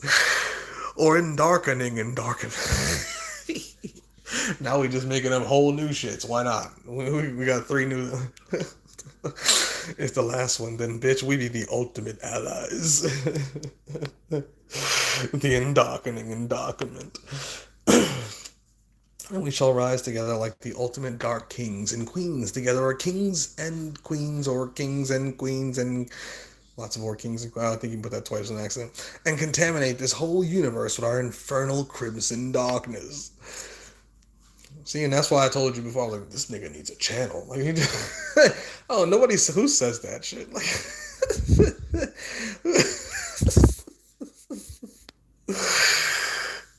we shall rise together like the ultimate dark kings and queens and contaminate this whole universe with our infernal crimson darkness. Yes, Mason, yes, we shall. OC. In order to share my Gnostic connection, I'd have to share names of people in my family and personal details like my Catholic elementary school. It doesn't make sense to me that other people are. I don't trust any text 100%. My main views come from out-of-body experience. Wait, your family's Gnostic? Is that what you're... I've never met a Gnostic family in my life. Like a family that raised their child as a Gnostic, like religious... I've never... You still exist. You're like a fucking throwback, bro. You're a living myth. I just found a Pokemon. It's like, I need to come catch you. Like, I don't, like, you're like a trophy. I need to put you on a shelf somewhere. The last living Gnostic raised by Gnostic parents. Like, no, not like modern day YouTube Gnostic, like real Gnostics. They had a bloodline of Gnostics. Like, what's that nigga, the collector in Marvel? He needs to come collect your ass.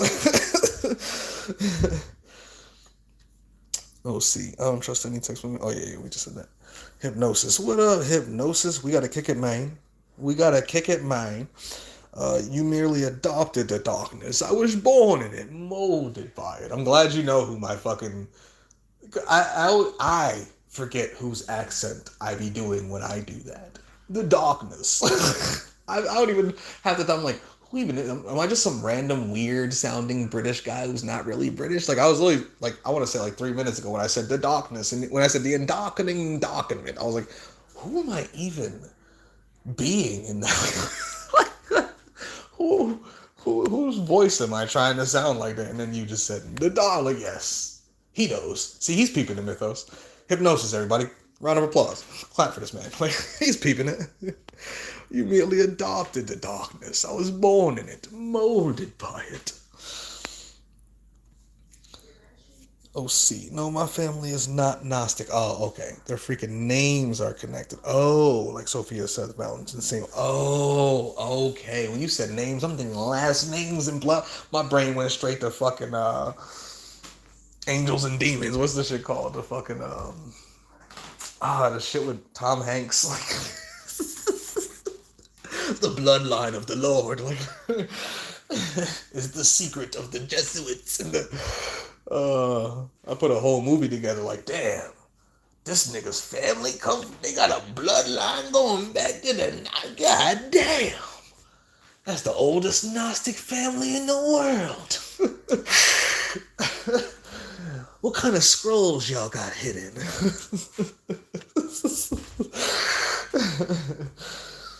Somebody need to collect them.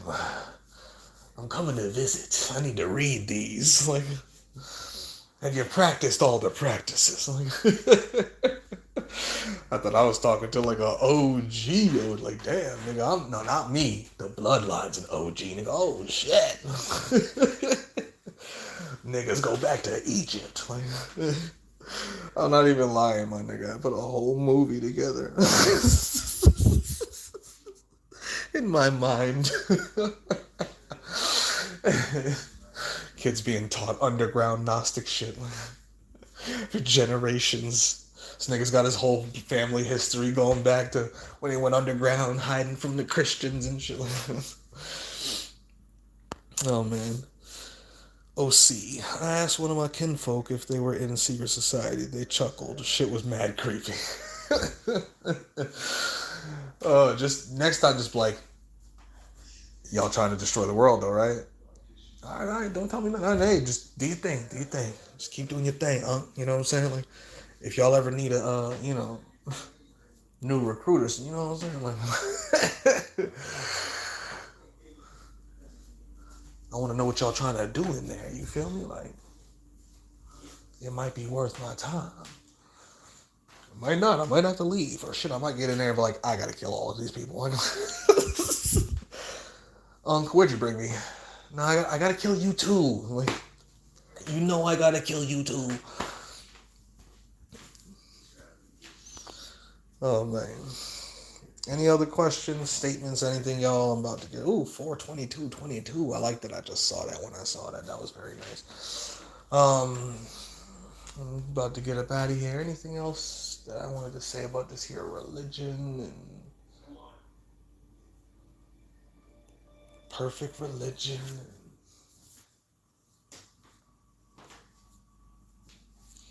Yeah, wait till I get into the story. Y'all heard today, like, I was just trying to explain, like, nigga, just let me tell you how the beginning of the story went. And why, like, what I'm seeing, like, is retarded shit.